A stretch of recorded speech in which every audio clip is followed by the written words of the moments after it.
Well, good morning. Today is the fourth day in the trial of former Grand Rapids police officer Christopher Schurr, who's charged with second-degree murder in the killing of Patrick Lyoya. We have crews live across downtown Grand Rapids, both inside and outside the courthouse, ready to bring you updates as they happen. 13 on your side's Callie Lichter and Riley Mack are inside the courthouse, viewing the trial live and updating our live blog on 13onyourside.com. Emily, Tanner, again, a very explosive day yesterday in the courtroom. Yeah, of course, seeing the prosecution rest and the defense begin to take up their arguments, of course, after the first explosive moment with the defense motioning for the mistrial as well as that directed verdict. So really kind of right off the bat, things kind of getting somewhat exciting in the courtroom. Yeah. Exciting in that sense, but then also exciting when we really got into the meat of the testimony yesterday. There was one person specifically who will talk about, Captain David Siver, who directly contradicted the prosecution's last witness about the effectiveness of the taser. Again, seeing that taser get brought up in the conversation yet again. And I even when I walked into the newsroom early this morning, I said that it's really going to come down to the taser and how they spin that argument on either side. Yeah, it's been such a pivotal part of the argument, really from the very beginning when we saw both sides give their opening statements, again with prosecution pretty much arguing that, hey, did Christopher Schurr truly have a right to fear for his life and therefore make this shooting justified? Because they're saying in the video you can see Patrick Lyoya, grab hold of the taser. And then, of course, on the other side, the defense is saying absolutely Schurr had a right to reasonably fear for his life because of the situation with the taser and therefore making the shooting justified. So yes, as you said, I mean, this has really been based on this taser, even though this was about a shooting death involving a gun, it's really been circling around that taser. And what people saw on that taser. So it's so interesting, and to see it come back multiple times now to that taser and different perspectives of it. It's interesting to see what we'll see coming into day 4 and how they also call witnesses and ask them about that taser as well. Well, as you remember, we ended the day with Captain Siver, so we're expecting him to see him back on the stand first thing as soon as court starts. And I think what was also interesting to see is the defense getting their chance to bring witnesses and the type of witnesses that they brought on. We didn't see anyone from GRPD with the prosecution, but that was a very different story for the defense. They brought in multiple people from, you can see right there, 2 officers, 1 former officer and a captain, all from GRPD. And we didn't even really see a very heavy testimony from the 2 officers, Kaladi and Ma, and former officer Johnson. But what we did see is them paint that picture of what they saw the day that this happened. Kind of what the prosecution did with the friends and the neighbor. The defense kind of did the same thing, asking the officers, did you see Schurr? Was he out of breath? Was he tired? And all of them confirming, yeah, we saw him. He was out of breath, normally in shape. So you're starting to see the defense try to create their case, but using people from GRPD. Yeah, definitely at this time sort of switching perspectives, right? Really switching our vantage point from how we're taking in this information and the point of view it's being given from, right? Because the last several days as this all started, we're hearing from the prosecution, as you mentioned, the arguments they were making. Now we're beginning to hear from the defense, and what they're saying is really Christopher Schurr's perspective and why this happened the way that it did. Also asking some of those GRPD witnesses that we heard from, their testimony about just some of the factors of that day after the fact and what they saw. Concerns about unknown threats from some of the occupants in the vehicle. I'm assuming that goes back to the occupant with Lyoya at the time as they were driving down the street there. Just really interesting to get their take on what happened and characterizing Officer Schurr, or then Officer Schurr's movements after the scene. So interesting testimony from them. I kind of see them as more of character witnesses than anything in this, because obviously we had our expert witnesses testify on some of the things involved in this, but some of those people from GRPD testifying to the character and the facts of what happened after all of this went down. I also think you saw the defense really trying to create their case about Schurr doing the right thing, the justified thing that day. You see them talking with all these officers, former officer and the captain, about the policies with GRPD, asking them what are the policies in terms of, a police chase or someone having a taser, control of a taser, a gun. And you actually kind of start to see them take bits and pieces from Stoughton the day before and kind of asking them, is what he said in line with you all? I think at one point in time, they asked Captain Siver, is a taser the same thing as a thumb? You remember Stoughton said, whether it's a thumb or a taser, if you're blind, you're blind. Well, they asked Siver kind of that same question, is a thumb the same thing as a taser? Siver saying, well, no, a taser obviously hurts way more. So you're starting to see them take those pieces from the prosecution and apply it to their witnesses. Well, at this point, the defense has to kind of counteract what the prosecution was arguing there. They kind of have to take that and use it to their advantage and then ask their questions based off of what the prosecution's argument is at this point to kind of disprove or discredit what they were trying to put into motion there. Very interesting how they've kind of started to formulate that, and you can very much see the landscape that they're going for in the defensive argument here in order to prove that Christopher Schurr is not guilty of second-degree murder. And we could see that really already with the defense and their cross-examinations of some of the prosecution's witnesses, even with some of their objections, right? We know that the defense didn't want to hear from some of the witnesses the prosecution was referring to as experts. The defense took issue with that, mainly because the policies that some of the prosecution witnesses were talking about were more general standard policies, not so much related to policing here in Grand Rapids, of course, what is surrounding this case. So not all that surprising that, as you said, Lauren, they're essentially trying to take a lot of the testimony we previously heard and break that apart now with people who have worked in Grand Rapids in law enforcement. You're talking about some of the arguments made by the prosecution's witnesses. You're talking about things that they said that the defense argued that these two witnesses that we're specifically talking about at the end of the prosecution's case, they were arguing that their arguments or their testimony is not in line, like with what you said, with Michigan law or GRPD policy. And that is essentially where that first firework came off after the prosecution's case rested, as the defense asked for that mistrial and then they asked for that directed verdict. So that's kind of where we really started to see the gears turn toward that motion for a mistrial about midday yesterday, which really caused a lot of fireworks in the courtroom. And we do want to let people watching know that the judge has walked into the courtroom. Obviously, we can't show you that because, again, we're still on that court-mandated 30-minute delay.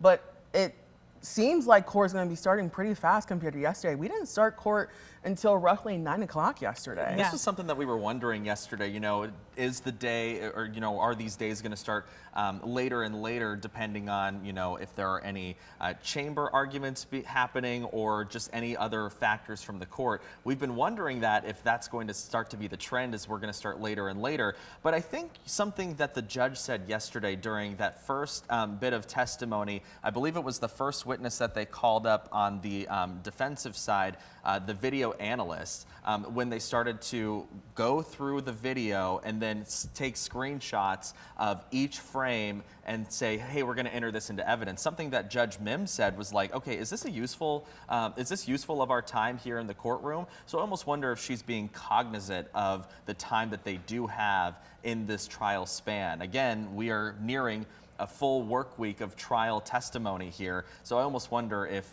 she's trying to use every bit of time to their advantage. And we did just get word that Siver is taking the stand again, but again, you won't see that for the next 30 minutes. But I want to go back to your point on that. You know, we spoke with legal experts on that, and they said that what the defense did is not wrong. You actually see that happen all the time.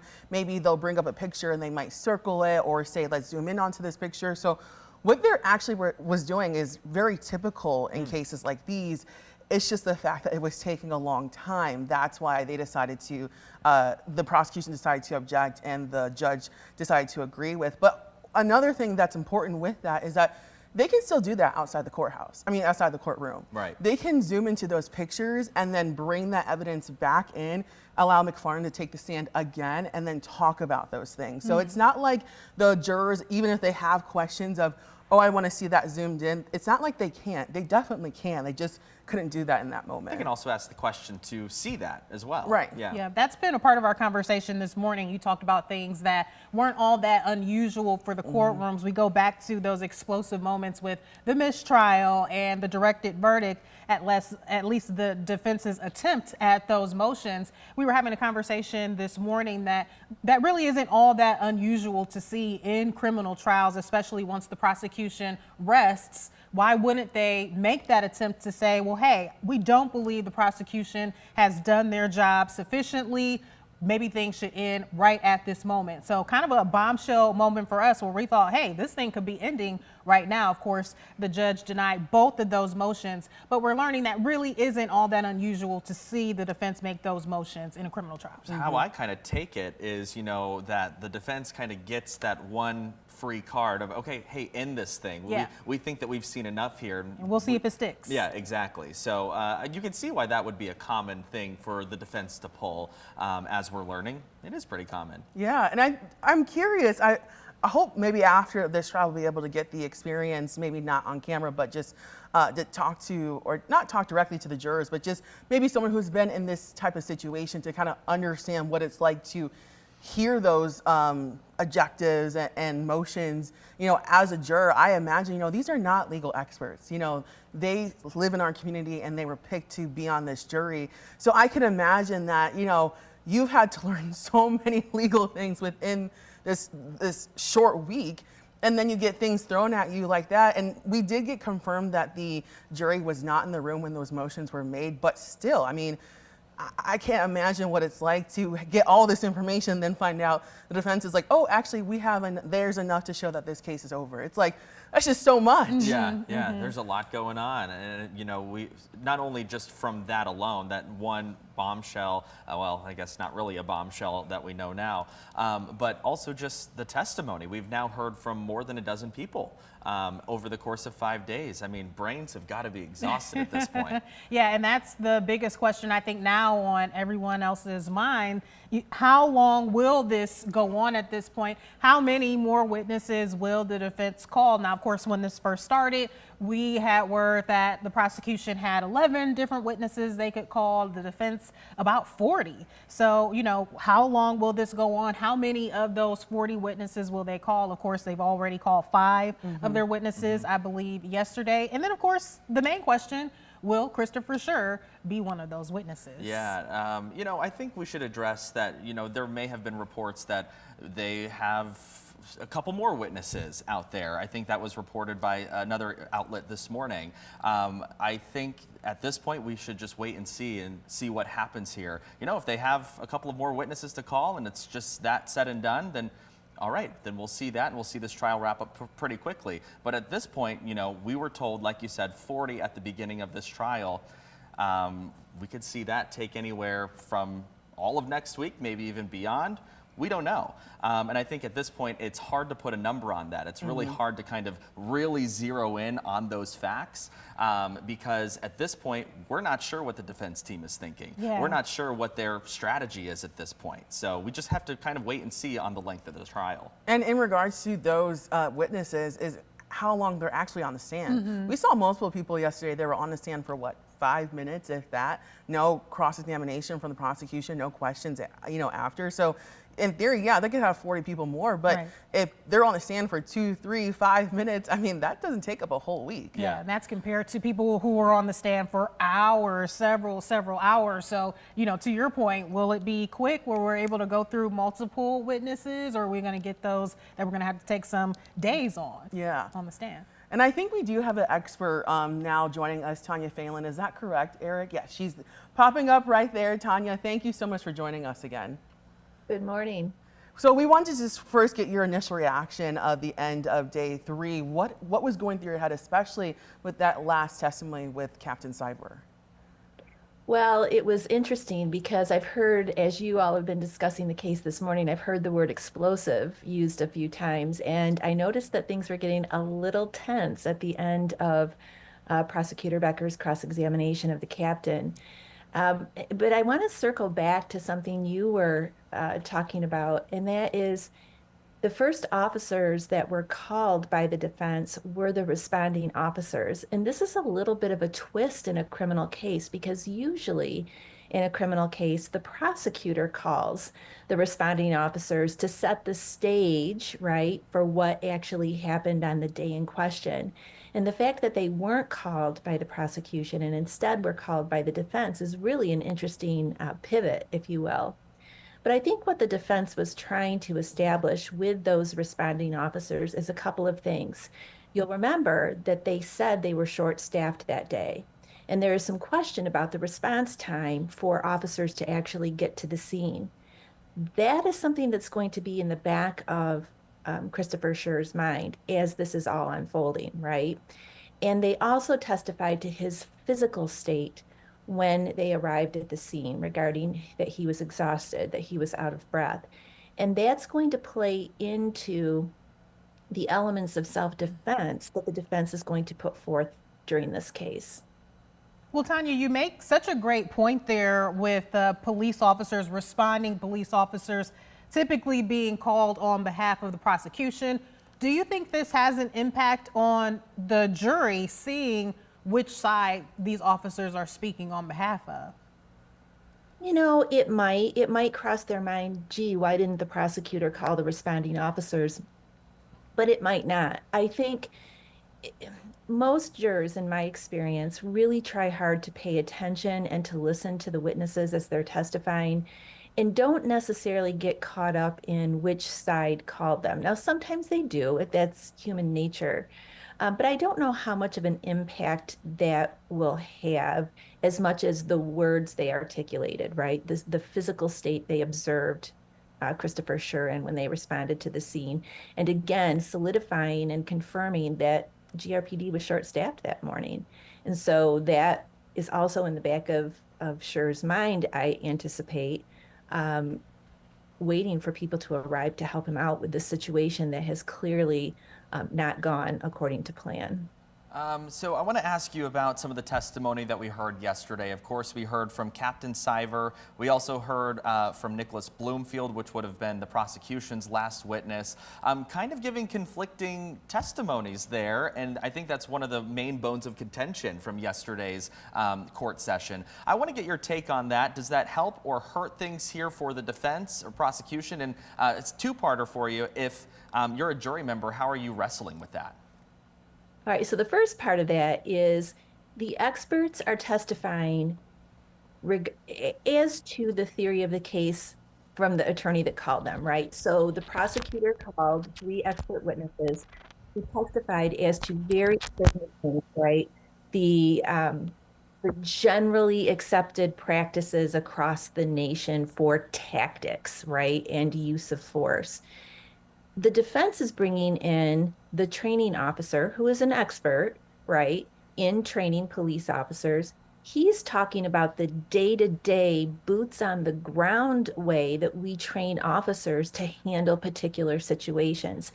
And so while there are some differences, of course, in their testimonies, there are some things that overlap, right, regarding how much force is reasonable, how much force is unreasonable, and the way officers are trained to react in the time. So, of course, how Christopher Schurr responded that day should line up with the way he was specifically trained by his department. And I think that's what the defense is trying to establish.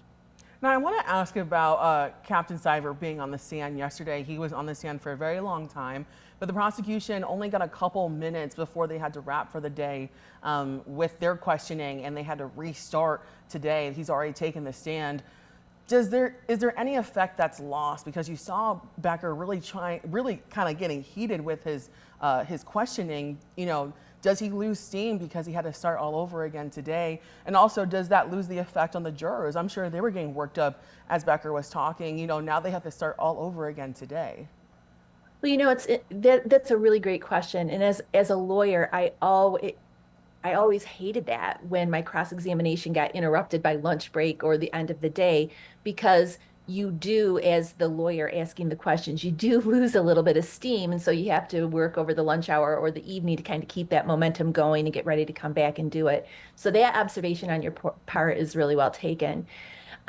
I don't know what effect that's going to have on the jury. Several of us were talking after the trial yesterday, and we're going back and forth on the way Prosecutor Becker almost seemed to be attacking the captain. And I don't know that that will necessarily set well with the jury, because I don't think the captain is trying to be one-sided or the other. I think he's coming in and he's telling, here's my expertise, here's how I train, here's how Schurr was trained, and telling it like it is. So it will be interesting to see how the jury reacts to the manner in which Prosecutor Becker is cross-examining the captain. Well, I want to ask about that because we heard Hamilton actually object and saying he's being argumentative. Now, I don't think she was saying his tone was argumentative, rather his questioning was argumentative. But again, you know, can a lawyer say, hey, look, he's attacking my witness, you know, he needs to step back a little bit, or is that like off limits for lawyers?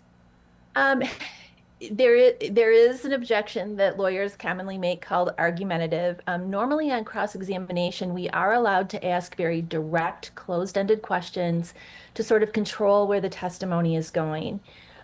It is considered a very assertive form of questioning, but you can cross the line into being argumentative or bombastic with the witness, and that is objectionable.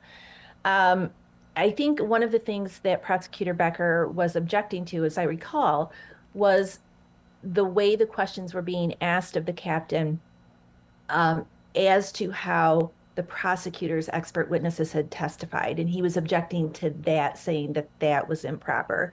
So the prosecutor's objection was really trying to keep the defense focused on what the captain's testimony was, not necessarily the captain attacking the prosecution experts.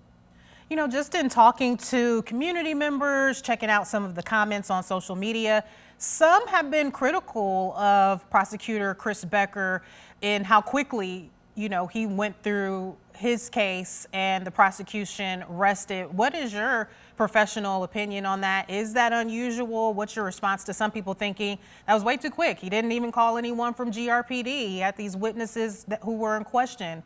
What are your thoughts?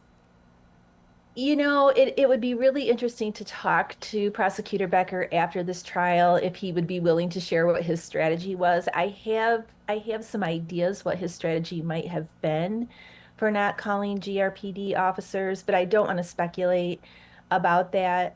But as far as the length of his case in chief, I don't think we can really surmise anything from that. He called the eyewitnesses, right, and spent time with them, and they set the scene very well.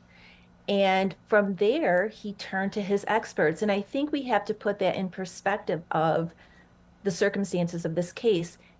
In many ways, it's not a complicated factual case. There's no dispute that Christopher Schurr caused Mr. Lyoya's death. There's no dispute as to the gunshot to Mr. Lyoya's head causing his death. None of that's in dispute. What's in dispute is whether it was justified. So from that standpoint, when you look at the bulk of the prosecutor's case, all of the time was spent on those three expert witnesses, right? That's where the majority of time was spent, because that's the major issue he has to prove. So that makes a lot of sense to me. And I don't think the public should be concerned that somehow he didn't put forth everything he needed to try to convince the jury beyond a reasonable doubt that Mr. Schurr was guilty. Now, something you just mentioned there, you know, we have to prove that he was justified in his actions there, whether he felt threatened in this situation to use that deadly force there. Something that's came up time and time again has been that taser, and you see that in a lot of the testimony that we've heard. What's your take on the taser situation there, and how have the defense and prosecution used that to their advantage so far? Yeah, great question. So first, if I said the prosecutor had to prove it was justified, I misspoke. The prosecutor has to prove that it was not justified. So that's the main thing he was trying to get at with those witnesses. Right. I'm sorry. I meant the defense in Yeah, that, in yes. my Okay. question. So regarding the taser, it is a big issue in this case because that is the weapon that was used initially in this case. And that's the weapon that Mr. Lioya was trying to either bat away from him or grab it, depending on your point of view. And so, in the context of the self-defense and the elements of self-defense, right? Let me just step over to this other side for just a second and say, for self-defense, it has to be established, right, that Mr. Schurr was in fear of imminent death or great bodily harm, and that his reaction was objectively reasonable, both in the amount of force he used, right, in response to what he feared. And so the taser comes into question as to whether or not it was still a deadly weapon after it had been fired twice or activated twice, and what risks it still posed to the officer even after those two cartridges had been expelled from the taser. So it makes a lot of sense to me that both sides are really focusing in on the state of the taser during the event, after the cartridges had been expelled, and in the final seconds of the encounter. And I actually want to follow up with that question. You know, like both you and Tanner have talked about, the crux of this is, was this shooting justified? But we've heard a lot of things, you know, the taser, self-defense. Do you think the prosecution and defense has really stayed in line with that, or have they skewed off just a little bit? Because I can imagine as a juror, if I'm being told that something has to be justified, and I'm hearing a lot about a taser, a lot about policies, a lot about self-defense, I might get a little lost. From your perspective, have they really stayed in line with both of their arguments? I think they're trying to. I think they're both trying to. And I said earlier in the trial, with experienced, talented trial lawyers like we have on both sides, they are very focused in putting their case into evidence, right? They're very organized, they're very succinct with their questionings. We haven't seen them rambling around like they don't really know what they're doing. So they have been very, very focused on the specific things they need to ask and the questions they need answered from the witnesses to get their theory in front of the jury. So I think they're doing what they need to do. And one of the things that I think is really important, there've been a lot of studies done on jurors' attention during a trial, and depending on what study you read, they say that jurors, their attention span is in about 30 to 40-second blocks of time. And so as lawyers, we know that, and we know that we have to ask our questions in a way that keeps the jury engaged. But the other point that I want to make about juror attention, especially in cases like this, where a lot of it comes down to the battle of the experts, is the note taking. And there's a lot of different thoughts on whether jurors should be allowed to take notes. Some people are of the opinion that no, we shouldn't allow jurors to take notes, because when they're taking notes, they're not paying attention in real time, right? They're writing down something that has already been said, and they might miss something in real time. And there are others who think, no, note taking is a good thing, because different people are going to write down different things as it appears important to them. And when they go back to deliberate, they're going to talk about that. So I say all of that to say, I think the jurors are taking notes from what I've been told. We know that they're asking questions, so that's a good sign that they're paying attention. And I'm hoping that they're getting the various points from each side of the case that they think are important, so that they can deliberate those when they go back to the jury.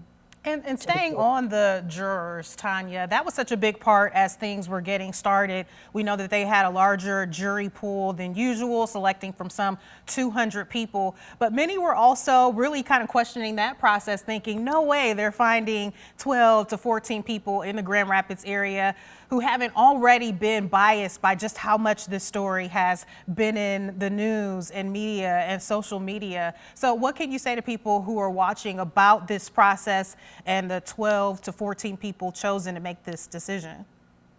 Yeah, a couple of things I'd like to say about that is, yes, in the Grand Rapids, West Michigan community, we have lived with this case since it happened over 3 years ago, right? And when you're getting ready to pick a jury, and there has been a lot of pretrial publicity, the judge is obviously going to be concerned about picking a fair and impartial jury. So that's why we saw such a large number of potential jurors called in, just in case they went through a lot who had already formed an opinion. And that leads me to the second point. Just because someone may have heard about the trial or seen the billboards that were up or listened to news reports, that won't exclude them from being a juror. What will exclude them from being a juror is if they have formed an opinion of guilt or innocence without ever hearing any evidence in the trial. And those are the individuals who are excluded. So to prevent anybody who may have formed an opinion during the jury selection process, you'll remember that there were many individuals who were questioned in the judge's chambers if they had had any exposure about the case and had formed any opinions. They were questioned away from the rest of the jurors so that we didn't take the chance that their answers would infect, if you will, the rest of the jury. So that was handled textbook, classic, well done by the judge. I just want to put you in the courtroom for just a second to kind of get your thoughts on what you feel day 4 is going to hold. As we are, again, just want to reiterate, starting with another round of testimony from Captain Siver from GRPD, and of course, we might hear more defensive witnesses today. What is your take on what we should expect to see today? Yeah, it'd be interesting to see if we have any more GRPD officers take the stand who are either responding officers or involved in the investigation. I know eventually it was turned over to state police. So that will be interesting. It will be interesting if they call Mr. McFarland back and how they will use that given what happened during his testimony yesterday. And of course, the big question we're all waiting to see is whether or not Christopher Schurr will take the stand in his own defense. And our last question for you is about those people who are watching. Obviously, there are people who are supporting both sides, who may be getting riled up for what they're seeing. What would you tell people who are watching this case about either making an opinion or just preparing for how this trial could go? You know, what I would say is, if we go back after this happened, there was quite a lengthy period of time before a decision to prosecute was made. And that tells the public that Mr. Becker put a lot of care and concern and investigation into whether or not to charge Officer Schurr, then Officer Schurr. And the reason it has taken so long to get to trial is because there have been a lot of legal significant issues that needed to be addressed, and that's gone up and down Court of Appeals decisions. And so what we're seeing is due process play out, right? This is a trial. A jury of Mr. Schurr's peers will decide whether the prosecutor has proved his case beyond a reasonable doubt. And so on both sides, this is a tragedy for both families here, no matter how you look at it. But the justice system appears to be doing what it's supposed to do. And regardless of the outcome, we should at least take comfort in the idea that the legal system appears to be working the way that it should. I think that's really good sentiments for people who are watching this, that the justice system is doing what it's supposed to be doing. Tanya, thank you so much for speaking with us this morning. I know we will be talking to you a lot more as this trial continues. Thank you. A lot of good information right there. And I know we are just minutes away from being able to take people inside the courtroom. Another reminder now that what we've been doing since court started, of course, is showing you trial on that 30-minute delay. They've been getting started around 8:30, sometimes a little bit later than that each day. And so that's why we're here breaking down what you've seen so far inside the courtroom. And again, I think we're just minutes away from being able to take it over to the courtroom this morning. Yeah, we actually have an off-camera feed that we're monitoring so we know when to give that coverage back over to the court. We are seeing, we know that GRPD Captain Siver back on the stand. I was just going to look at our live blog just to see if we have any updates from Riley as we start day 4. Basically, she's just saying that the captain is back on the stand. Becker is immediately questioning what reports Siver has completed on the shooting and question his relationship with the defense team there. So interesting questions already being cross-examined by the prosecution team here with Captain Siver on the stand. So very interesting. We'll see what happens in the actual testimony when it gets underway here in just a few minutes. Most definitely. I think also what's really interesting is just seeing like Tanya said, the process of this trial. You know, I think some people do forget that it did take a minute before Prosecutor Becker did announce charges, and it's been 3 years. You know, oftentimes we see these situations happen and the trial starts like the next year. It really has been 3 years, and while this week maybe has felt long, I feel like in comparison it's been short to all the process before this. Yeah, that gap that she talked about and the time in which this all happened to the time those charges were brought, I feel like we do forget about that because, you know, it happened so long ago. It's very easy to forget a detail like that, okay, there was a period of time here, and in Tanya's opinion, there clearly was some thinking to the prosecution's argument here. So clearly, there was reason that Chris Becker had for doing this. Yeah, it took some time for sure. And she's wanting to just reassure people to say, hey, regardless of how things turn out here, be reassured that we saw things play out the way they should have. We'll just see how that all what the results are here once they finally finish up. And I wanted to ask you, Emily, because you were, again, here when this happened, and you brought up a good point about people commenting on things in the court, what's happening in court on social media. I guess from your perspective, have you seen that support for both sides continue even as this trial has gone on? Oh, absolutely. I think it's been really interesting because, of course, I was live outside the Kent County Courthouse Monday ahead of day 1 beginning for the trial. I think that's when we saw the most action outside in terms of people being there bright and early, even before doors open. Doors have been opening around 6:30 each day to let people inside because, of course, members of the public are welcome inside the courtroom. It's just a pretty small courtroom, so you've got to get there early to get some of the very few seats that are available that you're having to share with members of the media as well. That first day, seeing a lot of support early that morning, initially a lot of Schurr supporters, people you could tell had been prepared and planning to show up there bright and early with signs that had been made previously. You know, it wasn't just the night before sort of thing. And I know later in the day, Patrick Lyoya's supporters were showing up as well. Even the day before, I know there was a rally for Patrick Lyoya. So, you know, just to answer your question, yes, we've seen rallies on both sides. There's very clearly somewhat of a divide of people who are just like all the way on Patrick Lyoya's side and saying that he should not have been killed in that way. And then very firmly, other supporters for Christopher Schurr saying that he was completely justified in what he did. I would be so curious to know how much, if at all, this has divided GRPD, the Grand Rapids Police Department, and how many people are on divided sides of the argument there. Another thing I want to bring up GRPD, a lot of the testimony kind of unveiled some things that might be shocking to some folks watching at home. You know, they don't have a foot pursuit policy that was testified yesterday too. So very interesting some of the things that have also come out about the practices of GRPD itself. I wonder if we're able to talk to Chief Winstrom after this to say, I mean, this was uncovered and we live streamed this and people now know this. Are you changing your policies just to be more updated? You've heard them speak a lot about how they're constantly looking at other things and other policies across the country, especially when a court case happens.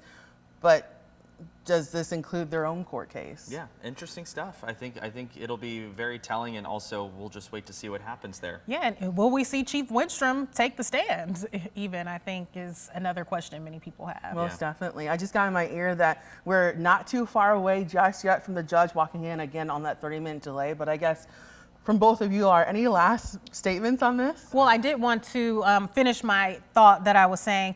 You know, that attention or the supporters that were showing up at least early, 6 a.m. outside of the courtroom, that immediately started to die down a bit, really just with day 2 even. Of course, we're here in the mornings. Our newscast is on from 4:30 until 7. So we're there before those doors are opening and shortly before courtroom begins.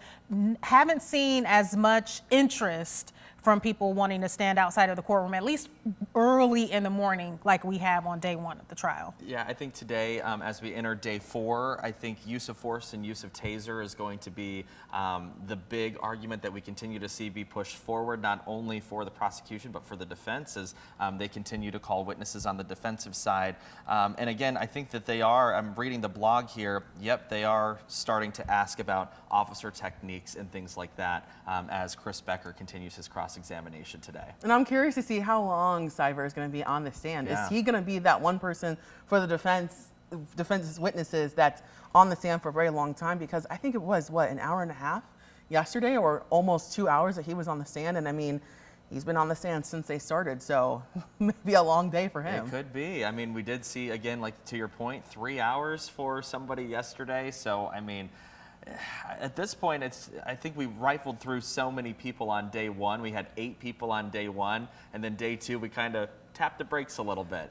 Day 3, we tapped the brakes a little bit harder, right? Yeah. So, I mean, I think it's very interesting, and also interesting to see the witnesses that both sides are really hammering hard on. Yeah, and important to note, we're showing you our live blog that you can find on our website, 13onyourside.com. So if you're at work and you're just wanting to keep track maybe on your phone or whatever device and just check in to see what's happening inside the courtroom and you're not able to maybe turn on an actual television, you can use this blog because we've got our Riley Mac inside the courtroom keeping you up to date on everything that's happening with this live blog. And of course, like we said before, we have our Callie Lichter and Riley Mack that are inside the courthouse. Again, they're not in the courtroom. They are actually in a specific media room that's a couple floors below, but they are in the courthouse watching this trial live. Again, like you said, we're on that 30-minute mandate. So we're seeing it just a little bit behind, but not too far behind. Not too far behind. Yeah. And again, I'm actually not shocked, but I'm glad to see that trial started A little on time today. Yeah. That's not a criticism of anybody, but you know, there were some times where we weren't taking our seats until about 9 o'clock, and we're like, okay, that's an hour. And just so that people wait. understand, because Yeah. I'm sure people are tuning in at 8:30 thinking they said court starts at 8:30, but this is the same rule that all media has to follow if they're showing the trial. Everyone's got to be on that 30-minute delay. Yeah, it's going to be interesting to see what happens today. Most definitely. I think, are we getting close just yet? We're still waiting just a little bit. They All must right. be doing some proceedings or something Yeah. right now. So, but again, just kind of shows you the life of this trial. You know, Yeah. I think many of us think, oh, like you said, court starts at 8:30. They'll start right at 8:30. Maybe they're working some. Don't want to throw my pen. Working some things out before court starts today. Yeah, you know, I think it's so interesting too because you talk about how the media has to cover this trial. You know, we do have reporters inside the courtroom, but we're also getting that live feed on that 30-minute delay. And for us, that means, you know, if court starts at 8:30, we're on the stream here at 8:30, but that means we've got to fill 30 minutes past what happened in court. So if, you know, court starts at 8:30, we've got to fill until 9, or I'm saying fill, but I mean, we have to analyze and kind of rehash the day before for that length of period of time, just to kind of give people a peek behind the curtain of how we run things here during this trial. I guess I'm just so curious to see, will we see any more, you know, surprise moments in the courtroom? Of course, we've seen some contention between the prosecution and defense where there were objections to some of the witnesses on the stand. And then, of course, the mistrial motion and the directed verdict motion. So now that we're past all that, I just wonder, will things, you know, go more smoothly where we're just seeing that witness testimony, or any more surprises on the way? Most definitely. We have just gotten the word that we now can show you those proceedings. Take a listen.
this morning, and you may be seated.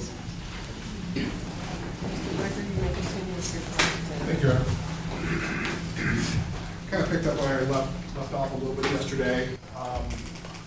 One of the things you testified in front of this jury was basically somebody disarms the officer of a weapon, that's deadly force. That's essentially what you said. Yes, Okay. Once again, you met with Detective Tubergen back on April 3rd, 2025, correct? correct. April 3rd, 2025, you knew he kind of said, hey, I need to talk to you, you're a listed witness, so what are you gonna testify to, correct? He asked me a few questions, yes. And one of those questions was, does GRPD have any policy or training that directly address being disarmed of one's taser or being confronted with a taser? And you said no. Yes, it did. Okay. And once again, this thing that you signed that was provided by the defense, you talk about close quarter deployment of the taser, you talk about drive stun of the taser. There's nothing in the statement that you put about being disarmed of a taser is considered deadly force, correct? Correct. I guess, did you know what this was for? I did. What was your understanding this was for? The areas that I would be asked to testify about. So that skipped your mind with it, or you didn't say, hey, I was gonna testify about how being disarmed of a taser is deadly force? You just left it out? I wasn't asked, it wasn't provided, and that. You didn't read it? mean, I read it, yes, I signed it, I read it. Well, you knew at that, because this was last Monday. We're starting jury selection. You finally filed something last Monday. Objection, Your Honor. This was in response to his expert. I'm sorry, what's the legal basis? This is not relevant. This affidavit was attached to our motion to exclude his expert for certain reasons. This is the only report we got from him, so I think what he's, if he's, it's a statement. Well, I mean, This is a summary of his testimony, and it was in rebuttal to the prosecution's experts. so you're saying it's not relevant? Not relevant to this. This is not, we provided Mr. Becker with a summary of what his testimony would be at trial as required under the court rules. He's not required to provide an expert report, and the investigator had a chance to talk with Mr. Cyber. Okay, so I'm not sure how it's not relevant, so. It's taken out of context. This is not saying this is what I will is. definitely allow you to flesh all of that out and redirect, but I don't believe that it's not relevant, so you can It's just- certainly flesh it out more, but if he authored an affidavit, and also his response could also clarify that, so. And I don't know what the whole question was gonna be. Well, and there's nothing in that statement. You wrote, it was provided to us on Monday. The day we started jury selection, we get this. That's the first time we had anything in writing from you. You don't say anything about. That is not true. And you're testifying, so. I have a right to lead the witness, Your Honor. Right, but you But it's can't, mis- you're making a statement of fact, and so. It's not Okay. clear. You've never written anything down about this, have you? About this incident? Yes. Yes, I completed a police incident report Where is it? in our system. I'm assuming you have it with the trooper's investigative report. It was never provided to us. Do you know why? We did a search warrant. That's not my purview or responsibility, sir. But in terms of you didn't do an expert report. I did a police incident report, But you yes. didn't do an expert report. No, And you, at no point in time in your incident report, did you ever talk about tasers, deadly force if it's taken away from you? no, So at least, and then you didn't tell the officer, or excuse me, the trooper, when he showed up at Grand Rapids Police Department to talk to you about it. You never told him about that. no. Just skipped your mind? It didn't seem, I didn't talk about it. He asked you specifically, do you have any policies about the assembly of a taser? You said no. We don't have a specific policy about it, no. But that would be a big thing. We don't have a specific policy or training. He said policy or training, and your response was no. How does that not seem to be a legitimate response? It didn't seem to be. Okay. Tasers are different. You didn't say specifically a taser yesterday. You said disarmable weapon. Correct. Okay. Is an OC spray a weapon? Potentially, yes. So if a person's disarmed of OC spray, if a person disarms an officer of OC spray, that's deadly force. No, Well, isn't a taser and OC spray the same thing under Grand Rapids policy? It is not. I'd like to go to Exhibit 32, Your Honor. Can you put it up on the board, please? Excuse me, 30.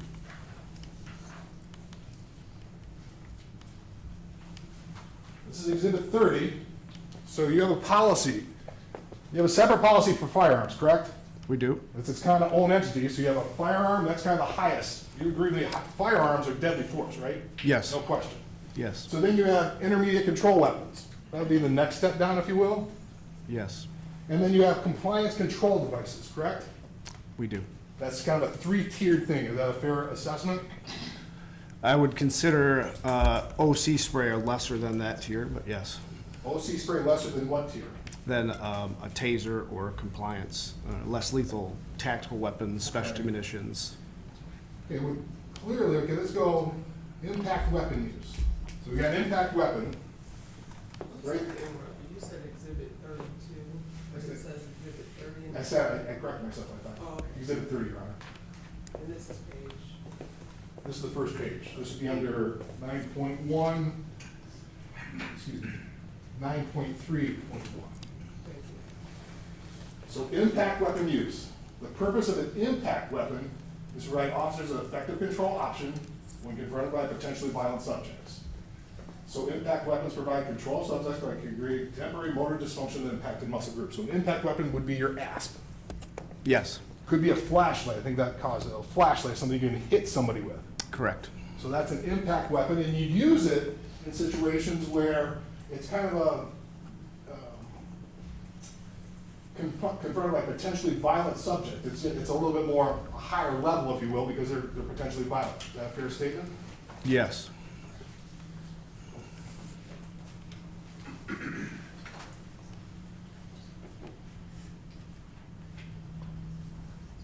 Gonna go to 9.34, then you have aerosol restraints. That would be pepper spray, right? Correct.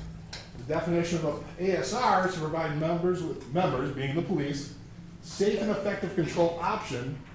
Temporary control subjects will provide a degree of safety for both the officer and the subject. That's under section E, correct? Yes.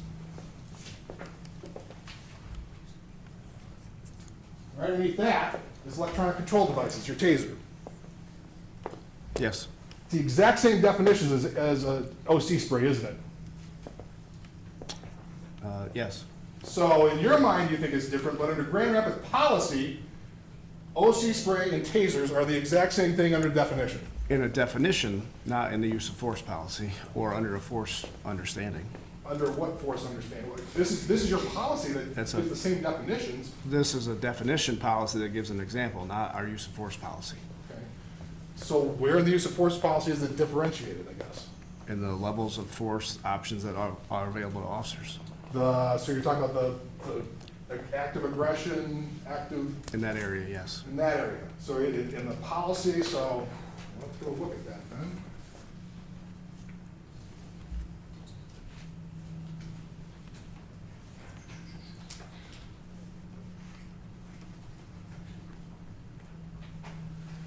Policies here.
Okay, is this what you're talking about now, or exhibit 32 now, Your Honor?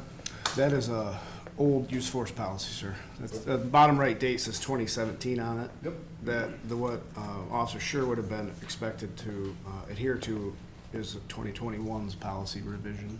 But this is the one that was provided to us under, these are the training records provided to us. Exhibit 32 is the training records provided by GRPD for Officer Schurr. So you're saying we weren't provided the full records?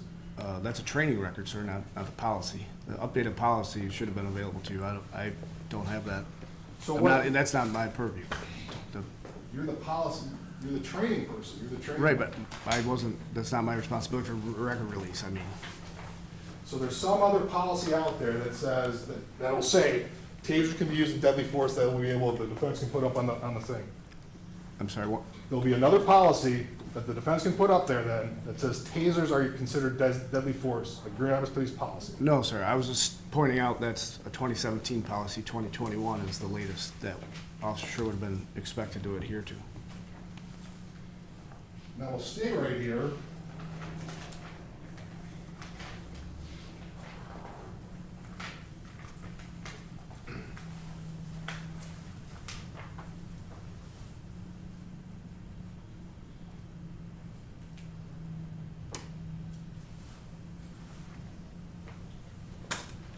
We were talking about this 9-1.5. You brought this up in your testimony yesterday. Yes, This is one of the considerations, the totality of the circumstances that Grand Rapids Police consider. yes, some of them, yes. Some of them. Well, when you're looking at it, and when you're looking at the totality of the circumstances, your opinion was it was okay for the defendant to chase after Patrick that day. Yes, Because this is, use of force, when you talk about totality of use of force, it's all uses of force. It's not just deadly force, it's force at the beginning, force at the end, force in between, right? correct. And it's gotta be objectively reasonable for the entire time, right? For the use of force duration, yes. Okay. So that use of force in terms of considering that it was a good idea to chase, let's look at right off the bat, the moment to chase. Patrick's bigger than him, right? Yes, There's two people, there's one in the car and Patrick. correct. Relative strength, we already know, this is before the chase is taken off, Patrick's stronger than him because as you throw in your testimony, he lifted him off the ground. He did. So he's bigger, stronger, there's more than one purpose, and may have an access to a weapon, right? Correct. So on the first four things, the first top four things, if you will, all of them count against the defendant chasing after Patrick, correct? His factors, yes. They're factors. So what are the good factors, I guess, in there that would allow for a chase? It's also a compressed time constraint, his decision-making of deciding to pursue and then actually trying to physically restrain or arrest. Those are all happening in split-second decisions, not long drawn-out, Sure. working through them. Sure, but a reasonable officer at the time, you train officers to take all these things. I mean, you just don't have that up there for no reason. You don't have a policy for no reason, right?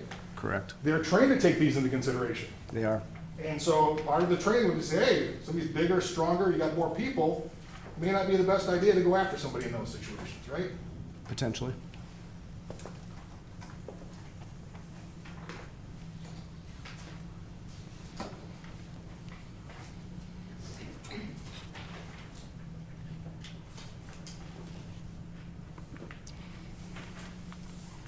I'm gonna say, like, we can't put this on the board because we're still trying to keep off the actual training stuff for the media, the jury will get this. Staying with Exhibit 32.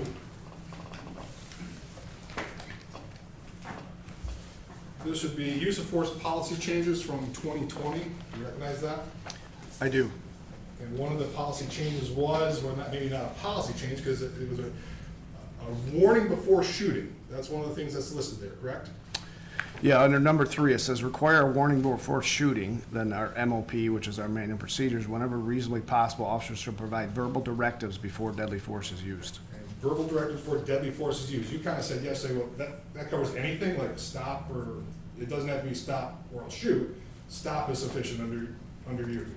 We don't define exactly what a directive is, no, but stop could be construed, I would say can be construed as a directive, yes. What's number 4 there? Require that all alternatives be exhausted before shooting. Okay. Already, and then underneath it says already in manual procedures 9-1 under escalation and de-escalation of force. So it says it's a kind of a change, but that's, according to that, you already had that, you're supposed to exhaust all alternatives before shooting, correct? It says that as a use of force policy change, recommend yes.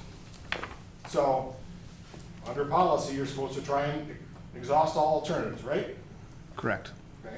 Now, I get it. Yesterday you said if somebody walks up, pulls a gun out, you don't have to try and do anything else. You gotta respond with deadly force if you're met with immediate deadly force, right? Yes. But Grand Rapids Police teaches a number of different things in terms of use of force continuum, don't they? I would say in use of force, we don't necessarily have a continuum, but yes. But in terms of use of force, pressure points, right? Correct. I'm gonna go through them. We have the mandibular angle. Okay, that would be the kind of right between the neck here. This is a pressure point, if you will. Yes. So you trade on these, they're on both sides, pressure points. You can get somebody like right here, correct? Potentially, yes. You jam it in, and it's a pain compliance, guy. Is that a, I mean, please tell us. It's semantics the way you're describing it, but yes, it's more of a, you have to control the head, or so that way the person doesn't move away from your pressure.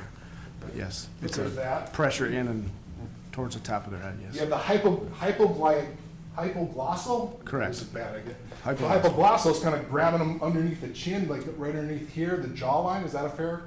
Yes. Okay, so you can grab them, manipulate them that way. That's a pressure point that you teach. Yes.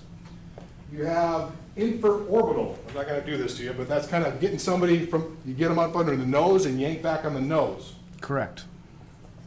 You have a jugular knot, you have the combination of the hypoglossal and infraorbital, right? Yes. You have the two, you have a under the nose and under the chin to yank somebody backwards, right?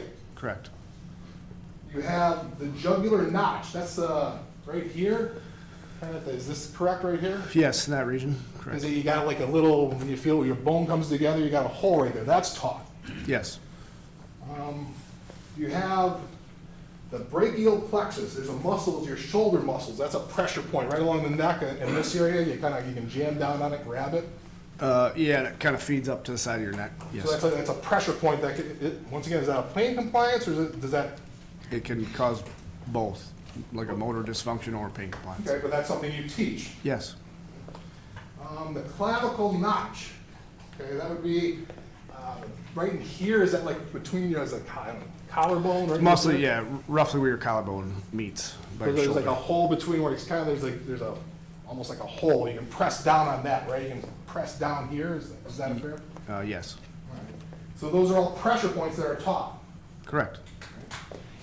On top of that, then you have the takedown strikes and stuns, right? Yes. You have a brachial stun, it's like, okay, the brachial here, it's like a karate chop to the neck. Can't chop. It's Okay. got to be a flat surface. I'm sorry? You can't, if a chop or a punch would be considered a deadly force option because of the risk of injury. It's a flat surface striking the side of your neck. So like that, more of Correct. that? Or back of your hand or inside of your forearm, something like that. Yeah, actually, a chop, people can collapse, get knocked out kind of from that, right? It's potentially, yes. Do you teach that all? I mean, in desperate situations, that like a chop is okay, or is it always flat? I mean, potentially it could be an option if that's what, but we don't specifically train people to strike in the side of the neck as a deadly force option, no. So we have a forearm strike. That's, I think we saw them on the training video. I don't know if you're in here, the forearm strike where you're punching with your forearms, right? Right. So that, I think, in this instance, did you see, I don't know, did the defendant do that in this instance? I was more open hands. Did he do any forearms? Didn't appear so, no. You have your palm heel strike. That's a punch with the heel, right? That? Yes, the meaty part of your palm. Then you have a straight punch, which is just your normal punch, straight punch, right? Correct. You have a combo, the palm heel strike and straight punch. Yes. So you do like a punch, hit, punch, you kind of alternate, is that the idea? Different arms, like using your body momentum, yes. There's an angle kick. What's an angle kick? Striking one of the outside of the leg, there's nerve points there with your bony part of your shin, more or less like a kick across somebody. Okay. What's a shin kick? Would be a kick specifically right to the shins, right? Yeah, it's more of a, if you think about stubbing your shin on something, that pain kind of down by your top of your shoe or boot, yes. And there's a knee strike. So we definitely saw him do a knee strike. Correct. So we did one of those things. He did. All right. What's a straight arm bar takedown? It's a takedown option that we teach and train, where you extend somebody's arm down, and the officer would be in this area, and you use body momentum and mechanics to bring them down. How about iron wrist takedown? That would be if a handcuff is applied or partially applied, you use the body mechanics of your wrist bent and the mechanical advantage of the handcuff to pull somebody down. So definitely that one wouldn't apply because he wasn't handcuffed. That's only used in handcuffs. That's the iron part of it, yes. What's a 4-finger wrist lock? That would be more or less just bending the wrist and kind of a arm weave to bring somebody down. How about a rear sentry takedown? Because this is a big one, because the rear sentry takedown under your training, what I've seen, is designed for even if somebody's bigger from you, you can kind of pull them down from behind. Is that a... Yeah, if somebody the size difference, obviously you'd have to break down their height disadvantage because it's again body mechanic dependent. The final one's jaw control. Is this, you kind of grab somebody with the face and push them back? It's more of a cheek hold, and you have to, again, counterbalance, just like all of the pressure points, because the pressure, if you're not counterbalancing it, they're gonna be able to escape that. Okay. Now, do you have your ASP on you? I do. Can you bring it out and show it to the jury? I can. I carried mine behind my firearm, and it's a expandable baton. Okay, can you expand it, please? I can. So it would expand to, I don't know, 20 inches or so, 21 inches. So this would be the impact. That would be an impact weapon that we talked about earlier. Correct. Okay. It's not just, okay, they got this, swing away, right? You teach them on specific things on how to use that, right? Yes. One of those things is open mode to common perineal. What exactly is that? So as the officer opens that baton or expands it, striking the peroneal nerve runs on the outside of your thigh, kind of if you think of the seam of your pants, for gentlemen anyway. That's the area, kind of above your knee, below your hip. What's a femoral strike with the axe? The femoral nerve runs on the inside of your thigh, obviously large artery too, so that would be the target area. You have a radial medial strike? Nerves on the top of your forearm and the bottom of your forearm. So you're trained specifically to strike with your asp on the top or bottom of the arm. Correct. And then we talked about it. OC spray is part of it. Yes. And there's a reason why the OC spray might be effective, but that's another option. Yes. We talked about it a little bit. When those are kind of your traditional normal ones. Flashlight is kind of a trained thing. If things are going really bad, you let your officers use a flashlight to strike. It could be used as an impact weapon as opposed to a baton, yes. Now, you talk all these training records, I kind of put them in front of you. These are all taught basically at the academy, right? Or not the academy, through your training program. Correct. When they're recruits. And so these training records, use of force, you're recertified each year, right? Yes. So these training records we have, the defendant was recertified every year on all these pressure points, ass strikes, whatever, any training that we just went over. He was recertified every year on that. Correct. And in fact, he was recertified on February 22nd, maybe a month and a half before this incident. Yeah, I believe so.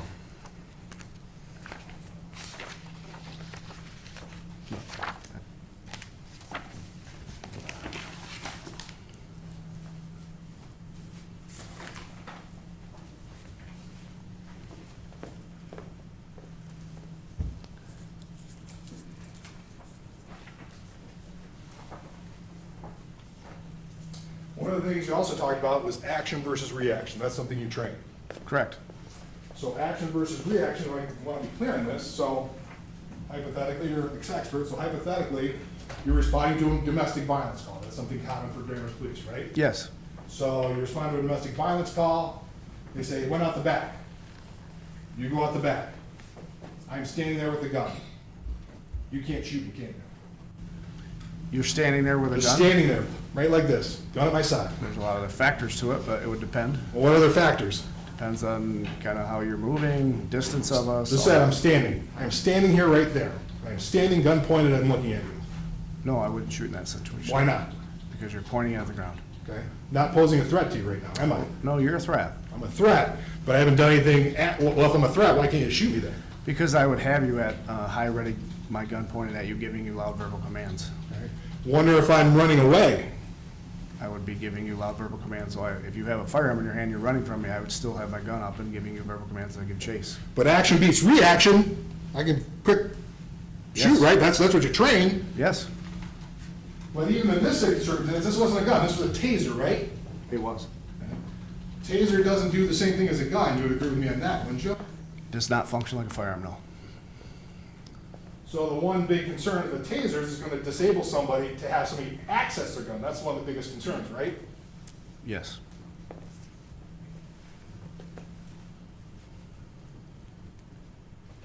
Part of this, did you know that you knew the defendant before all this happened, correct? Correct. He worked for me when I was on midnight as a watch commander.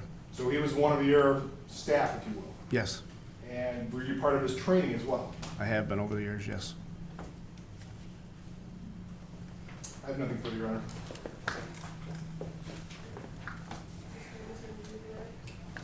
Yes.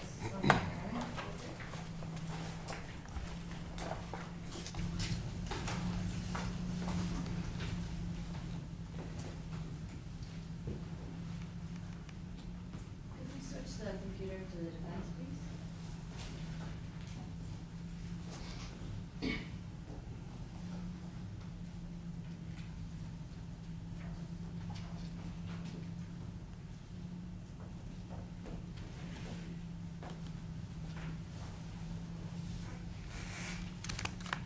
Morning, Captain Morning. Cyber. All right, I have a few questions for you. You were asked by Mr. Becker about your status as an expert for the defense, right? Yes. And were you ever asked by Mr. Becker to provide information about this case? Only when Detective Sergeant Tubergen asked to meet with me, whatever, last week or 2 weeks ago. And when he asked to meet with you a few weeks ago, did you meet with him? I did voluntarily meet with him, yes. And are you aware of anyone at the Grand Rapids Police Department that was asked for their opinion by Mr. Becker about this case? I am not. Are you aware that the prosecutor has had GRPD's policies and training since this incident occurred in 2022? Yes. Are you aware if anyone at GRPD was asked about the training and policies? Just because it's redirect, it's not a cross-exam. I'm clarifying the information that Mr. Becker has put out there. And you can clarify without asking leading questions, so, The- because you are being, also stating as to that. You need to rephrase. Has Mr. Becker ever asked you about GRPD training or policies prior to a Before- few weeks ago? Before yesterday, no. And how much are you getting paid to be an expert for the defense? I am not. Were you ever asked to provide a written report like the paid experts in this case prepared? I have not. And you met with Detective Tubergen? Did you meet with Detective Tubergen before this case? No, the day of the incident, I don't believe Detective Tubergen was present for the round count. I believe it was one of his colleagues. Sorry, did you meet with Detective Tubergen before the trial? No. I'm sorry, the 23rd, I think the date, we sat down in my office for an interview, or whatever that date was, recently. And when you talked to him, did you discuss the nature of your testimony with him? No. When you met with Detective Tubergen on April 3rd or whatever it was, did you discuss some of the GRPD policies and training with him? Just the specific questions he asked in regard to if we had a foot pursuit policy, and then the taser-related, I forget the verbiage in the report there, but about the taser disarming or whatever. And you provided answers to all of the questions he asked you, right? I did. And you were asked some questions about GRPD's policies and trainings about foot pursuits. I was. And you helped identify some of the mandatory trainings that GRPD has about foot pursuits, right? Correct. And they included the different training scenarios that you train Grand Rapids police officers about foot pursuits, Yes. okay? And those are all within the records provided to the prosecution, right? I would assume, I'm not the records management area of the department, but I would assume so, yes.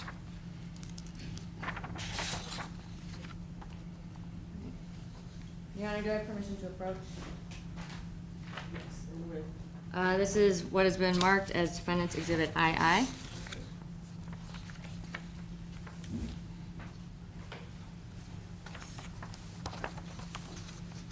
Captain Seibert, do you recognize this document? I do, yes. And is this a summary of the GRPD policies and training? Yes, it is. It's a policies and mandatory training summary chart. And there are quite a few mandatory trainings that have been provided at this point, right? Yes, it chronologically starts from when Officer Schurr was hired in 2015, and then chronologically through 2022. And this, and I guess if we need to bring all of it up, but is it fair to say that this is Exhibit F? This includes some of the pages from that mandatory training, but there are binders worth of training that Yes. officers received, right? Yes. And Your Honor, the defense would move to admit Defendant's Exhibit II at this time. Is this something that's part of GRPD policies? This is a summary of policies. That's what I'm meaning. The summary is not in the GRPD policies, right? I'm not sure I understand your question, sir. This is, like, when you go into your policy manual, this is not a document created by GRPD, is it? This is not a document created by GRPD, no. Who created this document? I don't know. You don't know who created this document, so how do you know what it is or where it came from? I just said I don't know where it came from. I understand the verbiage and the exact quotations that are taken from several of these mandatory training files. So, but this is not something that's part of the actual policy, and you don't know where it came from, so I don't believe it's admissible. There's not a sufficient foundation. Your Honor, if you'd like, I will go through the mandatory trainings then. Mr. Sorry, but, so. I mean, we- Withdrawing your move to admit, or are you going to have something else you'd like to state?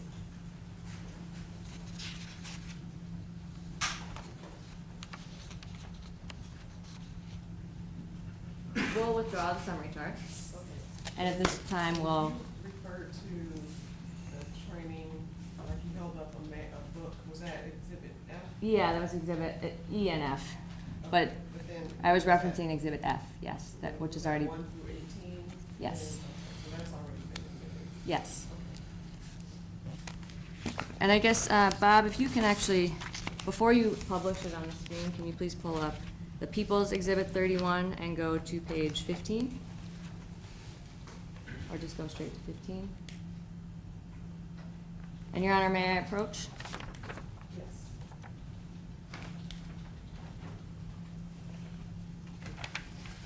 I'm handing Captain Stiver with what's been previously marked and admitted as the People's Exhibit 31. And Bob, can you go to, Your Honor, can we approach real quick?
Sensitive nature of what will be displayed on the screen, I'm instructing the media to not shoot the screen.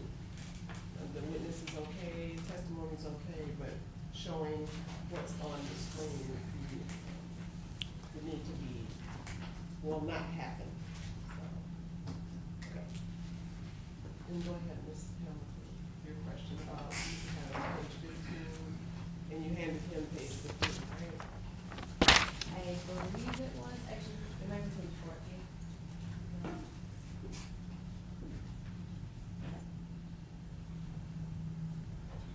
Unless he chooses. What is your exhibit that you want? Is it 1901? What's your exhibit that you want?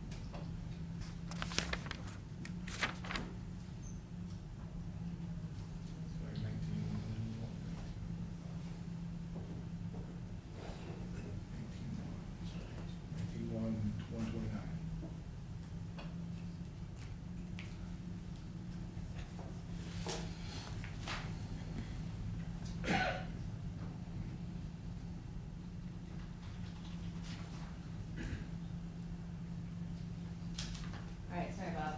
I don't know exactly what page this is in the People's Exhibit, but this is the same as Defense Exhibit F5. Can you pull that one up, please? And that'll be on the first page of that. F5, Yes, which has already been admitted.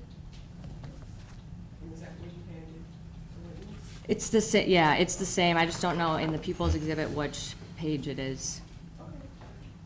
And I just used the relevant pages in ours. Okay. And directing your attention to the scenario 1, discussing the foot pursuit.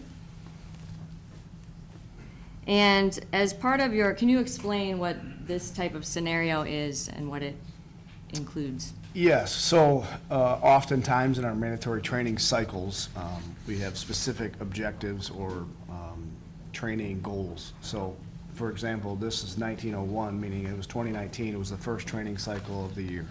So CEW, ECD, Taser,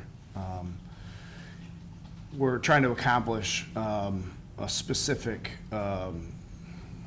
objective with scenario 1. So many times we build out scenarios that are very scripted, so we could try to limit for safety reasons and to get the response we want, I guess, in short. So this scenario 1 was, we set up that the officer is responding to a foot pursuit that another officer called out, and when they arrive, they find the role player, which is acting as the assailant or the suspect, is on top of the officer. So to get a close probe deployment, meaning firing the taser from a close distance with a follow-up, touching the taser to a different point in that body to achieve the electrical circuit or NMI. And that involved an officer who was also in a solo foot pursuit? Correct. And you trained Grand Rapids police officers, including Officer Schurr, on solo foot pursuits, is that correct? Correct. Bob, can you please pull up Exhibit F17? Your Honor, do I have permission to approach? Yes. Just say what you're approaching with. I am approaching with Defendant's Exhibit F16, which has already been admitted into evidence. Thank you. Okay. I'm now handing Captain Cyber a copy of their unknown risk traffic stop training. And you were asked some questions about unknown risk traffic stops. And Mr. Becker had questioned you about an officer's ability to leave the vehicle. Can you talk about some of the factors that you train officers to look for, which are reflected on page 2 of the PowerPoint? There. Yes, sorry. So as the jury can see, just working through things to think about, things to be aware of. What's the nature of the offense? As in, why are you stopping the vehicle?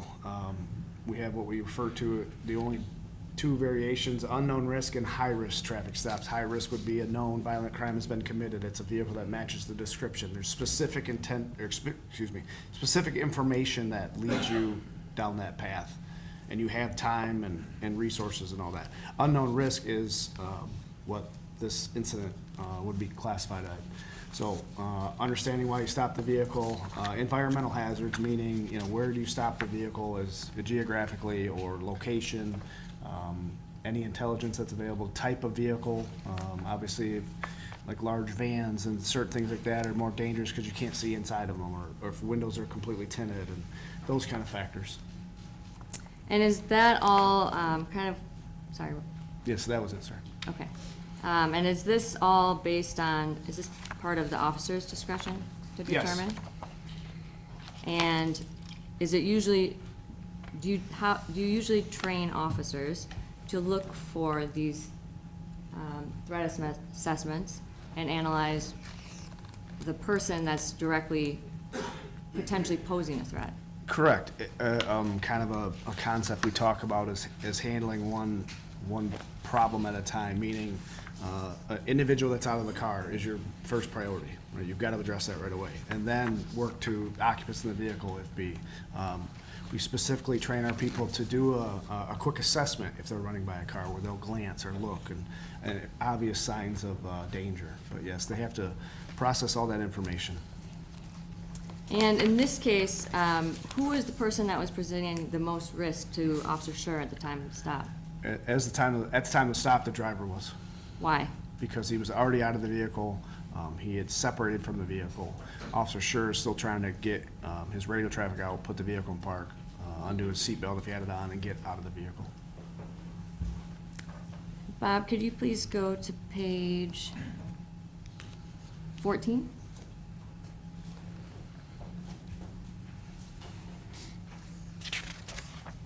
Oh, and the middle slide, and scroll. And one of the things that we talked about a little bit yesterday is how you train officers to assess people's risks, or the risk that someone poses, is that Yes. correct? And what are one of those concepts that you train them? I think we said it yesterday, but if it didn't, historically, most foot pursuits end with a tackle or they give up. It doesn't usually lead down a long, drawn-out, extended struggle or fight with the suspect. So the concept you see on the slide, failure to comply, ask yourself why.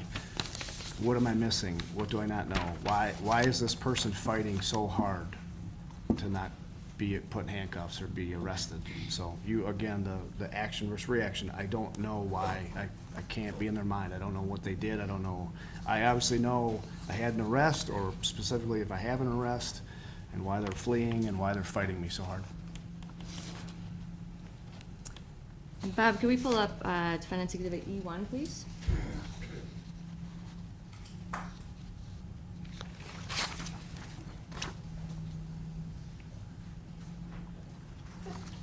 And this is the GRPD use of force policy that we spoke about yesterday and that you were asking questions about. Yes. And you, Mr. Becker was asking you some questions about OC spray. And Bob, can you go to 9-1.3? So page 3.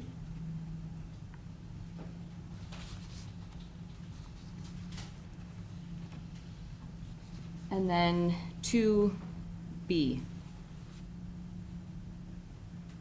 And what is OC spray considered?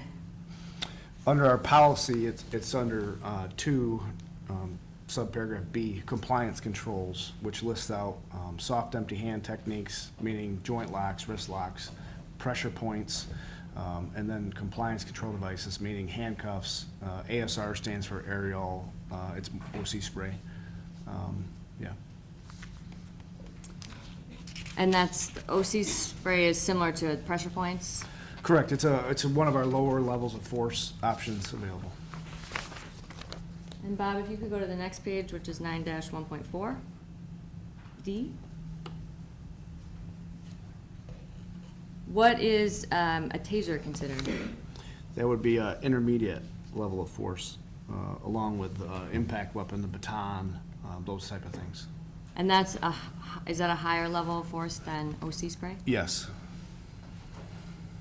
And once a person tries to disarm an officer of his taser, and they have been fighting over it for over 2.5 minutes, and once the officer makes a decision or is in fear of serious bodily injury, is he entitled to use deadly force? If the situation is there, yes. And once the officer makes the decision to use deadly force, is he required to go back down and try every lower level of force? No, Why not? because it's not reasonable. We keep saying that term, reasonable. It's not reasonable to expect, if I've exhausted other options of force and my escalation and they've been unsuccessful, how could we possibly expect them to go back down that ladder and try again? They've demonstrated that it's been ineffective for a myriad of reasons, but it's been ineffective. Why can't they go, why should they have to go back to lower levels of force?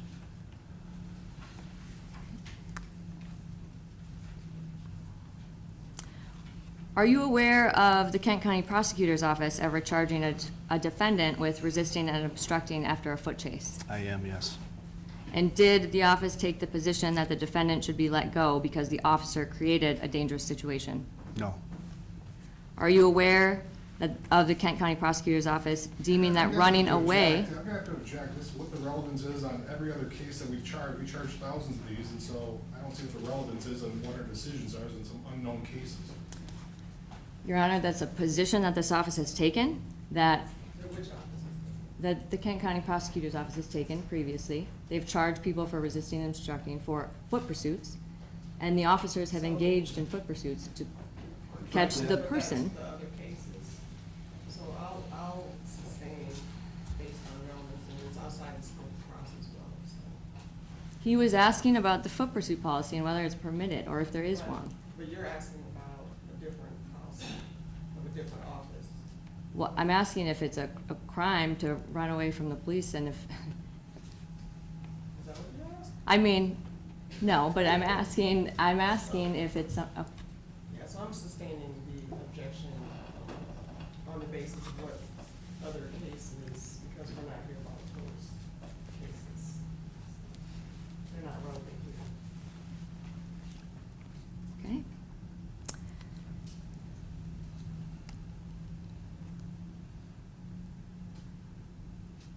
One moment, Your Honor.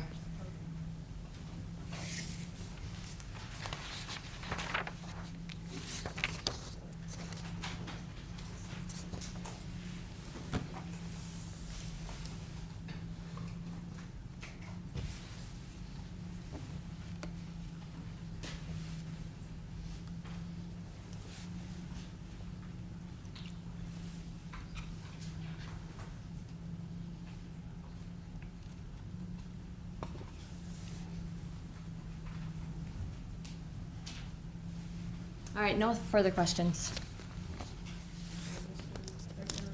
Nothing further, Your Honor. And I do see a couple of hands raised on the room, so I'll have my clerk come and grab those questions for you.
are the training simulations from start to finish in real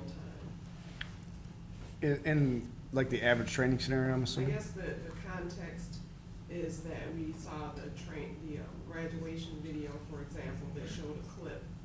Yeah, so for, But how long is the actual training simulation?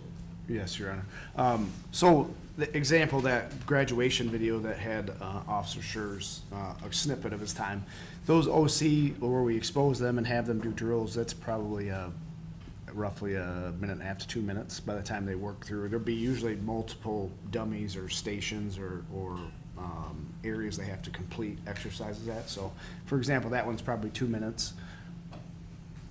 And the next is how often are those simulations required during training?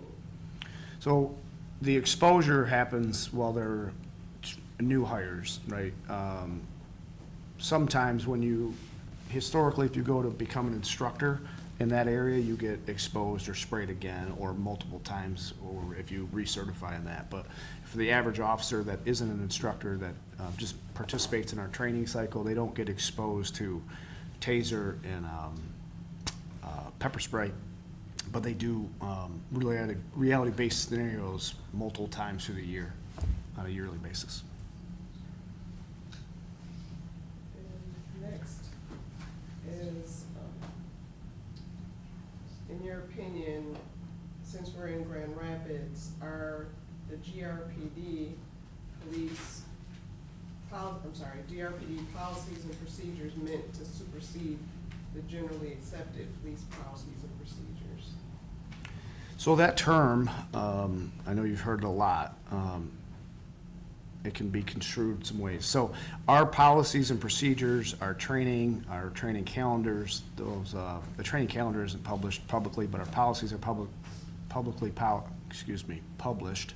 We are CALIA certified. CALIA is an international organization that accredits agencies. So they do a full review from top to bottom, training, policies, equipment, and I have to submit yearly reports based upon reviews. So they're a 5-year cycle that you're certified for the accreditation.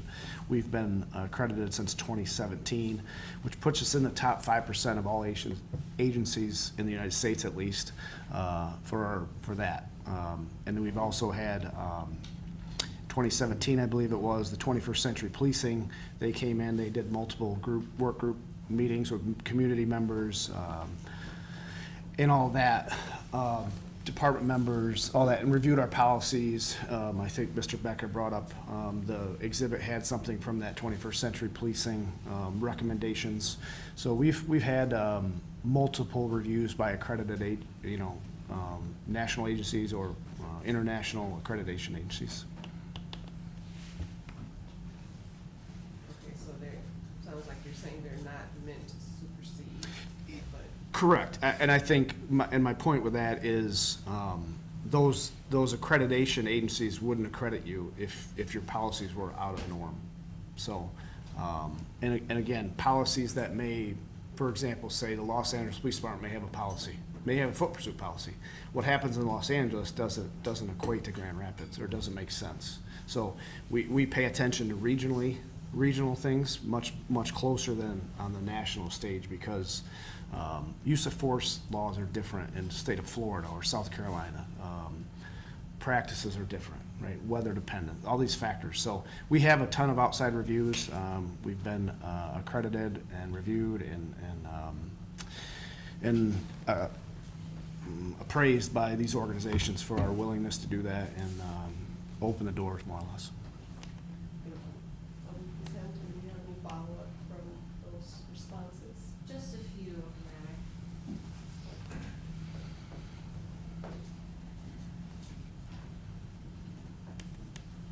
So just to clarify, I think what you're saying here is that GRPD, even though some of those things are factors that are sometimes considered, GRPD policies supersede the national generally accepted police practices as far as what your officers. Actually, it's leading him, that is not what he said. Can, So if you could, I'm going to sustain that because it's not what his response is, and if you could just rephrase your question. Can you clarify what governs how you evaluate GRPD's police officers' use of force? Whose by policies and Our policies. procedures? And I would offer our policies do coincide with generally accepted police practices. And when you say that term, can you define what you mean by that? I mean, that's a very broad term, so what do you mean by that? Yes, I would point back to the reviews we have by the CALIA, for example, the international organization. They would not offer accreditation to agencies that policies were outside of the norm or generally accepted police practices. Right. I guess what standards are you evaluating GRPD's officers by? When you're conducting like a use of force evaluation, what do you look at within One GRPD? policy, the training, is it consistent with training? Obviously, state and federal law, which our policies are derived from. And it's GRPD's policies that are governing what the officer, or how you're evaluating a GRPD officer's conduct, right? Yes.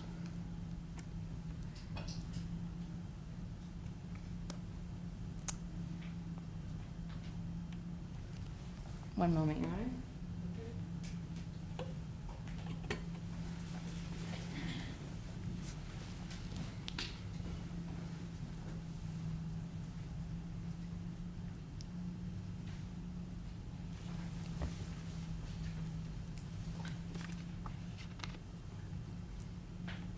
No further questions, Your Honor.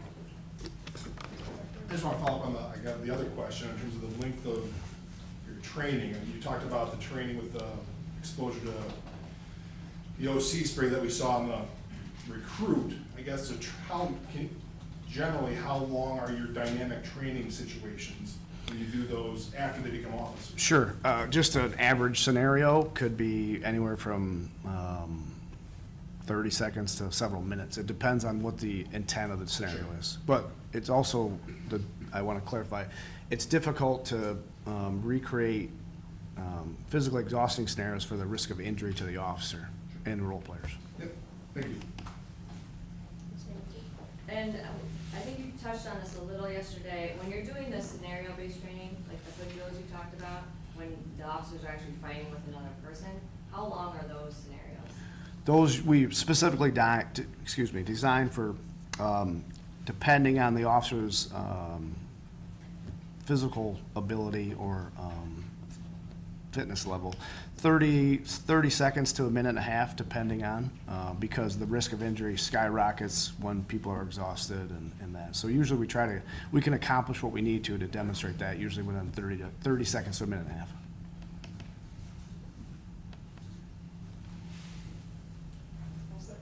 Yes. Mr. Becker, any other questions? I do see one hand on the jury, so I'll ask my clerk to come and get that question from you.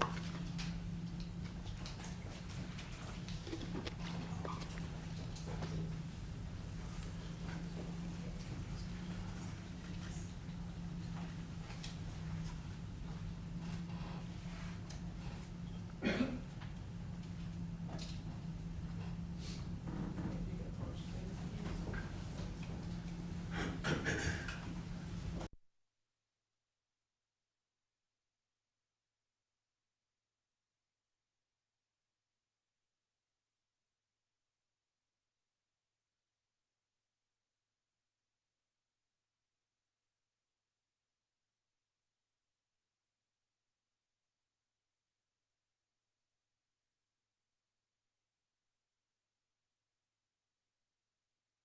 You can clarify, in your opinion, is deadly force appropriate in situations of active resistance or only in situations of active aggression? You can describe GRPD's policy. Yes. Training. Active resistance, you can't say always, but would most likely not lead to a deadly force incident. Becomes, it's a fine line between resistance and aggression. So, for example, grabbing at a taser would be an aggressive act, and that would raise the level of force greatly. So, hopefully that answers that.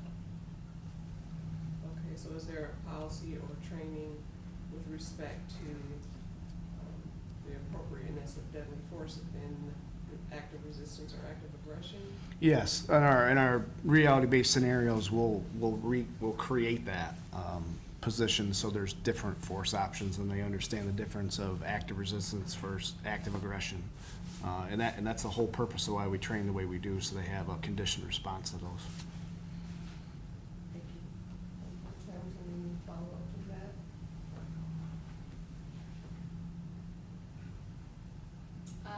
No, Your Honor. Mr. Guthrie? No further questions, Your Honor. And I don't see any other hands raised. May this witness be excused? Nay, Your Honor. Since it's Oh, I'm sorry. Please remind us. Yes, Your Honor. and you're okay with that? Yes. Thank you very much, Captain. Thank you, Your Honor. And thanks, may call your next witness.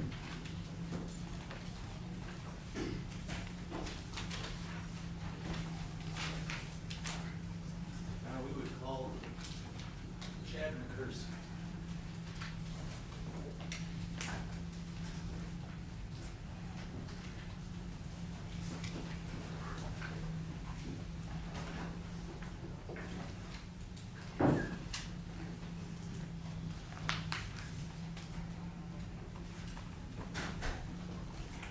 Good morning.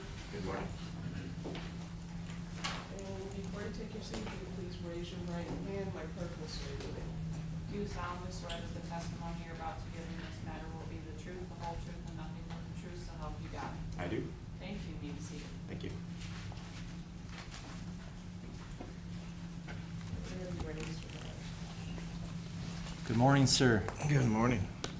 Sir, can you please state your name and spell your last name for the record? My name is Chad Mccersie. My last name is spelled Mckersie. And sir, how are you employed? I am a police captain with the Grand Rapids Police Department. All right, so Captain Mccersie, correct? Captain Mccersie, correct. All right, and how long have you been employed with the Grand Rapids Police Department? I have been employed as a police officer since January of 2000, so over 25 years now. And could you just give me a brief synopsis of your experiences and positions over the years, please? Certainly. I first started as an intern at the Grand Rapids Police Department in mid-90s. And then I got my college education, returned, and was hired as a patrol officer in January of 2000. I worked the road patrol for about 3 years, mainly in the South Service area. I then joined what we call the SRT, the Special Response Team, or the SWAT team. As a police officer, I did that for approximately 6 years. I left the SWAT team, went back to the road. I was chosen to become a community police officer. Joined the community policing team for about a year, and then I was promoted to sergeant. After I was a sergeant, I went back to night shift patrol as a night shift sergeant on the road. Did that for just a few months before I returned back into the SRT as a sergeant and team leader in the SWAT team.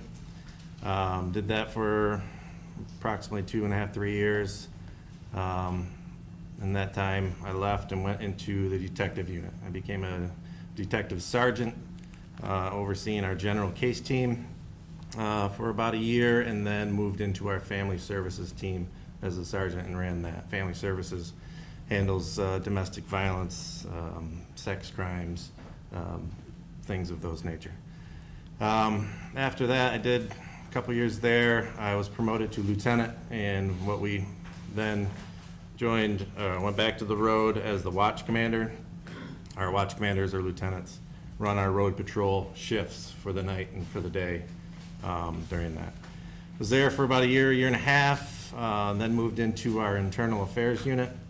Was the commander of our internal affairs for 16, 17 months for the department, and then an opening became available in the training unit. At that time, the training unit was commanded by a lieutenant. I was at that rank. I took that position and ran our training unit for about 2.5 years. From there, I was then promoted to captain, and I moved to the West Service area as the captain of that team for year and a half again, and then another opening came in support services. I moved into support services. Support services captain handles a lot of the admin work, a lot of the IT, buying the equipment, getting the fleet, the cars, and a lot of paperwork just to get all the stuff that supports our officers out on the street with the equipment that they need. From there, I then, last September, moved to be the commander of our North Service area in Grand Rapids. It was an honor to be the North Service area captain because that's where I grew up. I'm from Grand Rapids, so it's a privilege to be the commander of the patrol teams over the North Service area, and that's where I currently sit. Need a drink of water? Thank you. So appreciate that, and that's, sounds like you've had quite a few duties over the years. Now, have you also had, and you may have mentioned this in there, I apologize, I looked down at my notes a couple of times, but have you had duties as a master taser instructor? I have several other additional duties throughout those years, what we call an additional duty. I was a taser instructor, firearms instructor, defensive tactics instructor, and then I became a master taser instructor when I was in the training unit. And just to touch on historically, you've been with GRPD since what year? January 2000. All right, and has the taser been within Grand Rapids Police Department for quite a few years? Yeah, it was introduced while I was on the SWAT team as an officer, so probably 2005, 6, I don't know exact dates, but it's been a tool for our officers for almost 20 years, maybe. Now, as a master taser instructor, how many master and taser instructors does the department have at one time? Typically one. At times we have two. We try to get someone certified as a master taser instructor and then have someone go the next year. So we have an overlap because the master taser certification only lasts 2 years. So we want to have a master taser instructor in-house so that certification doesn't lapse at that time. How do you obtain this classification as master taser instructor? What were the requirements to earn that role? To become a master taser instructor, you have to attend the training through Axon. Axon's the company that designs and created the taser. So you go to a 40-week, 5-day class, wherever it's held. Mine was held in Los Angeles. You go to that facility, go through the training for its classroom, a test, a lot of practical exercises, designing stuff. They also teach you how to become a better instructor while you're there, when you're doing it. And upon conclusion of that course and earning the role as master taser instructor, what do you do then when you go back to your department with that training? With that classification inside the Grand Rapids Police Department, I train taser instructors for the department. And then those taser instructors instruct the officers in the classroom environment how to properly use the weapon on their belt. Now, sir, did you mention you've also been, is it commander of the Internal Affairs Division for a year or two? Yes. Okay. Do you have a significant amount of familiarity with GRPD training and overall use of force policies and practices that were in place on or prior to April 4 of 2022? I do. And do you have a significant amount of familiarity with GRPD taser instruction and practices on and prior to April 4, 2022? I do. At this time, I would move to have Captain McCersie recognized as an expert in a couple of things. GRPD training, policies, practices with regards to the taser device, and training, policies, and practices of GRPD related to use of force. No objection. All right, so he shall be considered an expert in those fields. And when I say use of force, in just the general overall policies of GRPD related. Yes, sir. To the general duties as far as automobile stops and the basic performance and policies involving those matters. Yes, sir. So, but he's an expert in training policies and practices regarding taser. Taser, use of force, and then also just general overall police duties, police functions within the Grand Rapids Police Department. I apologize for making that. Duties and functions. Correct. Any objection to that additional area of expertise? No, Your Honor. Okay, so then he shall be considered an expert in those 3 areas. Sir, I'd like to ask you some questions related in particular to the taser. We had another witness who testified about several topics. I'm going to try not to go into a lot of the same things all over again, okay? But just to get into a few areas in particular related to taser, and then ultimately get to some specific questions about the case here. Now, sir, the defense is calling you in this case to testify, is that right? That is correct. And has the defense talked to you several times over the last 3 years? Yes. And has the defense asked you a significant amount of questions about GRPD policies, trainings, and just the general practices of GRPD? Yes, sir.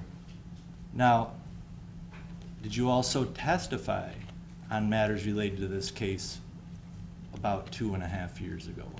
Yeah, I testified in the original preliminary examination for this case. Okay, and were you under oath at that preliminary examination? I was. Now,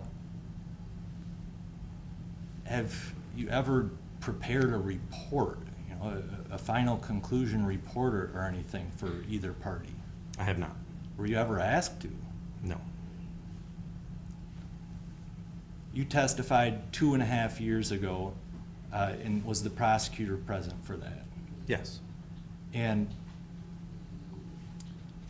has the prosecutor or detective on this case ever reached out to you and asked you for more explanation on any training policies or just general overall practices of GRPD? No. If they would you have been happy to talk to them? Yes. Your office is about a block away from their office, is that fair to say? That is correct. Now, going to the taser, what model of taser did GRPD use on April 4, 2022? At that time, we were using the model Taser 7, the T7. And where would an officer on duty on that day, where would they carry that device? We mandate they carry it on the opposite side as their firearm, so you have to do a cross draw to pull that, access that weapon off of their belt at that time.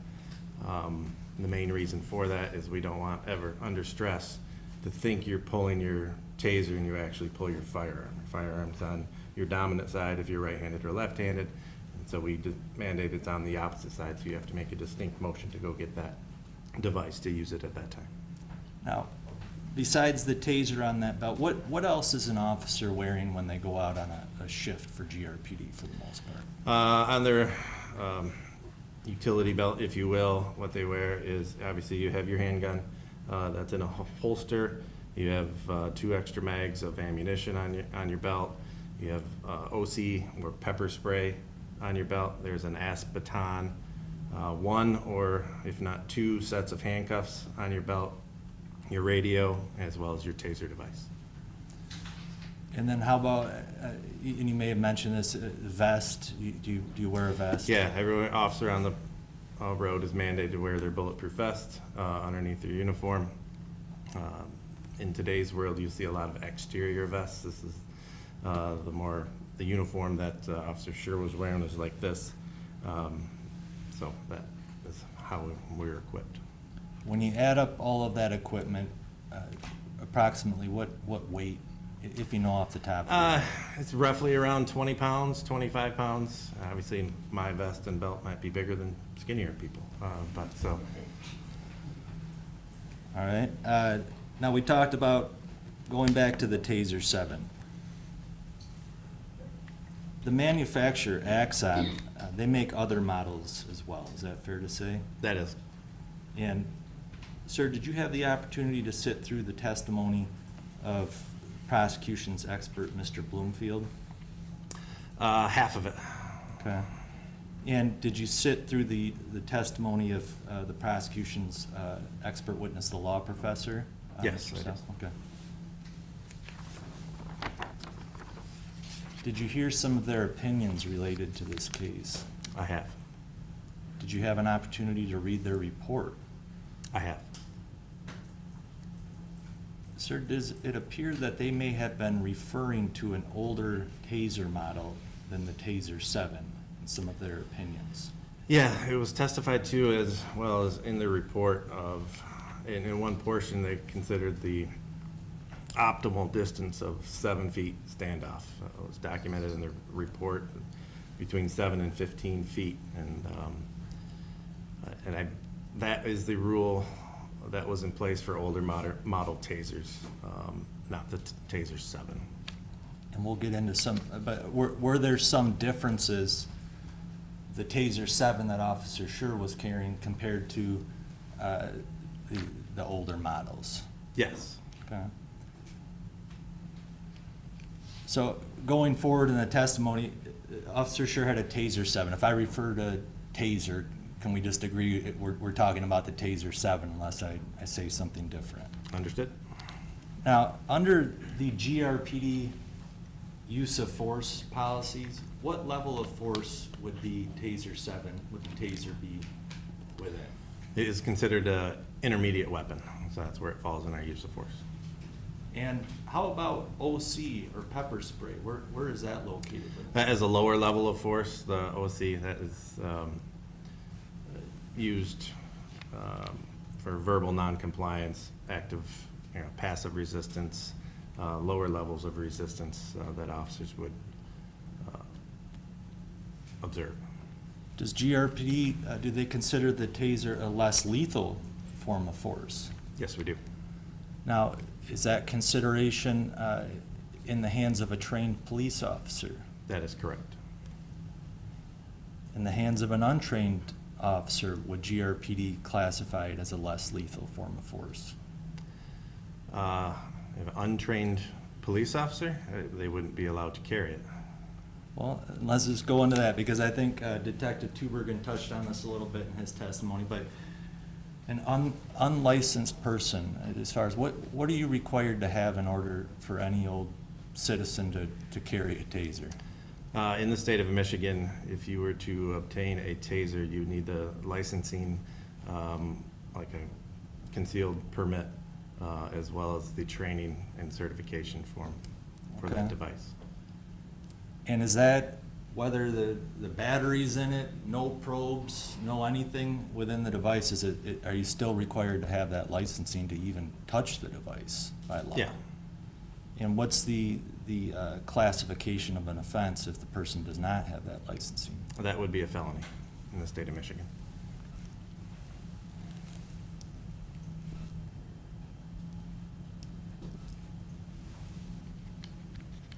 Now I'm going to ask you, I'd like to get into some of the Taser training, but just backing up a little bit, okay, because I can't recall how much this was discussed, but just to give the jury a little bit of context as far as training goes.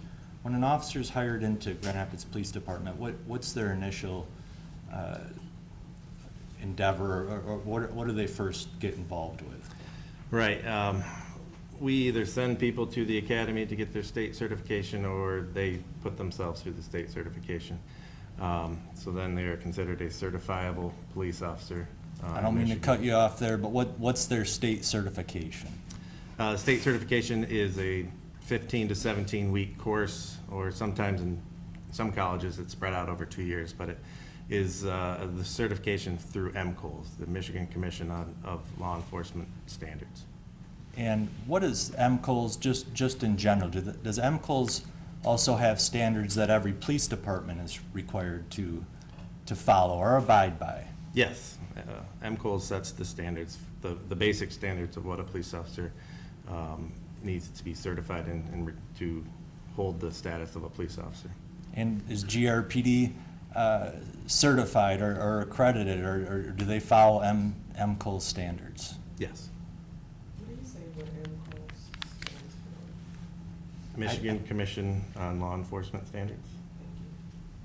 I'm gonna ask you to say the whole thing every time. No more MCLs. I apologize. No, I'm just joking. Let's stick with MCLs.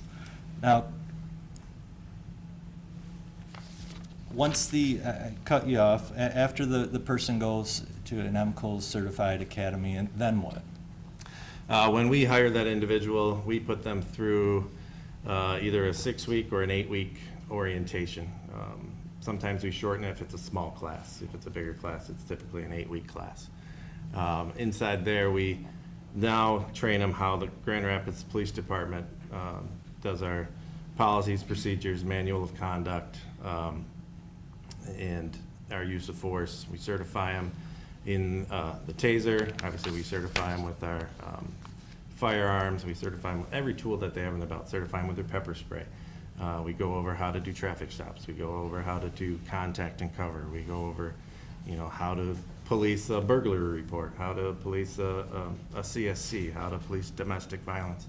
And then after that 8 weeks, we swear them in as an officer for the Grand Rapids Police Department. After the swearing in ceremony, they go into our field training program. It's a 16-week program at minimum that they go into, and it's divided up into 4 steps. Each step, the trainee is always partnered with a field training officer.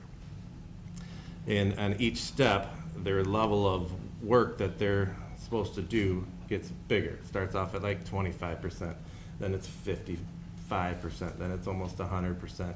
And then like the last 4 weeks is they're like shadowed by their FTO to see if they can do the job appropriately. And during that time, that's documented, their mistakes, their successes, and what training was needed to improve skill sets here and there to make sure that they are good and on a solid basis to move on and go on to solo patrol. Okay. Now, just going back to Taser training, where is the officer initially trained on Taser usage? During our 8-week orientation. Okay. And then how about after they're done with the 8-week? Is there continued We training? have annual recertification of the Taser device every year built into our training programs. And is that just only the department that requires that, or does the manufacturer? I can't recall. I believe it's the manufacturer's policy to recertify every device or every officer with that device. Now, when you instruct the officer, going all the way back to the 8-week in-house, does the manufacturer provide the department with materials that the department then uses to train the officer?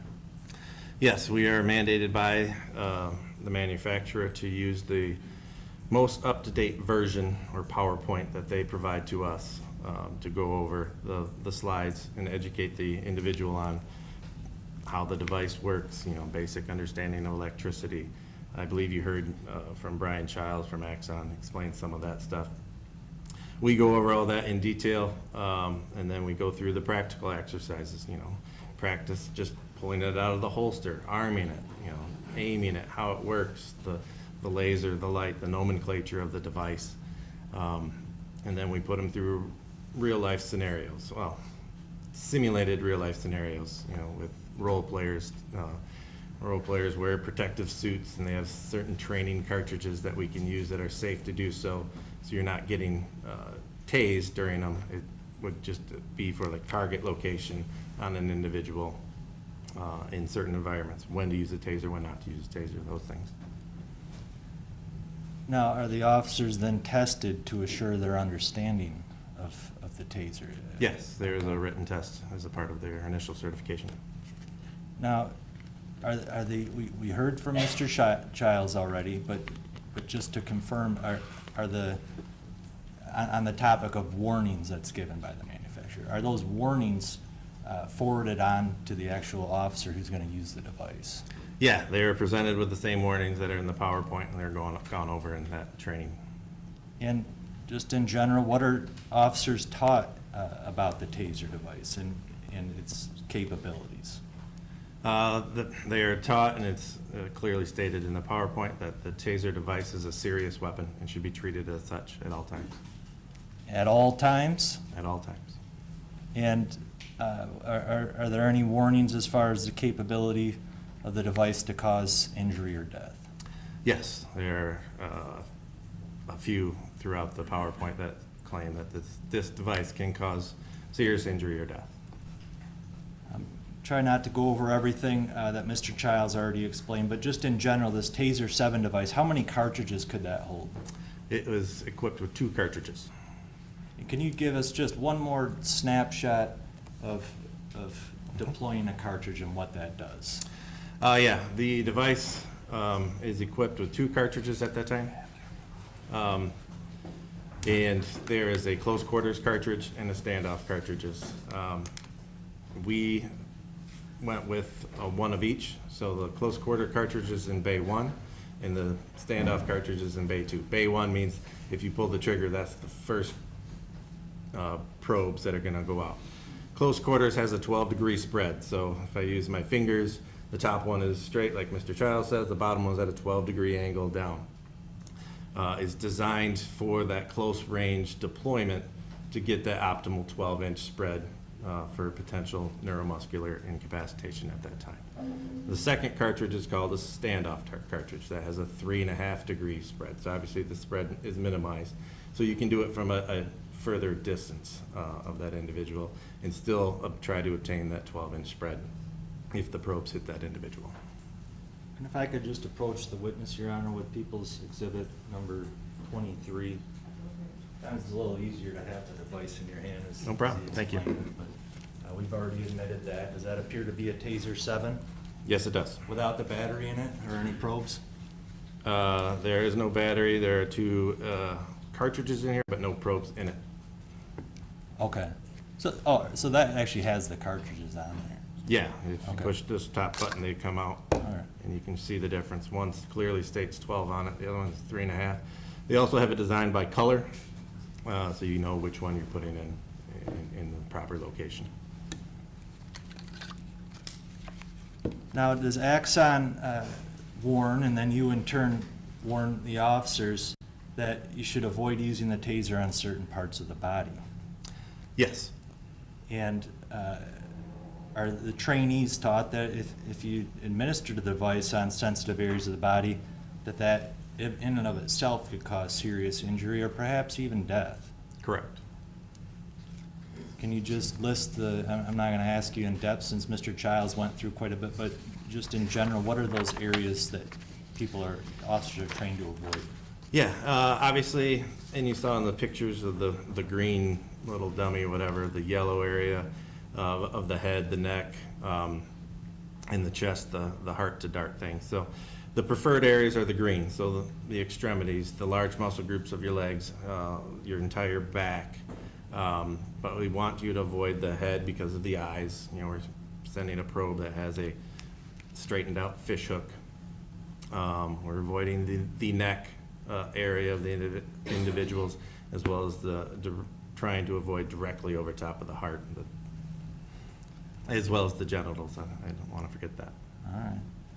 And even after both cartridges are deployed, okay, and the probes are out there, the 5 seconds passes, does that device have the ability to re-energize the probes and even the wires? Yeah, if both probes are deployed into the field, the arena, or whatever you want to call it, you could re-pull the trigger and activate all 4 probes as well as the wires, or you could hit the arc switch on either side, it's ambidextrous, which has been pointed out. And sir, I was going to go through the voluntary. Our officers provided the opportunity to have a voluntary tasing, or recruits actually, back during the 8-week. Yes, they are. And we already had a witness testify and go through some of the video on that, so I don't want to necessarily go through it all over again, but is that required, or that the trainee take that on? It is not required, it's encouraged. We want them to understand the capabilities of this device and feel what neuromuscular incapacitation is. We also want them experience that when you are experiencing NMI, if I can use the shorter version, Please. That you can still hear commands from the person that is tasing you. So they know when the ride is over that they understand what the officer wants them to do at that time.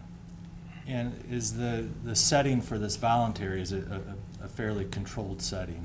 It's a very controlled setting. It's a very sterile environment. Everyone is required to wear eye protection. We offset everybody, behind where the probes are going down range, so there isn't an errant probe that accidentally strikes somebody.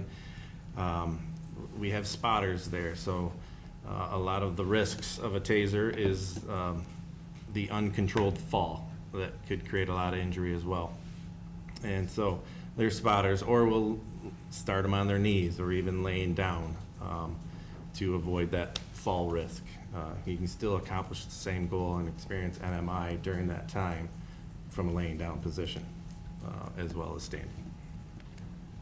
We went through the video yesterday, and have you had the opportunity to review the voluntary tasing of Christopher Schurr here back in his academy? And if you recall, and I can pull it back up, but approximately how far was the device from Officer Schurr when the probes were deployed? In the video that was displayed, Officer Schurr was laying down. The instructor that tased Officer Schurr was probably 1 foot or 2 foot. It's not super clear, I think the spotter's in the way, but you can tell the proximity was very close, and I believe it was to the lower portion, to his legs. Even at that closer distance, does it appear as though Officer Schurr still felt the effects of the device? Yeah, you definitely can tell by his reaction, the immense pain that he's experiencing, and in my opinion, it was a lower extremity, lower hemisphere. You heard that term from Mr. Childs, exposure. So you can see him kind of crawling still because it didn't get that full above and below lockup, but he definitely couldn't use that leg, or if it was in both legs at that time. It appears as though he did not have the ability to really control his whole body during that experience. Correct.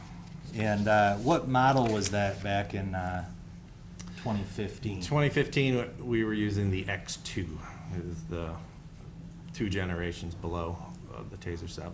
Did the X2 have something different than this Taser 7, particularly with its ability in those close range situations?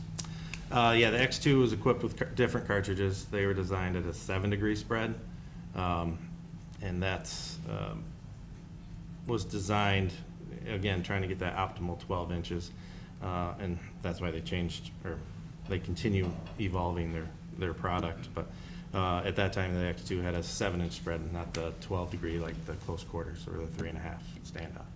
So if we had the video with Officer Schurr, similar distance with the Taser 7 device, with the first cartridge that's deployed, what might be expected as far as where it may... If you did the voluntary exposure with the Taser 7 with the close quarters at that distance, they would get a bigger spread, more likelihood of experiencing full NMI lockup at that time. So going back to the academy, was Officer Schurr trained going all the way back to the academy, I call it the academy, Right. the 8-week, that it's acceptable to use the device within closer distance? Would that be fair to say? That is fair to say, yes. And it appears that even at a closer distance, even with the older device, it still had a pretty significant effect on Officer Schurr. Is that fair to say? That's very fair to say. Now, when the probes connected with Officer Schurr, I think Mr. Childs mentioned this, do you all sometimes refer to that as taking the ride? Yes, we do. And how long does the ride last? It is designed to last 5 seconds. What happens if the person continues to hold, or they repeat the ride after 5 seconds? It depends on the configuration of the device, the software, the computer of the device. If in older models, if you just held the trigger down, it would keep going for as long as you went until you actually let go of the trigger. In the Taser 7, they have that automatic shut-off that will stop the device after 5 seconds. But it can be re-energized at any time. Any other trigger pull would send a second cartridge, or if you hit the arc switch, you re-energize the one set of probes that are downrange. Does Axon warn against repeated or continuous deployments or Yes. ignitions. And I apologize if I'm using the wrong terminology on this, but now are officers therefore trained not to have continuous or necessarily repeated applications, to have some limit on that? Yes, officers are trained, if you're not getting the desired behavior change, try a different tactic. You don't want to keep using one thing over. It's more dangerous with the taser because you're putting that much energy into an individual and I'm not a medical person, but from my training, is repeated exposure to extreme amount of pain. The body's either, adrenaline's gonna go really, really high or dump, and that could be dangerous at that time.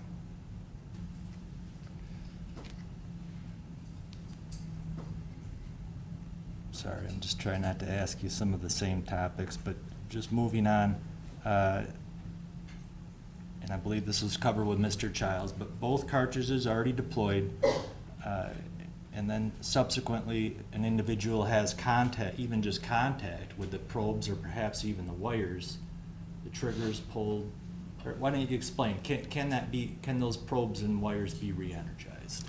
Yeah, the probes and wires can be energized once they're outside of the device and either in a person on the ground or wherever they're at. So anytime you reactivate this device by, again, pulling the trigger or pushing the button intentionally or unintentionally, it's gonna cycle again for another 5 seconds. So that energy is out there. Now, even if both cartridges are deployed, I know we've talked about this, but does the device still have a drive stun capability? Yes, it does. And are GRPD officers trained on how to administer that? Yes, they are.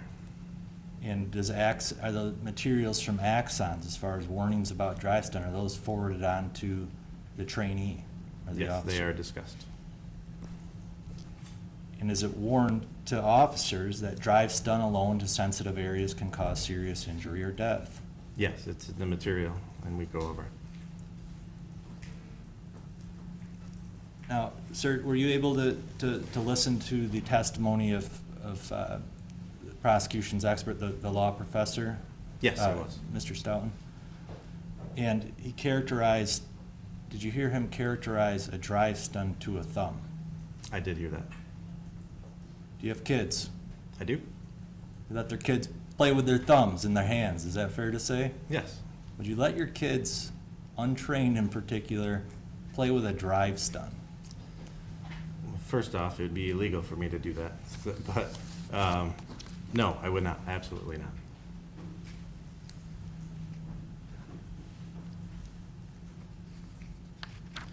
You mentioned continuous pain and how the person may dump. Now, what if somebody, as far as the drive stun function, somebody who's depleted, exhausted, a continuous drive stun, could that have some type of effect on them in this dump? Yes, it could be, if a person is exhausted, that a level of pain would be dangerers. Have you been drive stunned before? I have. And is there anything that you characterize the pain to, or other folks that have had It's it before? commonly perceived as a blowtorch. It is extreme amount of pain. It's localized pain, but it is unbelievably painful. So if you were to press a blowtorch against your skin, you'd want to get away from it as fast as you could. A Grand Rapids Police Department officer, and we'll stick with the drive stun function.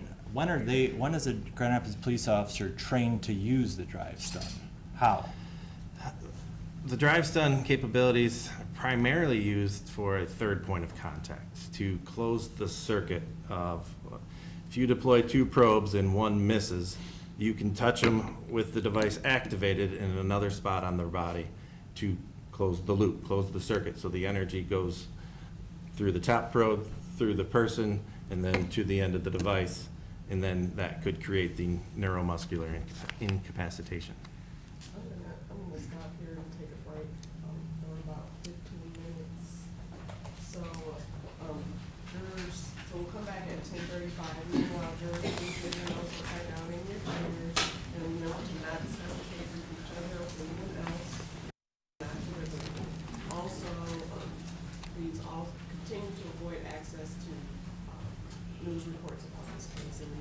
February, so we'll see you back in 15.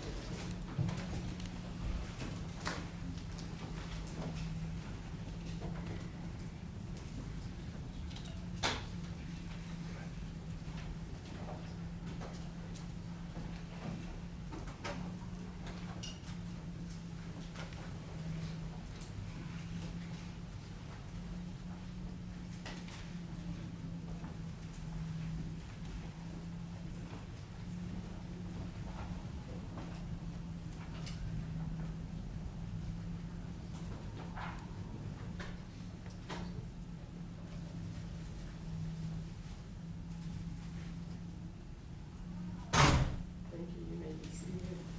And I wanted to state for the record that I did notice one of the jurors raise their hand to ask, kind of like, wanted a break. So it was about the time I was going to break anyhow. So I just wanted to make that clear for the record, because I did kind of motion like, yes, we'll take a break. So with that, we will be in recess until 10:35. Judge, before we begin, did you want to put that one question on the record that you didn't ask? Yes, I'll do that at this time. So the one juror had a question of the witness before this witness of Captain Cyber. The question was, would GRPD policies be the governing policy to deem an individual a reasonable officer in this incident, and how it played out? I did not ask the question because I did not believe it appropriate for that particular witness to answer that question. In addition, I will instruct the jury on what policy/law they are to use to deem the defendant reasonable or not. So I will instruct them. I didn't believe it was appropriate for the witness to answer the question, and I also didn't believe him to be in a position to be able to anyway. So I don't know if there's any additional information you'd like to place on the record in that regard. Mr. Becker? Nothing beyond. And Ms. Hamilton, because Ms. Hamilton was on that. Oh, that's question. But go ahead. We have nothing. Whoever. Okay. All right, so we'll see you back at 10:35.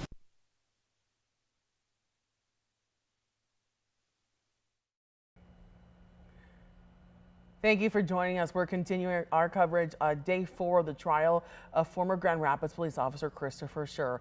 Today we heard the last of prosecutor Chris Becker's cross-examination of GRPD Captain David Siver, and the defense called their next witness, Captain Chad Mccersie, to the stand. That second witness will continue his testimony after this break.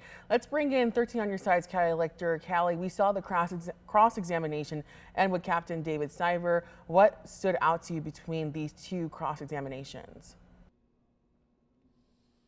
Lauren, I think that it was really obvious from the defense. I believe they also said it at one point that these two experts that they called in were kind of their foil to the two use of force experts that the prosecution has called in over the past couple of days. You know, they were being asked some of the similar questions based on statements that the prosecution's use of force experts have been saying, and have been kind of saying, you know, the opposite of the prosecution's use of force experts. And they've been really, you know, by the GRPD policy. Everything's been related back to GRPD policy. And at one point, I think after the break, so you guys on stream haven't gotten there yet, we're talking about, you know, the relation to Michigan law, which was a criticism that the defense had during their cross-examination of the two prosecution use of force experts, is that they didn't know Michigan law, and they weren't experts in Michigan law or GRPD policy. So everything that we're hearing is really, you know, he was justified within this GRPD policy. And again, the question is up to, you know, the second-degree murder charge, not necessarily GRPD policy, but that's what we're hearing right now, Lauren. And Callie, I wanted to ask about seeing the comparison of using multiple GRPD officers versus, for the defense, versus the prosecution not using any. What's your take on that? I mean, we heard it in the opening statements from the defense. They believe that Schurr was justified because he was doing his job, and, you know, he was scared. This was self-defense. So I think that's why they're calling in a lot of these officers. And I believe, you know, David Siver has familiarity with former Officer Schurr. These other GRPD officers who came in also have familiarity with him. And so I think they're really calling them in to show that this is what it's like for an officer, someone on the force there at GRPD to again play up that self-defense, that he was doing his job point that we've been hearing throughout the trial from the defense. We saw things get very intense, especially at the end of the day. Was that the same at the beginning of today? I think, you know, there was a lot of energy in that courtroom earlier today, but it definitely has fizzled down since the initial moments. We saw, you know, a little bit of kind of that fire from Kent County Prosecutor Chris Becker that there was at the end of the day yesterday. But again, you know, as you get into more of the pulling up the documents, you can see that the kind of the pace slows down a little bit. It takes a while to pull up some of these documents, as, you know, the viewers at home are watching. It's not like they could just pull up an exhibit and it's there like within seconds. Sometimes it is, but sometimes it takes a few seconds, even need a little break to pull up some things. So I think, you know, with those pacers in there needing to go and put up a policy document onto the stand, it kind of slows down that pace a little bit. And I think the energy not necessarily was lost per se, because I think there's been a high energy, a high fire from both sides throughout this case, but I think it definitely has lowered a little bit from what we were seeing yesterday before we dismissed for the day, and then a little bit this morning, Lauren. And Callie, I want to ask you about those questions those jurors asked. Like we've been talking about this whole entire trial, jurors are able to ask questions. We saw them ask a couple of them today. Talk about that. So I think it was really interesting about the questions that they were asking, and we saw at the end there was one question that was not asked. And, you know, again, when we're talking to some legal experts, they say it's becoming more common for jurors to be able to, you know, ask questions, being comfortable to ask questions here in the courtroom. I think it kind of shows where some of their minds are going. Again, we don't know what jurors are asking this question. I know that we have, you know, that anonymous outline of what the jurors sitting on that bench look like, or in that box. But you know, those questions show that they're really paying attention. They're really digging in. And again, what I said, you had two use of force experts from the prosecution who said one thing, their opinion, and then you have two use of force experts from GRPD who are saying another thing. I think that was really reflected in their questions surrounding, you know, how long does the training run for? What kind of training are they put in? And then even with that one question that wasn't asked about, you know, a reasonable police officer, it shows that they're thinking, they're absorbing what they're hearing, and trying to piece together, you know, all of these witnesses that they've been hearing over the past 4 days, Lauren. And Callie, my last question for you is yesterday we saw kind of like a ping pong match of the defense asking questions that kind of were directly connected to things that witnesses said for the prosecution beforehand, and Prosecutor Becker coming back and kind of asking a question in regards to what the witnesses were saying yesterday. Are we seeing that back and forth again between the defense, prosecution, and what previous witnesses like Stoughton have said in days before today?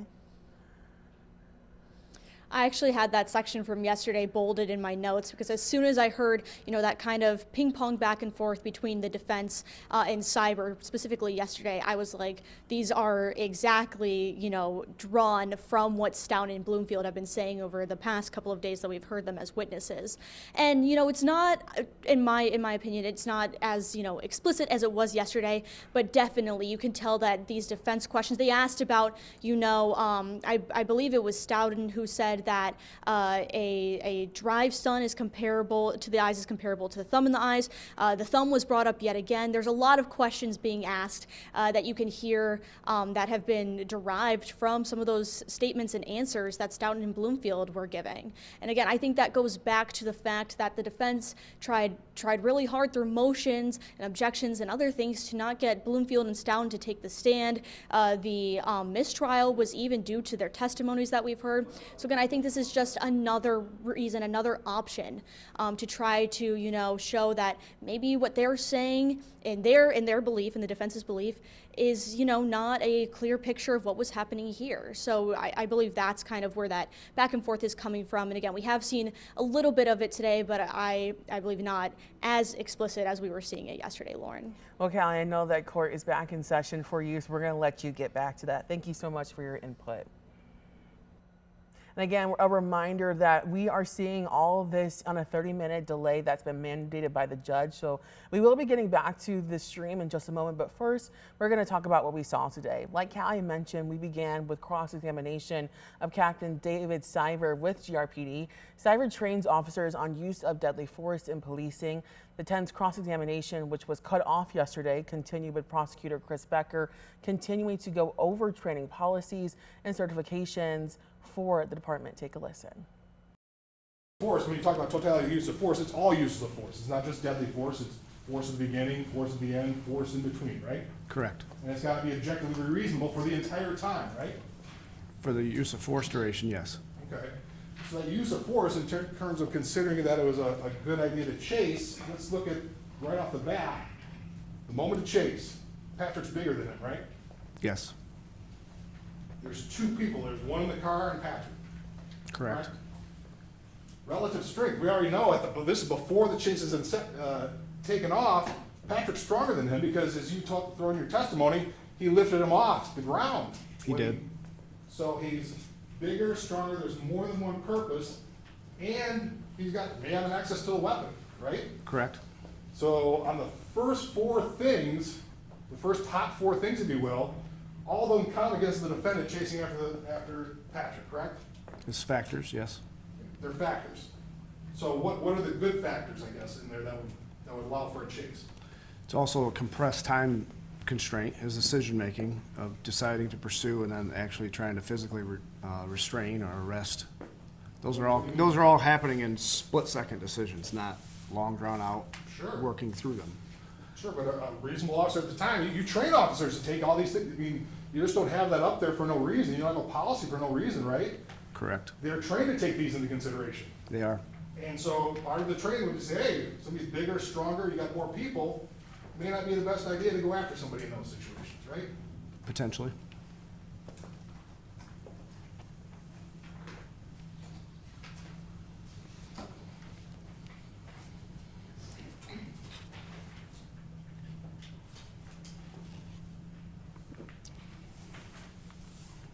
I'm gonna say, like, we can't put this on the board because we're still trying to keep off the actual training stuff. For the media, the jury will get this. Staying with Exhibit 32.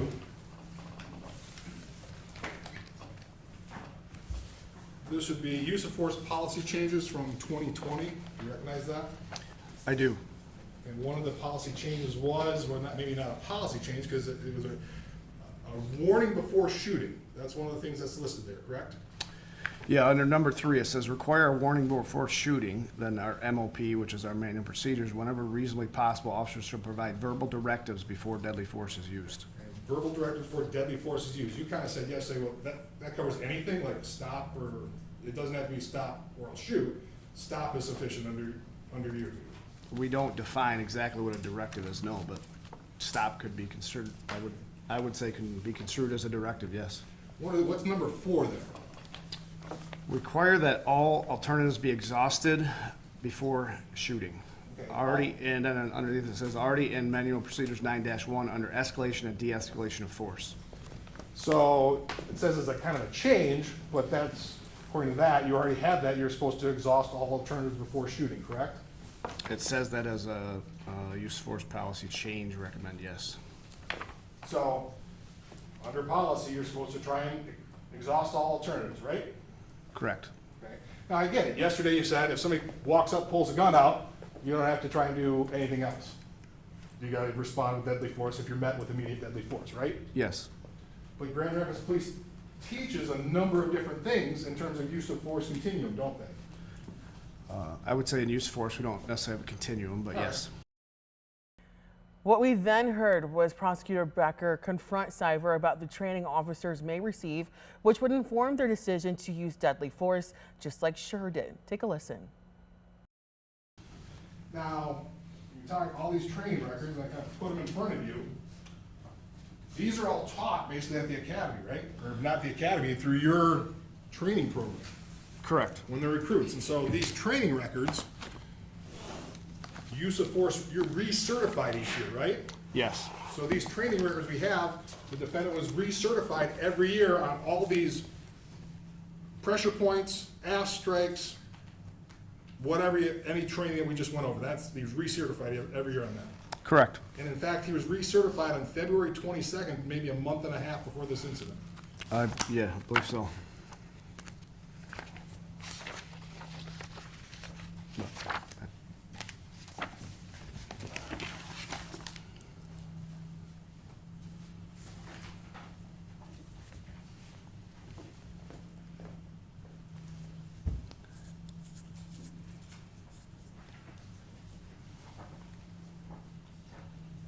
One of the things you also talked about was action versus reaction. That's something you train. Correct. So action versus reaction, I want to be clear on this. So hypothetically, you're an expert, so hypothetically, you're responding to a domestic violence call. That's something common for Grammars police, right? Yes. So you respond to a domestic violence call, they say, it went out the back. You go out the back. I'm standing there with a gun. You can't shoot me, can you? You're standing there with a Just gun? standing there, right like this, gun at my side. There's a lot of other factors to it, but it would depend. Well, what other factors? Depends on kind of how you're moving, distance of us. Just all said, that. I'm standing. I'm standing here right there. I'm standing, gun pointed, and looking at you. No, I wouldn't shoot in that situation. Why not? Because you're pointing at the ground. Okay. Not posing a threat to you right now, am I? No, you're a threat. I'm a threat, but I haven't done anything. Well, if I'm a threat, why can't you shoot me then? Because I would have you at high ready, my gun pointed at you, giving you loud verbal commands. Okay. Wonder if I'm running away. I would be giving you loud verbal commands. So if you have a firearm in your hand, you're running from me, I would still have my gun up and giving you verbal commands that give chase. But action beats reaction. I can quick Yes. shoot, right? That's what you train. Yes, But even in this circumstance, this wasn't a gun. This was a taser, right? it was. Taser doesn't do the same thing as a gun. You would agree with me on that, wouldn't you? Does not function like a firearm, no. So the one big concern of the tasers is going to disable somebody to have somebody access their gun. That's one of the biggest concerns, right? Yes.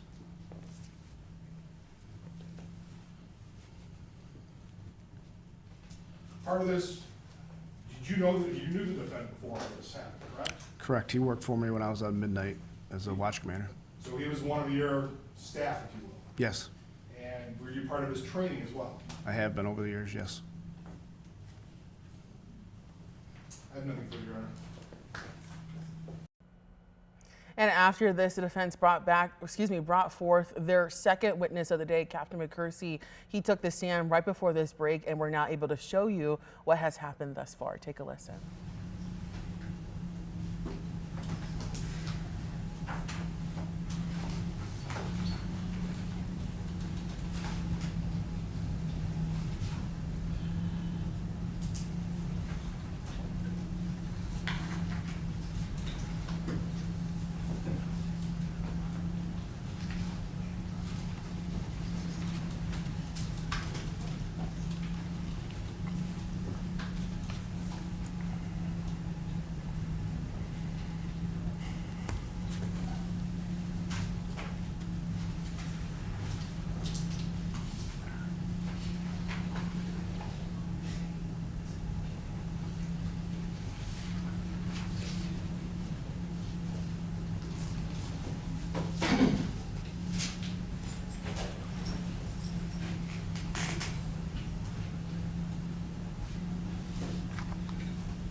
You may be seated. You guys may be seated.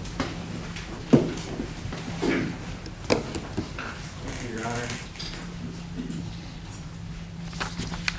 Mr. McFarland, could you please pull up Exhibit K?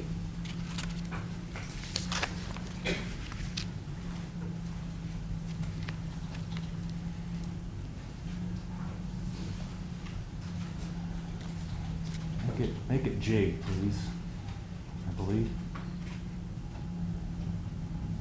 That's it, thank you.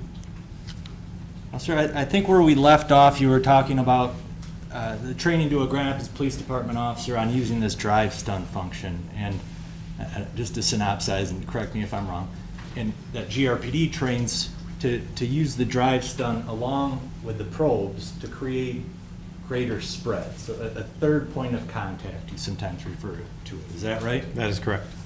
And let's just say, you say third, but if there's even one probe even on an individual and then the drive stun, that's not 3 points, right? That is correct. It's designed because sometimes a probe, depending on the clothing, or I mean, it still could be in contact with that individual. Maybe it's in their wallet or in the belt or in a large puffy coat, so it's not close enough to the skin. But one probe is actually in the skin, so that's the differentiation of, a third point of contact to close the circuit. Now, if we could just play this video here, Mr. McFarland.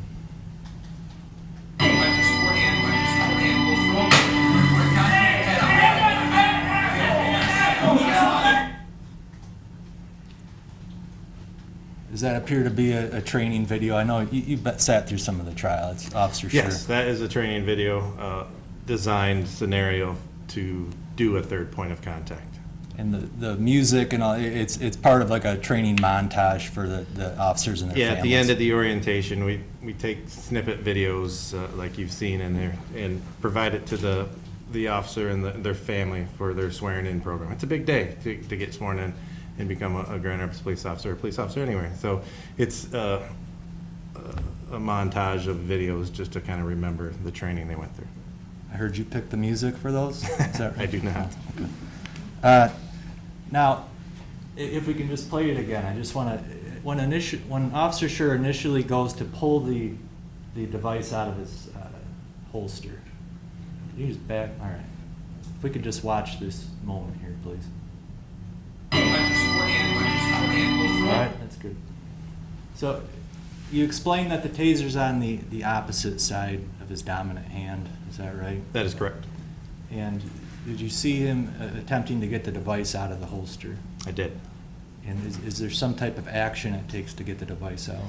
Yeah, the holster that's designed for the taser is a retention holster, is to keep it secured on our person, so we don't get it taken away from us. But it takes some practice because there's retention methods on it. This one, I believe, has a two-step. It has a thumb snap as well as a hood. So you got to break the snap and then roll the hood and pull the device out. And even pulling the device out, if you pull the device out at a weird angle, it can get hung up inside the holster. It's very similar training because this looks like a gun. It's very similar to our guns. Our guns have retention holsters. And if you break all the retention methods but still pull it out on a weird angle, it can get stuck. And you can see officers kind of doing that jerky motion.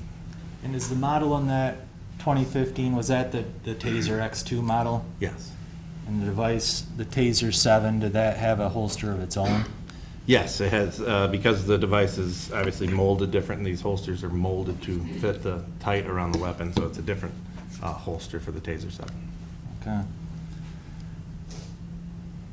Could you just play the probe deployment here if it hasn't already gone? Stop. How far was the device from that dummy when Officer Schurr deployed the probes? I would estimate about 6 inches, maybe 8 inches, right around there. Was Officer Schurr trained that that's an appropriate distance to use that device? Yes. Because we're talking somehow, this trial's turned a lot into different policies. Okay, there's a lot of different policies and theories around the country. Is that fair to say? Correct. And the acronyms go on forever, right? As far as all these different bodies throughout the country on police practices. Yes. And Police Magazine and all sorts of other literature out there on police practices. That is correct. Now, to this officer right here, is he trained on every different policy in every magazine around the country? No, he is trained to our Grand Rapids standards. So if some magazine or some other entity around the country, some other department in New Mexico or South Carolina says, you shouldn't do this, is he expected to know that? He is not. Is he expected to know what he's trained? He's expected to perform to our training standards that we give him In your policies, in our policies. in your common practices. Yes. Not every common practice is written in all these policies. Is that fair to say? Correct.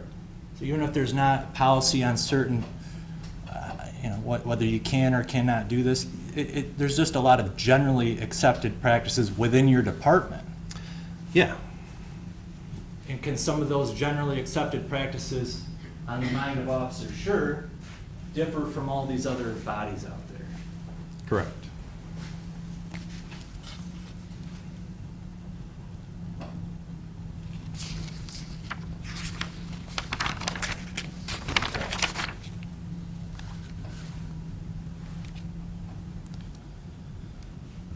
Now,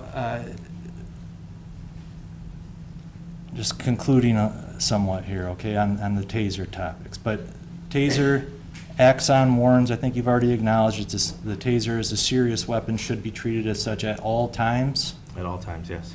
And can that be even after both cartridges are deployed? Yes. Because I believe, as Mr. Childs discussed as well, does the device have the ability to re-energize? Yes. Does it still have the drive stun function? Yes. Can the person still experience NMI? Yes.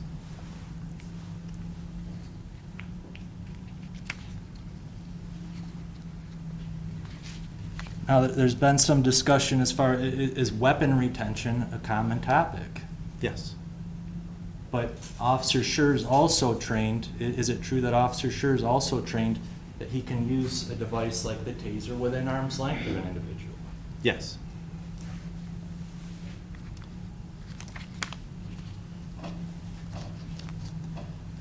And to clarify that video, the reason we're looking and designed that video that way, or that training scenario, is if you are up close to that individual that you have to use the taser on, we know it's going to be a close probe deployment, so it's not going to get that NMI. So then he moves to a different part of the body to get a bigger circuit, because it's smart enough to know that these two probes happen to be 1 inch or 2 inches apart, but then there's another spot on the body. It creates a bigger circuit, getting the large muscle groups and potentially creating NMI. And is that something that officers are able to achieve out in the field? Yes. As far as close probe, follow up with the drive stun, that's something that officers do out in the field? Correct. Are you aware of whether prior to April 4 of 2022, whether this officer was successful in a similar close probe with follow-up? I am not aware of that, but I know it happens. Okay. We'll get that with a different witness perhaps, so thank you. Now I want to get to the topic of April 4 and the encounter here. Now, have you had the opportunity to review the videos from this case? Yes, I have. How many times approximately? A few dozen.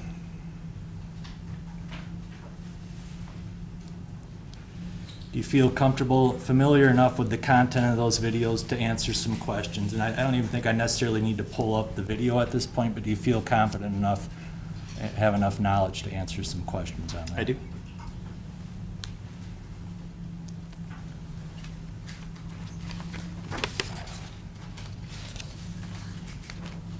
When you go back to do an evaluation of an officer, their decision to use force or handle a certain situation, what is how do you gauge that? How do you judge assessing an officer's actions? Obviously, we need to review all the videos that are attached to that incident. We got to review the police reports, the use of force reports, going along with that information. And we have to view it in real time, at that time, not information. I know you've heard this before, not hindsight, as I sit in my office on a Monday morning looking at what happened over the weekend. I have to put myself in that lens of what's going on at that moment. What information do I know that they know at that time? The totality of the circumstances of what's going on, the individual's I believe you were presented earlier, a whole list of totality of circumstances, that could have a benefit or could have an explanation of why they went this way and why they went that way.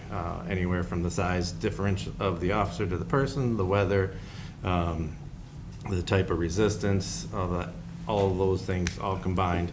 And then we do a review of, was it within policy, was it within following training at that time? Does the officer always have to use the best tactic or make the best decision in that moment to still be deemed reasonable? No. Does it depend on the circumstances? Is that what you're explaining? Yeah, it is a very dynamic, evolving event. So there's a lot of things that go into that factor. We have to weigh that stuff in judging the reasonableness of that action. Now, since we've been focused for the most part on Taser, I just want to ask you about the Taser usage in this incident on April 4th with Officer Schurr. Was it reasonable for Officer Schurr to move on to a Taser device in the situation he was in? Yes, when Officer Schurr decided to pull his Taser out to attempt to use it in this situation, it was reasonable. He's already tried lower levels of force that were unsuccessful, and we're training him to, again, if it doesn't work, move on to the next, try something else. Ultimately, we're trying to change behavior, get compliance. And at that time, he introduced the Taser in that situation. Anything else about Officer Schurr? At the time he pulled out his Taser, just looking back and watching this, the length of the fight, does the length of the fight mean anything to you? Yeah, it's a very big deal. I mean, we go from driving around the city in a very calm but alert manner to 0 to 100, it in seconds. So in my review of the videos, you could already tell, he was become to a higher level of alertness when the driver popped out of the car and things, he's not complying and he's trying to figure things out. And then obviously he got assaulted. They run around the car and he's trying lower levels of force. He tried to tackle him. He's trying to control him, and he's not gaining anything. It's not working. So then he introduced the Taser at that time and attempts to use another level of force, use another tool on his belt to gain compliance, change behavior, and get compliance to control this situation. In the Taser, was that a reasonable device for him to turn to in that situation? Yes. Okay. Now, as far as watching the video, he's in close quarters with Mr. Loyola, is that right? That is correct. And it appears as though he attempted a close quarter deployment, is that right? That is correct. It appears they're still in contact. Officer Schurr has a hand out trying to still gain control of Mr. Loyola at that time as he's using the cross draw to introduce the Taser and attempt to use that so within arm's length. And as we all know, the driver grabbed onto the device, is that fair to say? Yeah, it's clearly evident. Now, after that point, as far as somebody attempting to take a weapon from an officer, is that a pretty serious situation in training? That's a very dangerous situation. Why are we taking this weapon away from me? Why? What is going on at that time? It's easy. If you and I are fighting and you take my wallet, you're taking my wallet to spend my money or use my credit cards. That's an assumption, but it's not just to take it away from me. So, I mean, as an officer, you're taking away a tool, a very serious and dangerous tool off my belt. It's a very scary situation. So when the matter gets to a point where, does it appear at some point that the driver is able to have exclusive control of the device? Yes. And going back to your analysis there, in the eyes of an officer, after a couple of minute fight, would it be reasonable for an officer to fear that the individual may use the device on them? Yes, that is reasonable. And based on your review of the video, no hindsight, was Officer Schurr reasonable to resort to deadly force in this situation?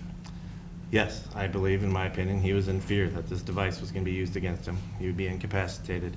He's already exhausted at that moment.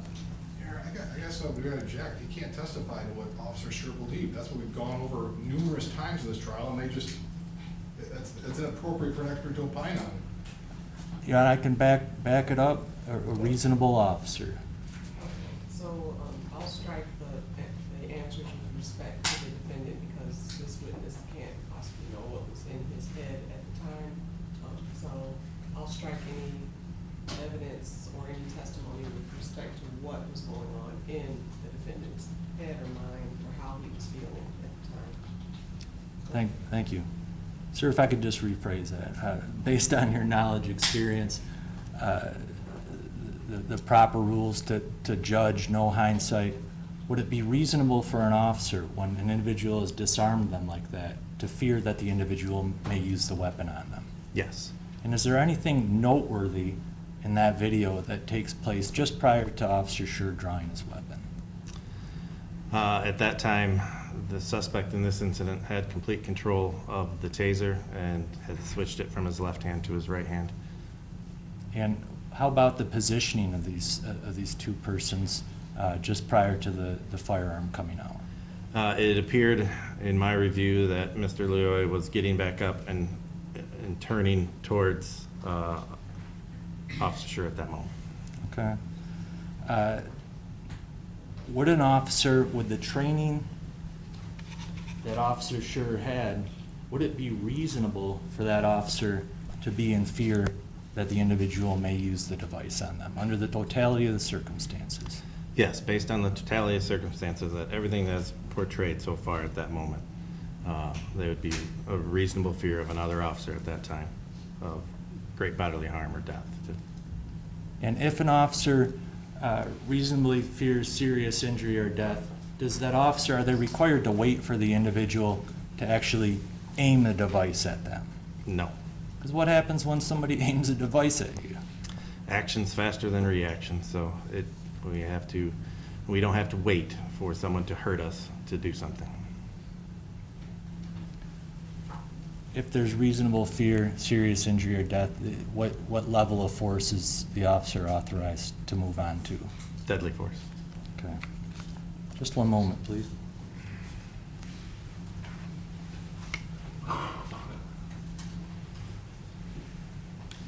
That's all. Thank you, Your Honor.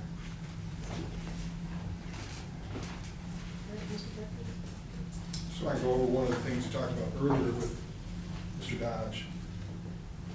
These questions on the defendant doesn't have to go by South Carolina policy, Florida policy. You are certified under CLIA, right? Yes. Once again, what is CLIA? It is the gold standard of policing. It's to set the police standards across the nation of policies and procedures in place. And the gold standard means that you actually have other departments from across the country come in and look at your policies.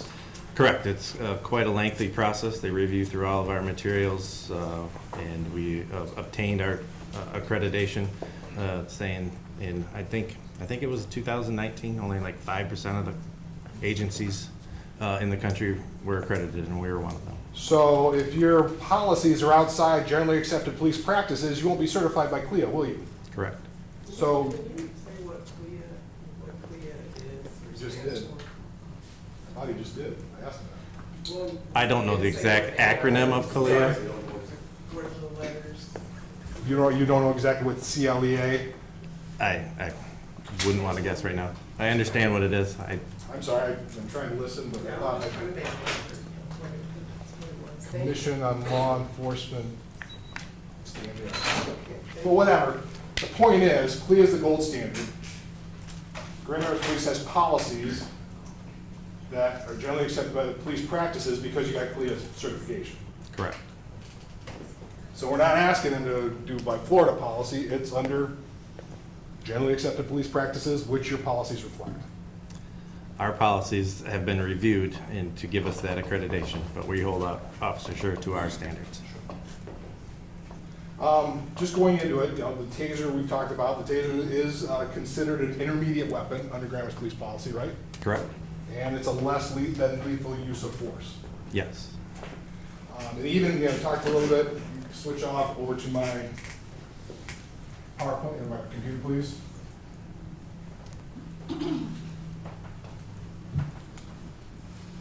This is Exhibit 24. You've had an opportunity, were you in here for the child's presentation? Yes, I was. And you recognize this slide? I do. This is the slide for the Taser 7.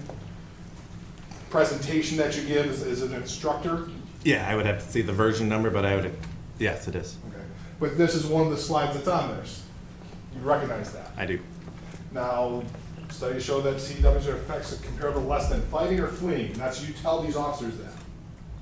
The exertion of the device is like you're fighting or fleeing. Yes, that's what it causes after you experience NMI. Now going to, we've talked a lot about, go back to, they're not risk-free though, right? Correct. Now one of the things you do talk about, sorry.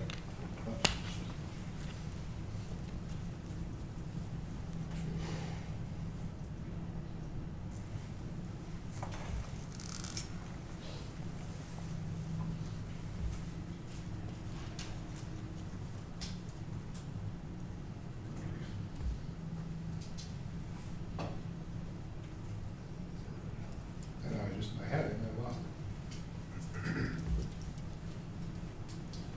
There we go.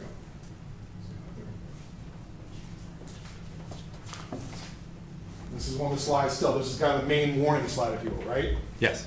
Now, they just don't give you the slides and tell you to talk about them. They give you kind of a script, a thing to tell the officers, right? Yeah, there's notes attached. One of the notes, and particularly this side, on this slide, is the National Institute of Justice, and the 5-year study found that Taser energy weapon deployment has a margin of safety or error greater than most alternatives. That's one of the things you tell them, right? We just, not that specific. What do you mean, not, you don't follow, you don't, so they give you the stuff and you don't follow, you don't say it? We read the slide and go through it, and we don't go into the minutia of the, who did the study on that. But you don't, but you say the basic part of it is that the significantly lower risk of injury than physical force. Yes. So you tell the part about agencies who use Taser decrease suspect injuries requiring medical attention by 45%, and officer injury requiring medical attention by 80%. You say that? Yeah, we go over the reasons. The Taser was designed to reduce a lot of things. You know, baton strikes for one. They're ugly. They're nasty. You know, it looks horrible to hit someone with a metal rod. This reduces the injuries because it's designed to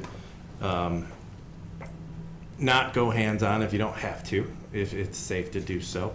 And then it's designed to reduce the injuries to the officers as well as the suspect. Okay.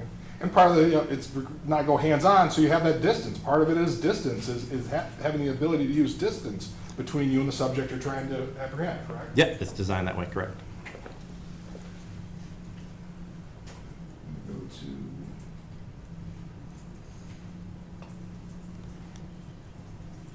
Exhibit 32 now, Your Honor. I'm trying to make that a little bit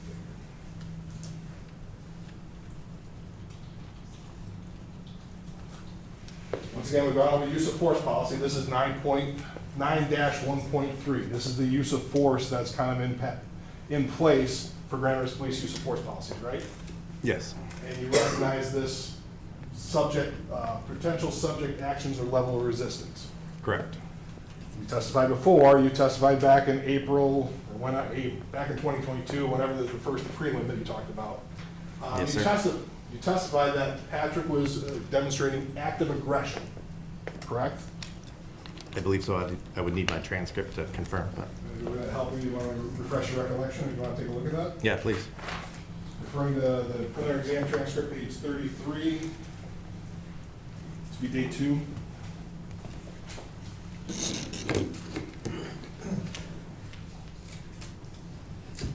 Just starting on line 24, kind of going over into page 34.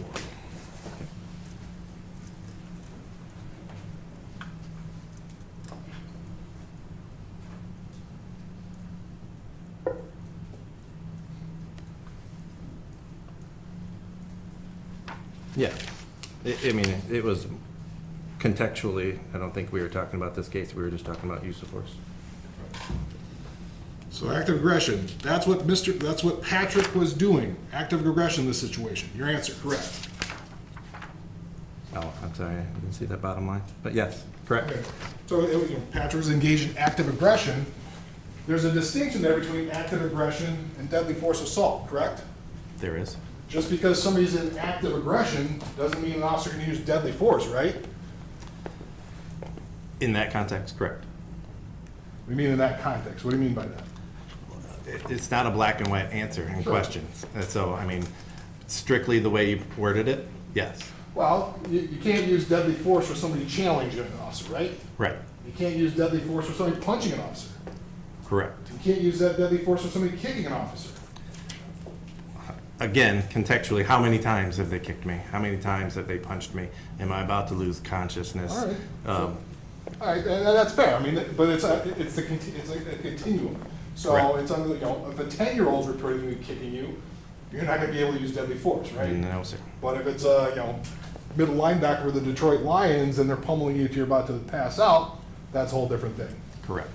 So the whole idea is the reasonableness, like we talked about on the continuum. Yes, sir. So how reasonable was it given all the facts and circumstances? Yes. Now, once again, going to this taser thing we talked about, all of a sudden we're getting this, the taser's taken away, that's deadly force. That justifies deadly force. Where is the policy for that? Where is that? Again, you're looking for the black and white answer. It's the gray area. It's the totality of the circumstances at that time. So part of the reason we do voluntary exposures is to know how this device affects you. And so the level of pain, the level of exhaustion. Add that to the totality of circumstances of extreme exhaustion after a 2.5-minute fight. And it's not written down. It's the totality, and that's what we're going over. And that's what I'm going for. So it's not, there is no, hey, taser's gone, you get to shoot him, right? Right. It's based on, you gotta take a look at all the context, looking at the whole situation, right? Correct. And then you make that judgment call, not on the basis of hindsight, but what would a reasonable officer know at that point in time? At that time. Now, one of the things, the question came up earlier, I mean, you were part of the training unit, correct? Yes, sir. And I think were you in charge of the training unit at the time this all happened?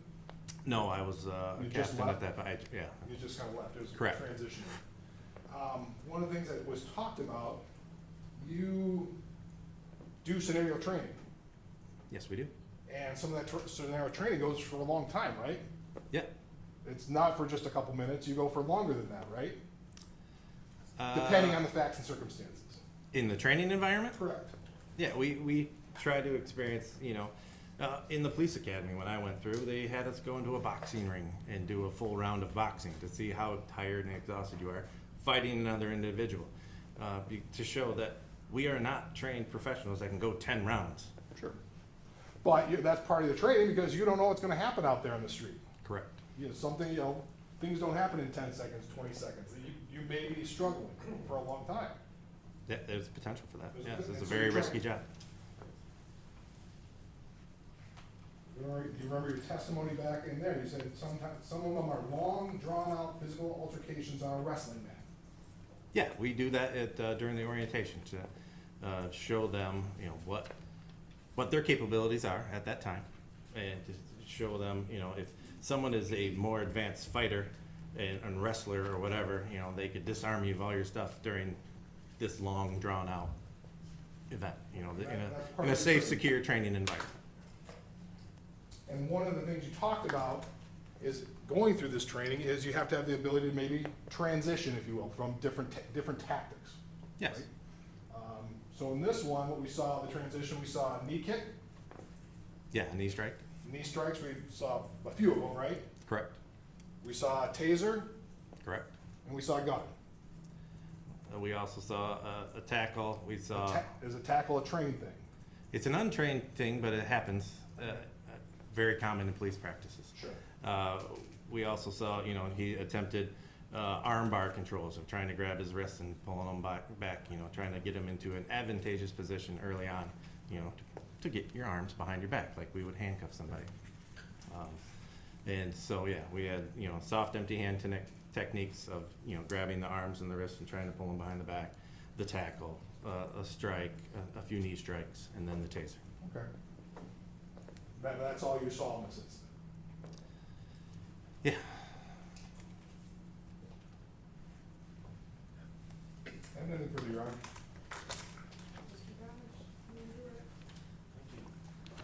Just as far as this topic of try different things. Chris, Officer Schurr here tried several different means of what level would his force have been in that situation? At what As point? far as the knee strikes, and what are those referred to on the level of force? Those are hard, empty hand techniques. You know, a kick and a strike is where we would put that at that level.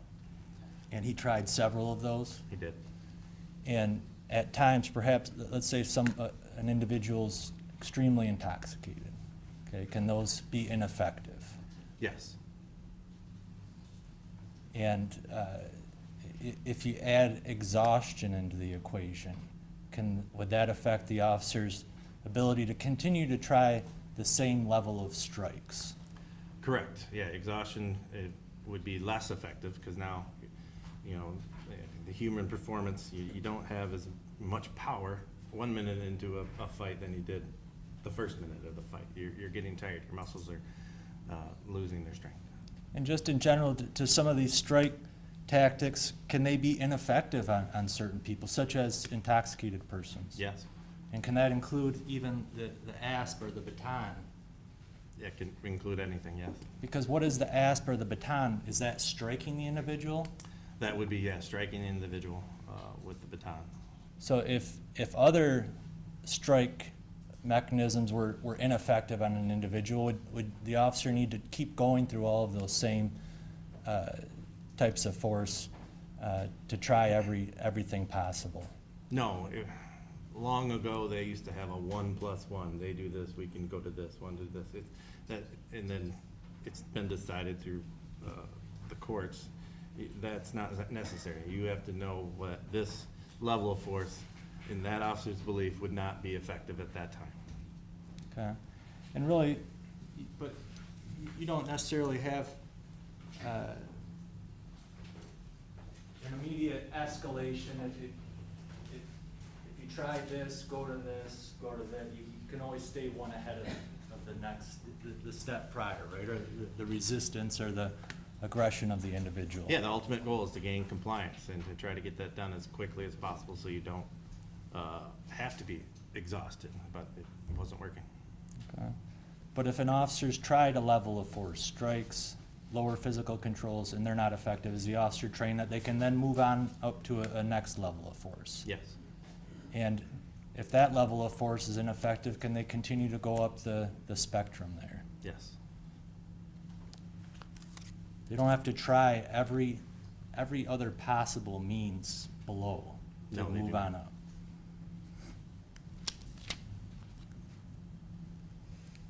Talk some about these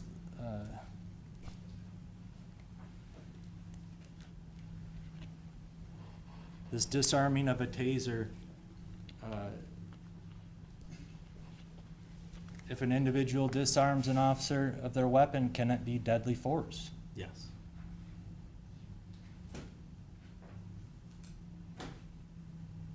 Under the totality of the circumstances, correct? Correct.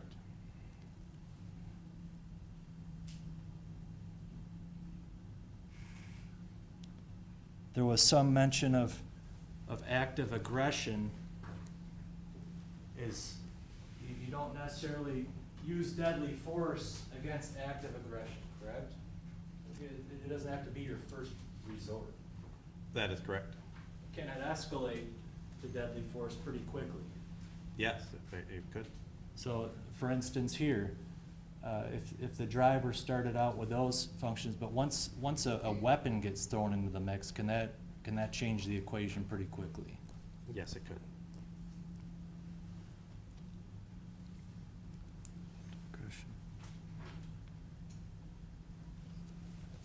Just one moment, please, Your Honor.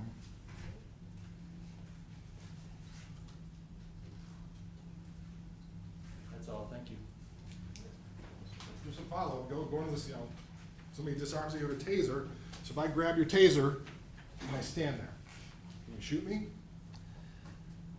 I don't have to wait for you to tase me. Sure, I'm not saying that, but can you shoot me? I grab it, I stand here. Again, contextual. It has to be the totality of the circumstances. But could it be reasonable that I fear that you're gonna use it against me? Yes. Okay, if I turn, I'm away from you, can you tase me? Tase you?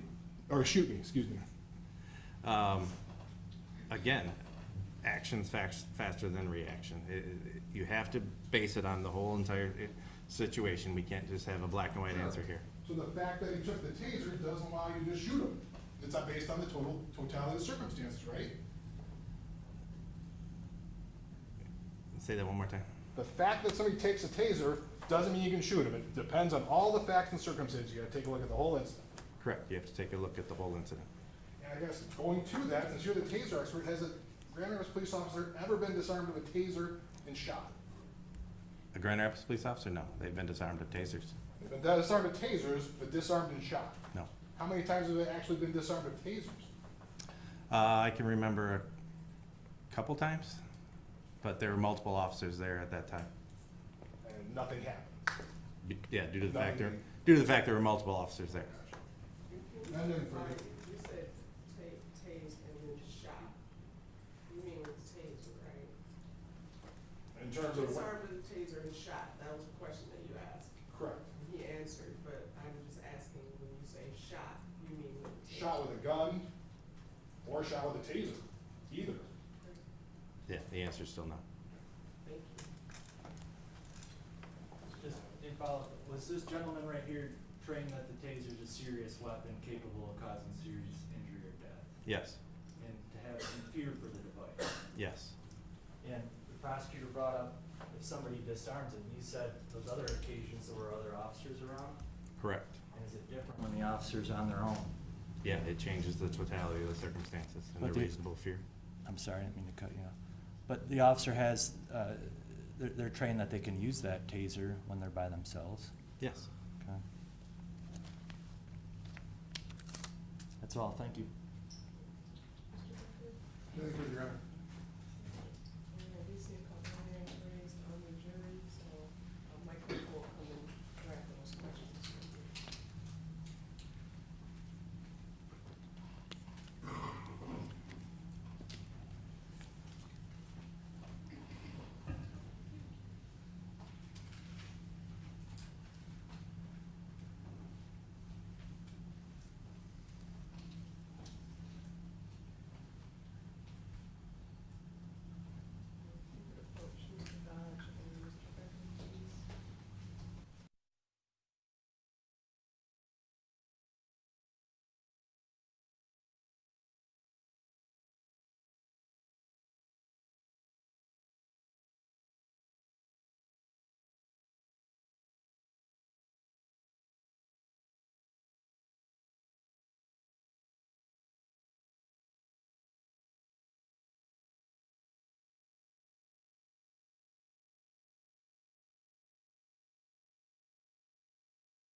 It would depend. If the insulated wire was intact, it would be pretty self-correcting, like touching a electrical fence on a farm.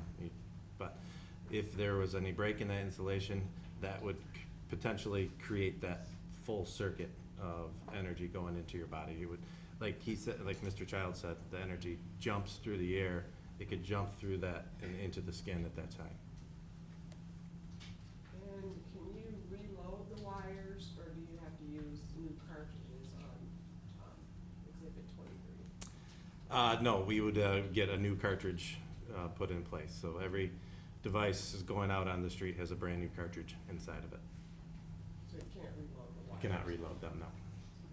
And are officers required to take implicit bias classes or some type of mental health or psychology class, or classes in cultural competency? When you mean class, we have instruction on those topics, yes. I guess would be trainings, like are Correct. they trained in implicit bias?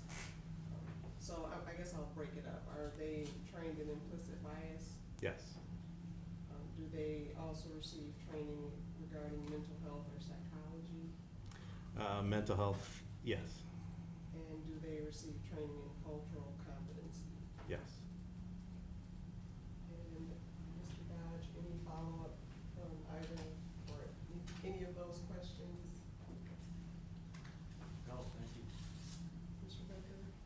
Just in terms of you watched the incident, did you see any indication anybody was suffering from NMI, or there was any reaction from the wires?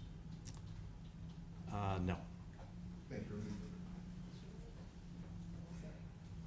And yet we see another question from the juror, so we'll retrieve that.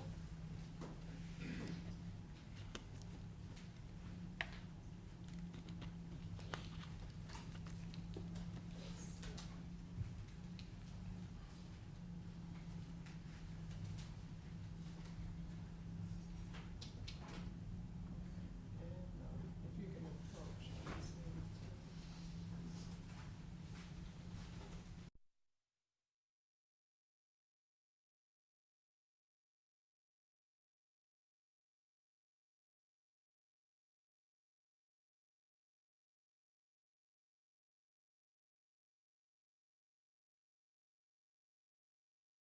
Does there have to be another point of contact, or can the wire alone deliver the effect? No, if you were just touching one wire and the electricity's going through it, it'd be self-correcting, but it wouldn't create NMI. You need that, close the circuit with that second point of contact. You either stepping on the probe or have the drive stun going off. You need that second point of contact, if that answers the question. Any follow-up from that, Mr. Dodge? So, one wire, let's say it's perhaps exposed wire, but if you're in contact with 2 points of exposed wire, could that create a second point? Yes, the electricity is flowing from the device to its end point. So it's either the probe, or if the wire snapped in half, to the end of the wire. And if you were touching that and a probe, or that and the end of the device, it could create NMI. Nothing further, Your Honor. I don't see any other hands raised on the jury. May this witness be excused, Mr. Dodge? Yes. Any objection? No objection, Your Honor. All right, thank you very much. You're excused. Thank you. Does Taser, you want back? Yeah. Thank you. Defense will call the next witness.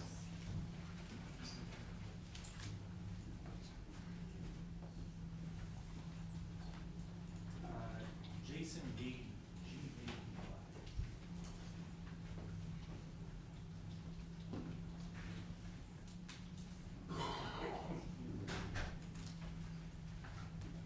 Good morning. And sir, before you take your seat, you can please raise your right hand. My clerk will swear you in. Do you solemnly swear that the testimony you are about to give in this matter will be the truth, the whole truth, and nothing but the truth, so help you God? I do. Thank you. You may be seated. And remember, Mr. Dodge. Thank you. Sir, Can you please state your name and spell your last name for the record? Jason Gaty, last name Gady. Sir, how are you employed? Grand Rapids Police Department. And how long have you been employed with Grand Rapids Police Department? Since September of 2000, so 24, almost 5 years. Yeah. Just going back a moment, prior to joining the department, did you attend college? Yes. And what degree did you attain?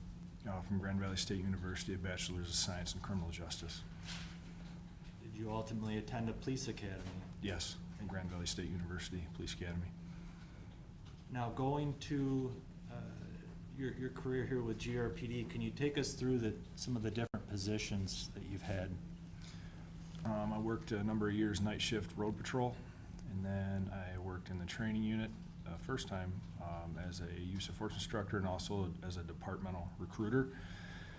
And I went back and worked in a community officer capacity, and then most recently went back to the training unit to work full-time as a use of force instructor with the primary focus of coordinating the firearms training program. And it's been a while since I looked at your resume, but do you train only within Grand Rapids Police Department?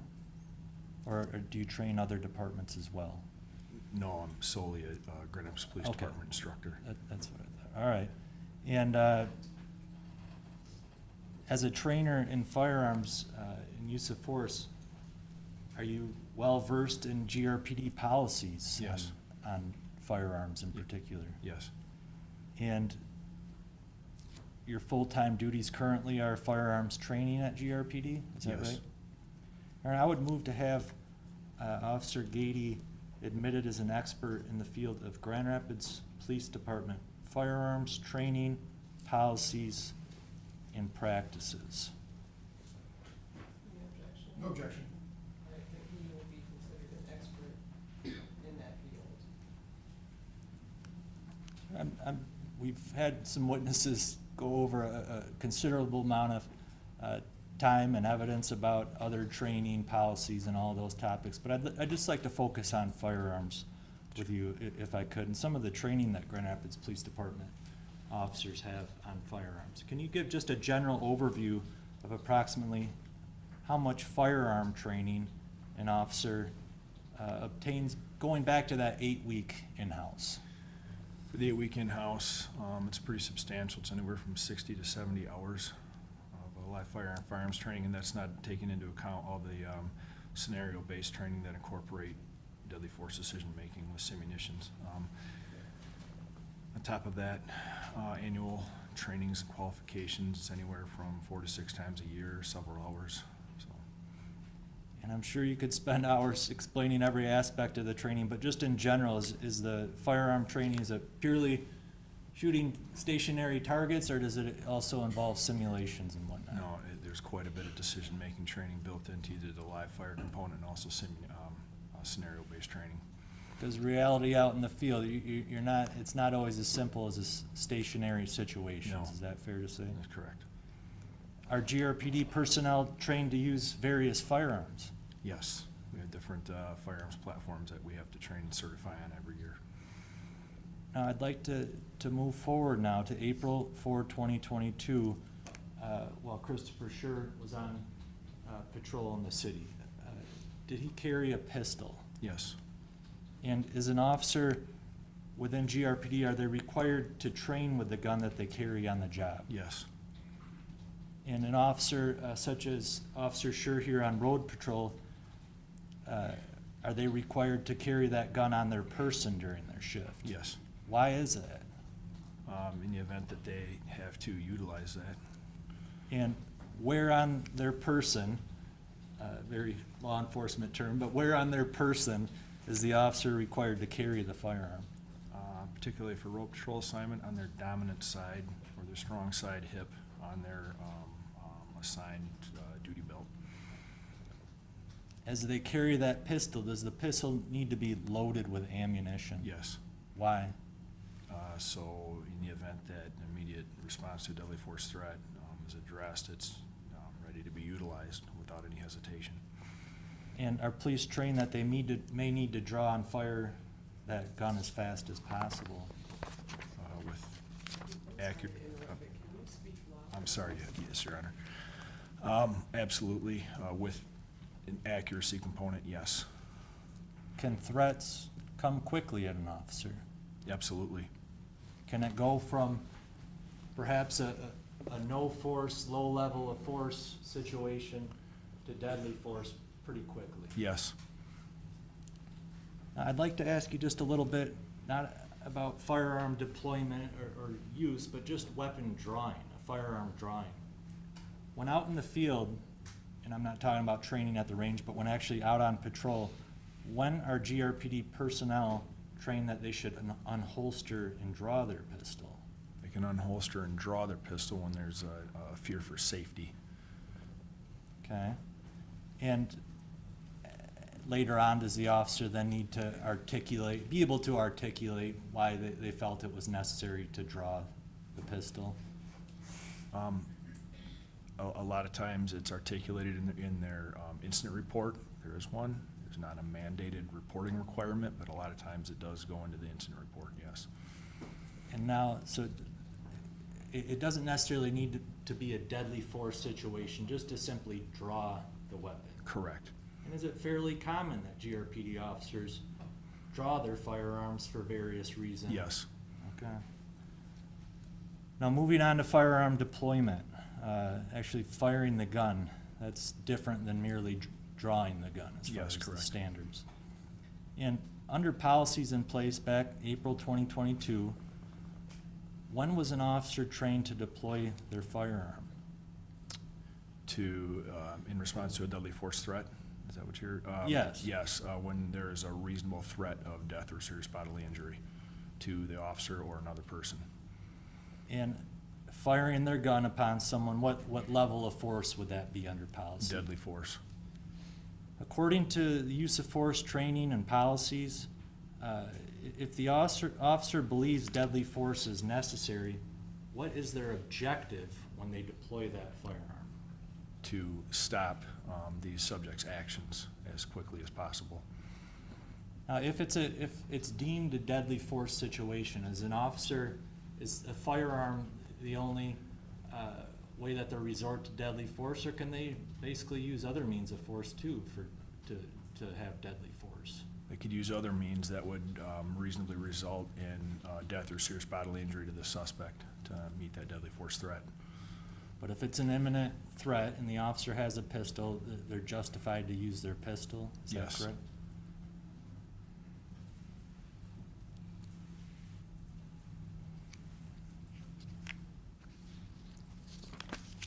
I'm sorry, sir. It's been a full morning. That's I'm all right. trying not to ask you the same questions that we've already went over with some folks. Now, when it comes to this decision to use deadly force, use your firearm, does GRPD have policies that may lay out, some of the circumstances that may be reasonable for an officer to move up to a different level of force? Yes, it's based on reasonableness, it's based on what we say totality of the circumstances, all the circumstances present at the time the officer had to make that decision.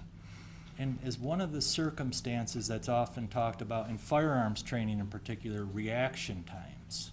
Reaction time is something that we, yes, we recognize in training, make the officers aware of, and also we try to minimize. Now, we've already heard this topic brought up several times, but are officers warned and trained that they may be killed or injured when they don't react or act soon enough to a threat? Yes, that's a possibility.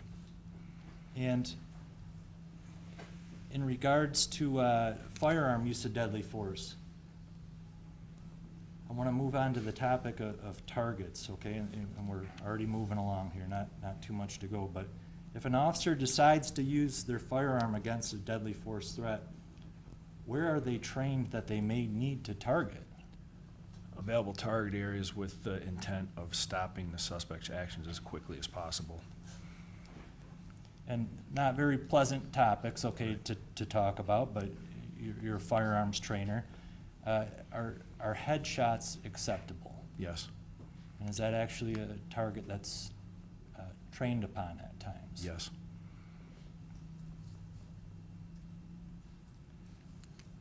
Is an officer trained, if the officer perceives they might be in a deadly force situation, are they trained that they should fire warning shots? No, To see if, experiment, to see if perhaps that may help their situation? Absolutely not.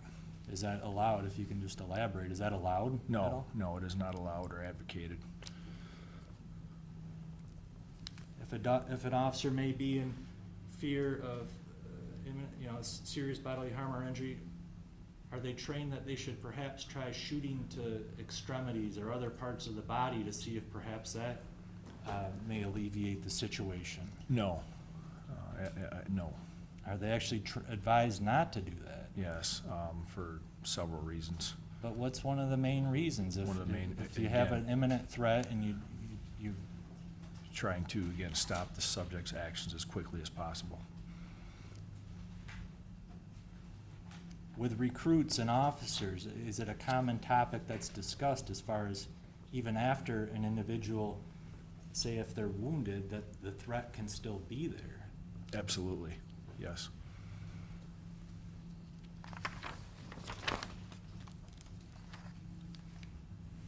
Just going back to some general firearms, you mentioned the officer must carry their firearm with them at all times on road patrol, is that right? Correct.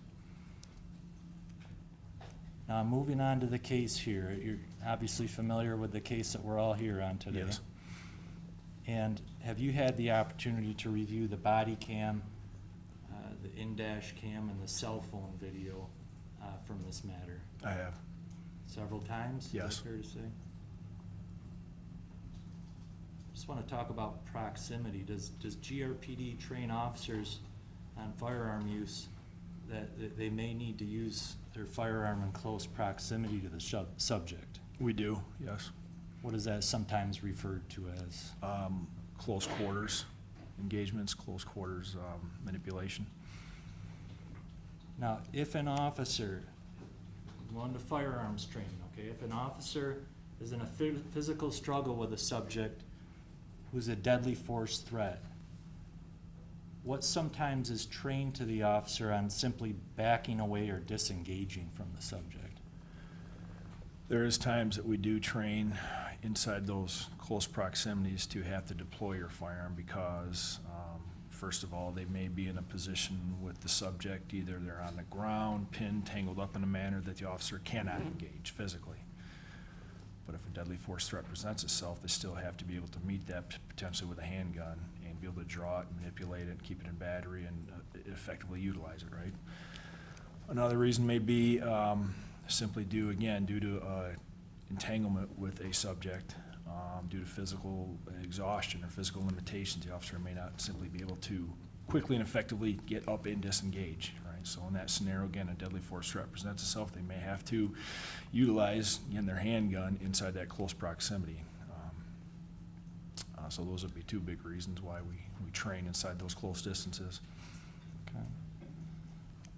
Just going to the case here, we've already exhausted several of these topics, but as you review the case here, if an officer in Officer Schurr's position is in reasonable fear of serious injury or death, was there anything inappropriate about or unreasonable about the way that Officer Schurr drew and fired his pistol? No. If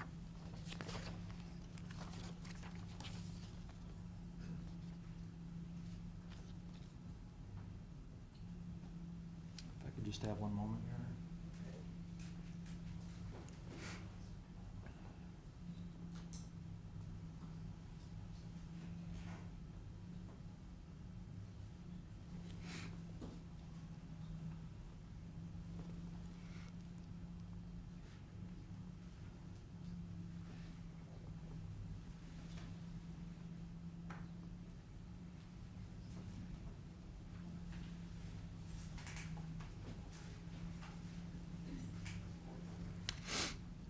Just in follow-up to that last point, okay? Yes. Obviously, one aspect of this case is the fact that a bullet hit Mr. Lyoya in the back of the head. Is there anything about the fact that it was a headshot like this that's unreasonable in a deadly force situation? Unreasonable? No.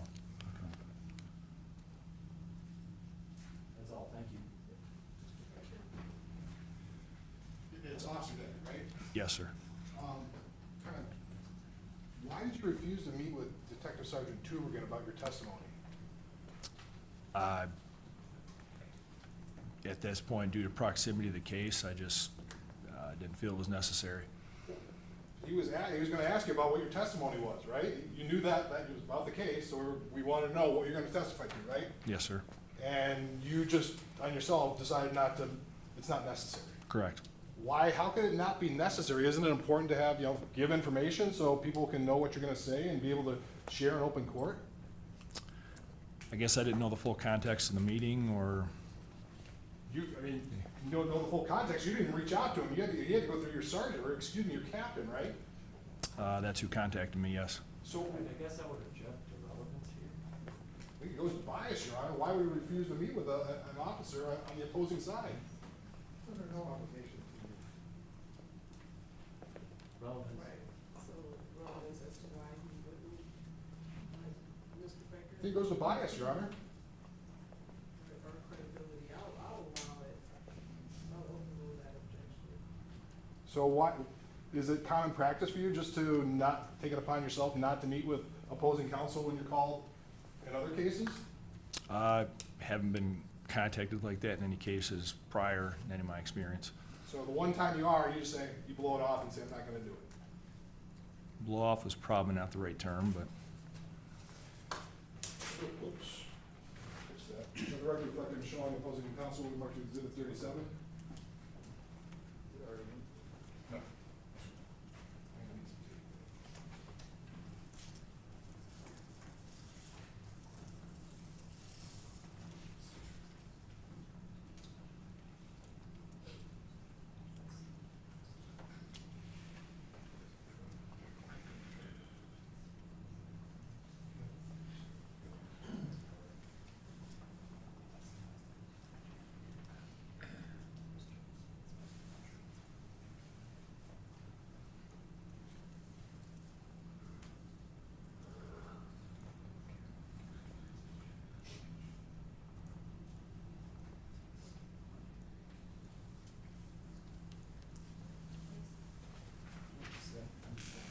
Sorry, Your Honor, I'm just not familiar with this, I'm just taking a quick look here.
Let the record reflect that I'm showing the witness will be marked as People's Exhibit 37 for identification purposes. Sure, you recognize that?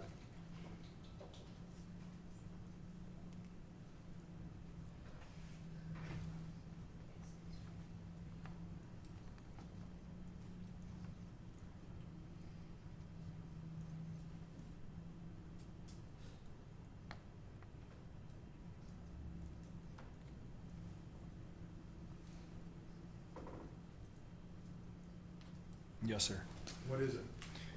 It appears to be a training outline from the recruit class that Officer Schurr was part of. And the recruit class, can you tell how you tell that? What are you referring to? I see RC dash or 1501 at the top. And your name's on that? Yes, What does that indicate to you? that I was part of the training that day. Let the record, can I move for the admission of Appeals Exhibit 37, Your Honor? No objection. So now, in terms of that, part of that was guns and vehicles, right? Yes, And that was the gist of this training, is how to deal with guns being in vehicles. that's what it indicates. And Is this the only time you would have trained the defendant? The only time I would have trained, Yeah, I mean, if there's Officer one, Schurr. we got one record of training, have you trained him in other situations? I would have helped out through different trainings throughout that recruit class orientation. So are you assigned as part of the recruit class? I mean, is that, let me figure out. Are you as a training officer, do different training officers get assigned to a specific class and then you're not a part of a class, or is it all the time you're There's training? quite a few of us, so we will plug in with certain components, trainings of that class throughout the 8 weeks. So you plugged in for the firearms training during that class? Some of the firearms training, yes. Did you work with us, the defendant? Yes. After he, Yes. like, how so? Through mandatory trainings, annual qualifications, those assigned trainings throughout the years that Officer Schurr was So employed with us. how many times since 2015 have you been involved with some sort of training with him? With Officer Schurr? Correct. I can't throw a number on it, but there would have been a good handful. Yeah. Good handful, is that 10, is that? Without going back on all the detailed training records, because we have hundreds of trainings throughout the year that we put, all of our sworn officers through several times a year, so. Have you worked with him then on just a day-to-day basis too? Had I worked with him, I didn't never work the road patrol assignment with him, Like, so just purely training? purely training. Thank you,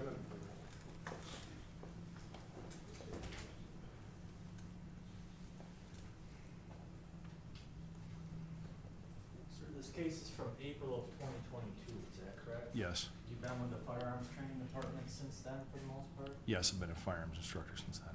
Over the 3 years or so, did anybody from the prosecutor's office or the detective here ever reach out to you or anyone else from the training department to perhaps ask for some more explanation, clarification, or any questions about this You're not case? gonna object. The training department, we did work with the training department, so it's kind of a broad question. I mean, I guess you could be more, if you're saying it's a broad question, you can just be I more am. specific. Did anybody reach out to you or any of your close firearm instructors for any questions on this prior to a couple weeks ago? I can speak for myself. and the answer That's is fine, that's better to do, I'm sorry. No. No, okay. And you were recently reached out to, and did the defense advise you not to get back to the prosecutor or anything like that? Nobody advised me not to, no. Okay. Now, that sheet there, guns and vehicles, Yes, and I'm not sure, so maybe the point, you've known Officer Schurr on and off over the years? I have, yes. Is there anything about the testimony that you provided about basic firearm training and basic firearm use that was biased for Officer Schurr? Not at all. Okay, thank you. Nothing further, Your Honor. I do see at least one question on the jury. My clerk can drive that for you.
the subject's actions, but it's not okay to aim or target hands or arms if that is the area of threat.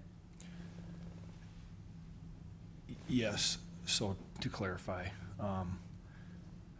it's not advisable, first of all, when an officer has to deploy deadly force on a suspect, particularly using a firearm.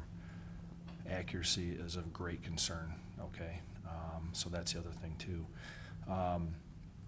Accuracy diminishes the smaller the target area. And also, it doesn't make it any less potentially lethal. Deadly force, anything that an officer is going to deliver that would reasonably result in death or serious bodily injury to the suspect is, we don't differentiate between where it is. However, if we need to very immediately and quickly stop the subject's actions, again, hitting in an extremity may not accomplish that. If that clarifies it all, yeah.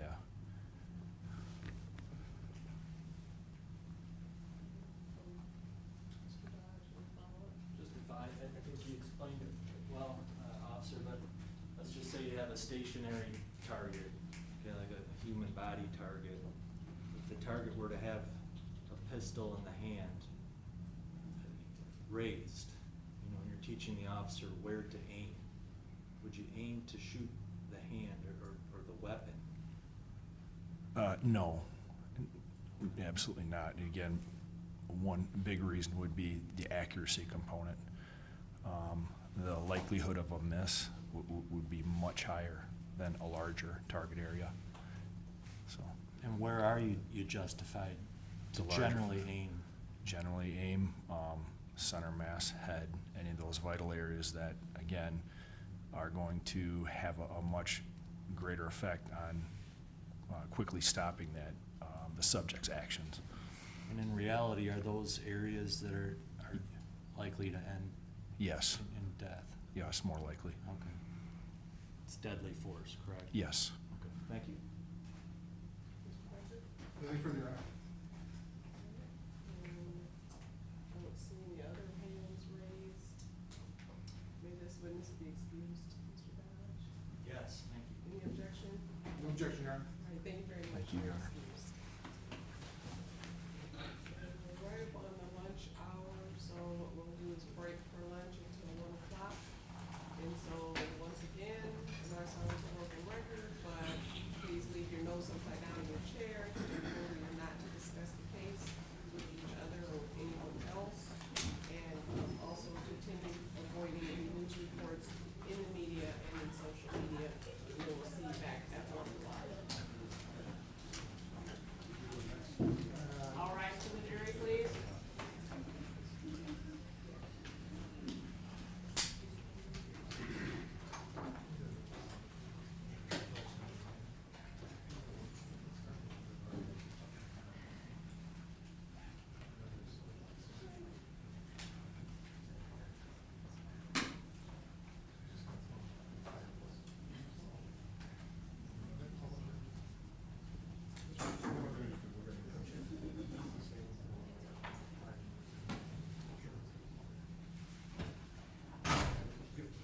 Thank you, you may be seated.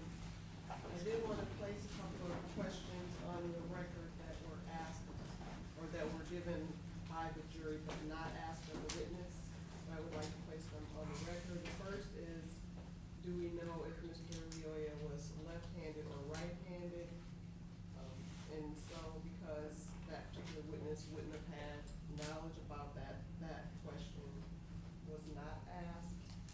And the next was, can a series of least optimal, though possibly reasonable choices ultimately result in choices that are unreasonable, given, I can't read that word, given some kind of events or an unreasonable situation in relation to your review of this or any case? First, that's a pretty overly broad question. Second, it's up to the jury to decide what's reasonable, what's not reasonable. And obviously, any review of a different case wouldn't be relevant to this case.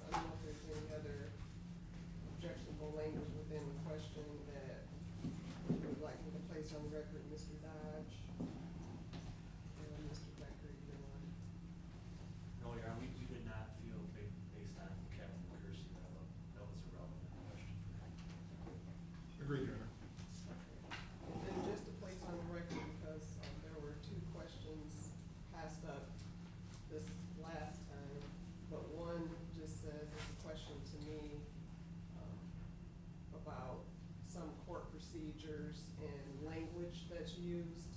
And so I intend to respond. One is asking how come some people ask approach and some don't. And then another is remind what sustain, overrule, and other terms that I say mean.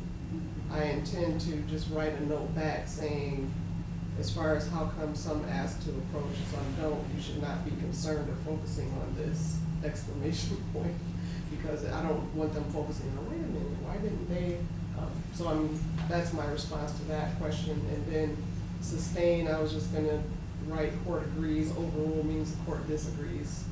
And then I don't know what other terms they're referring to. Is that an okay way? I don't wanna not respond to the question because it was asked, and I also don't want to respond in a way that's not okay with both sides.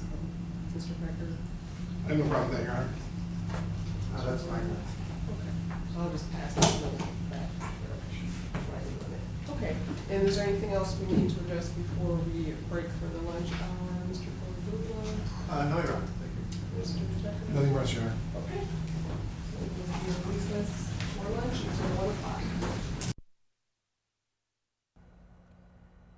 Thanks for joining us. You've been watching all day of day 4 in the trial of former Grand Rapids police officer Christopher Schurr. He's charged with second-degree murder in the killing of Patrick Leoya. Today, we heard the last of prosecutor Chris Becker's cross-examination of GRPD Captain David Siver, and the defense called their next witness, Captain Chad Mccersie, to the stand. He testified on training policies that the department utilizes and said, in his opinion, Schurr made the right decisions after that. And the defense next witness was Jason Gaty. He's a firearms expert who drew criticism from the prosecution after they revealed Gaty had not met with the lead investigator on Schurr's case, while Gaty had trained and knew Officer Schurr. Let's bring in 13 on your side's Cali Lichter and Riley Mack, who have been inside the courthouse all day long. Ladies, what is your reaction after this first half of day 4? I mean, you know, the defense was really open and honest. I believe they even explicitly said it, like I said, you know, during the last time that I talked with you, Lauren, that these were kind of their rebuttal, their foil experts to those 2 use of force experts that the prosecution brought in. Again, not quite sure, you know, who they're going to bring in next, but at least these 3, you know, we're talking to that use of force, the taser, the handgun, some of the things that we heard from, you know, the prosecution's use of force experts. And the defense was asking them questions that kind of stemmed from, you know, answers that the prosecution's use of force experts talked about. And it seemed like the GRPD officers, and there's 2 captains and 1 officer, had differing opinions than the prosecution's use of force experts. Absolutely. It feels like yesterday we were kind of learning more about what is generally accepted police practice. We were talking a lot about that. What would a reasonable officer do in this position? And the defense was kind of asking, are you an expert on Michigan law? Are you an expert on Grand Rapids Police's policy? And they were saying no. So today we brought in kind of the GRPD specific policies who can speak on exactly how Schurr was trained to react in these situations. I want your perspective on this. Obviously, this is the defense making their case. Do you feel as though the things that they were asking the witnesses today, were they helping their case? I guess, what was your perspective on the things that they were saying during their testimonies? You know, from that opening statement, Lauren, the defense's opening statement, they were saying that, you know, this was Schurr doing his job, and this was self-defense. He was scared. He had run out of options. So a lot of the questions they were asking, you know, all of these, the 2 captains and the officer who were called in today, they were talking to that training, you know, when is it appropriate for a GRPD officer to use deadly force? When is it appropriate for a GRPD officer to, you know, elevate that use of force in these different types of scenarios? So they're really trying to play into, you know, this is what Schurr was trained to do. This was his training. This is GRPD policy. This is kind of all he really knew what to do.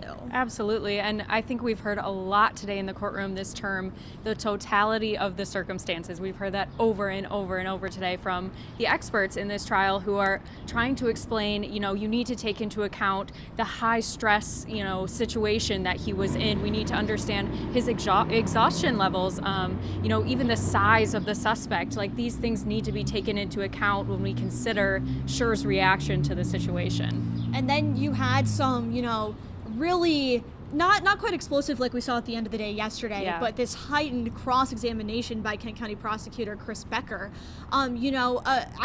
I forgot exactly which witness it was on the stand, but Becker was kind of going through a list of different types of tactics or actions that GRPD officers are trained to do, to get at, like, could he have done any of these other actions in that situation, or like when is it appropriate to use these actions? So that's kind of how Becker was cross-examining these witnesses, being like, and this is what he's trying to prove in the case, was there anything else that Schurr could have done in this situation that would have prevented him from pulling that trigger? And I wanted to ask you both, it almost sounded like each witness was an expert on a very specific thing, or they were focused on one thing. I think one person was more focused on the taser. We saw the last person more focused on firearms. Just kind of talk about the specific things you really heard today. Absolutely, yeah. I think we started today with an expert on GRPD policies, and then it was, I think, the training aspect of it, and then firearms and tasers and things like that. So each a very specific field. And I think I was most interested in the cross-examination happening of, like, can you explain an exact GRPD policy on tasers? And the answer would be no, there is no exact language that talks about when to escalate from taser to gun. I thought that was a really interesting deep diving into each field and how that relates to GRPD policy. Because I know something that the defense, and I'm sure you noticed this, Riley, you, Lauren, and the viewers at home, the experts at the prosecution called in, the defenses in their cross-examination of the prosecution's expert witnesses, they were saying they aren't experts in Michigan law. They aren't experts in GRPD policy specifically. So these three expert witnesses that were called in are all currently employed at GRPD in, one level or another, and they could all speak to those specific things that the experts from the prosecution were called in for. Yeah. And I wanted to ask you both, when we first started some of the witnesses yesterday, they were almost comparing what was said before with Stoughton and the other use of force expert that the prosecution brought in. Did we see that continue? Did you see the defense kind of asking similar questions that almost, I don't want to say debunk, but also go against what Stoughton and the other use of force person were saying? Absolutely. I think they were using exact verbiage that, the people were saying, the experts were saying yesterday. I remember specifically, we really dove into the aspect of testimony yesterday from Seth Stoughton, who is an expert for the prosecution. We dove into him saying that a taser is as much of a risk to causing blindness as maybe a rock or a thumb, he said. And, today we brought that up with the GRPD policy experts and said, what's more dangerous, a thumb or a taser? What would you let your kids play with? And it, just to bring that exact verbiage into question and kind of refute those points so that, they could kind of get their points in back from yesterday. And I feel like I've been saying this a lot now, but bringing in what the defense has been trying to do to the two witnesses, Stoughton, prosecution witnesses, Seth Stoughton and then Nick Bloomfield.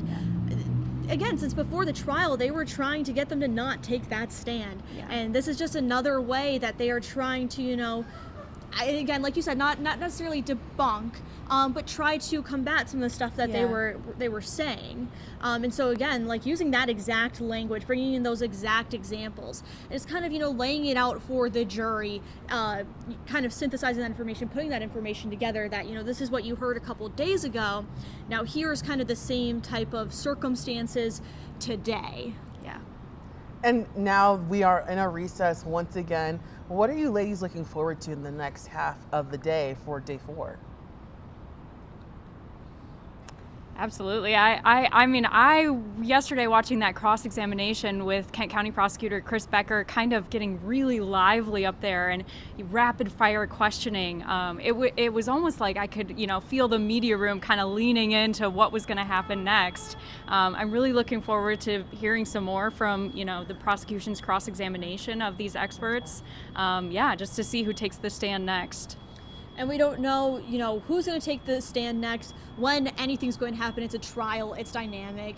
I've just been, amazed. I obviously go to court a lot. I cover a lot of crime, but this trial is, definitely a lot of eyes on it. It's been anticipated for years at this point now. So just, seeing what the two attorneys are doing on both sides, both Borgula, who is Schurr's defense attorney, and Becker.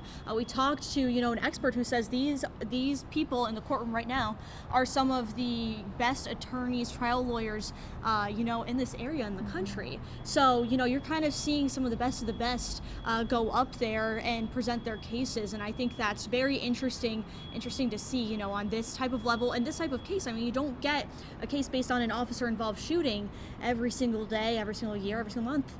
And so it's just, the intrigue of the case and, just awaiting what the outcome will be. Yeah, I think this is definitely a case that could be a history maker for Grand Rapids. Well, ladies, you both have been working so hard all day long. I know that court will be beginning soon, so we want to let you get back into the courthouse. We appreciate your reporting today. And we have a team of experts who have been watching this trial, and we'd like to bring them in now. First, we'll introduce you to Tanya Cross-Phelan. She's the Associate Dean of Academics at Cooley Law School here in Michigan and has been teaching at the college for 20 years. She's a Ferris State grad and has worked as both a criminal defense practitioner and assistant public defender. Also joining us is Andrew Rodenhouse of Rodenhouse Law. Andrew is a trial attorney and graduate of Hope College. Andrew received his Juris Doctorate degree from Cooley Law School and oversaw the appeals case of People versus Ackley, which changed Michigan law as we know it. And new today, we have Anastase Marcoux. He's been a criminal defense lawyer for over 20 years and has a history of successfully defending those charged with serious criminal offenses in state and federal trial courts. He is a graduate of the University of Michigan and previously served as a defense counsel liaison to the Kalamazoo County Drug Treatment Court. All three join me now. Thank you all for joining me today. Good afternoon.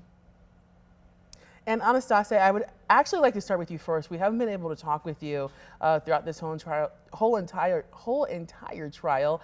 I wanted to get your perspective of what you have seen so far from the start on day one. This has been an absolutely fascinating trial. I think the concept of self-defense for a police officer and what that means is not something that's well settled in the law. And we can see through all of the expert testimony about firearms, tasers, all of that type of testimony. It's really a fascinating legal issue about how much of that is relevant on a self-defense type claim. And it's been great legal work from both sides. And I want to ask all of you about day 4. We're halfway through day 4. We have seen a lot of people from GRPD kind of talking about policies that they have within the department, how that compares to the other experts. Anastase, I want to start with you. What's kind of your reaction to what we heard today thus far? Well, I can tell you as a criminal defense lawyer, I would have objected to that type of testimony if the prosecutor had offered it, because some of the questions seem to be really about the ultimate issue here, what was reasonable and whether or not the officer had an actual fear. However, when you're talking about self-defense, Michigan law is pretty clear that the jury's supposed to consider it from the standpoint or the viewpoint of the person who's claiming self-defense. And because he's an officer and he's had that training and he's had that experience, that is relevant in some ways to the ultimate question the jury has to reach. I think there's some leeway the judge is allowing here that some judges probably would not. Tanya, I want to jump to you. We spoke with you earlier today about what we could have possibly saw today. What has been your thoughts thus far since we last spoke with you? Yeah, so it's been interesting to watch the defense bring in all of the training officers from the Grand Rapids Police Department. And it's interesting because usually those police officers are testifying for the prosecution. So in this particular case, like Anastase said, it's kind of a flip, right? That we're seeing them testify for the defense. And so it's been really interesting to hear it from that perspective. The other thing that's really interesting to me, and I mentioned that this morning, is that although the officers are testifying a little bit differently than the experts called by the prosecution did, there's been a little bit of tension, I think, between Prosecutor Becker and the officers who testified. And I'm not sure where that's coming from, if he's surprised by what they're saying, or if he just is so involved in what his expert said that he doesn't find what they're saying reasonable. So, as Anastasia said, these experts, it's coming down to what the experts say about what was reasonable conduct here in the context of Michigan's self-defense law. And Andrew, I want to bring you in as well. We have definitely, like Tanya said, heard from a lot of experts from GRPD. What are your thoughts so far? Well, I have one big thought as I was, I'm sorry I missed this morning. I had to be at actual court. My home court is Kent County, and so I was at the courthouse building itself. One of my big thoughts is that, Mr. Becker is the chief law enforcement officer for this entire county. The city of Grand Rapids is entirely encompassed by the county of Kent. Mr. Becker is the person who would be assisting the Grand Rapids Police Department in establishing its policies. And what I find amazing is that he is now cross-examining these local people on their policies that he presumably has some say in because it doesn't jive with the experts that he brought in from outside of the state. And so I'm kind of taken aback by that, and I'm just waiting for somebody to point that out. It's like he literally is the person who would have the most say in what the Grand Rapids police policies are. And I want you to specifically talk about that, because I don't think a lot of people understand that. Talk about him, I guess, in simpler ways, saying he should know these things, and he's asking these people these things. And also, if the defense comes back and says, why are you asking questions that you should know the answer to, does that hurt his case? Well, it hurts his case with me. I don't know if it's going to hurt the case with the jury, if the jury's even going to know it or understand it. One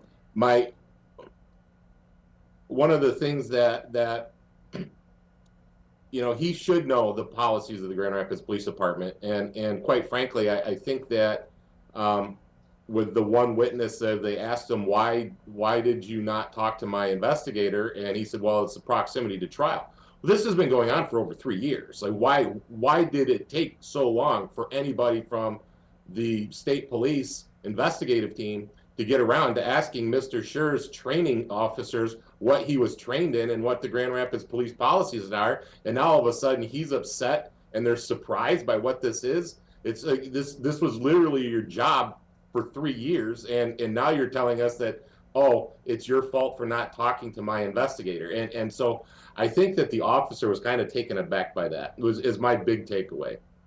And Anastasia and Tanya, Andrew brings up a very good point. I would love to hear your opinions on what he's saying. I'll start with you, Anastasia. What's your opinion on that?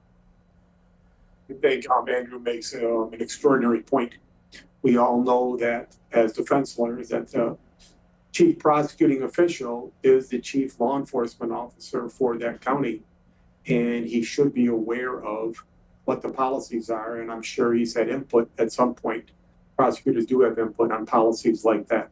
The second point about the delay in trying to interview defense witnesses, I don't know why that happened, but I think Andrew's point is well said, that it creates a problem for the prosecution in this case, that they waited so long to interview basically their own officers. It's a strange tension that's going on there that you just don't see normally. And so really it's, reading through and listening to and watching that, it's really, those are his officers. Those are the officers that office relies upon for all their other cases, and that he's cross-examining them. It's that tension is pretty evident.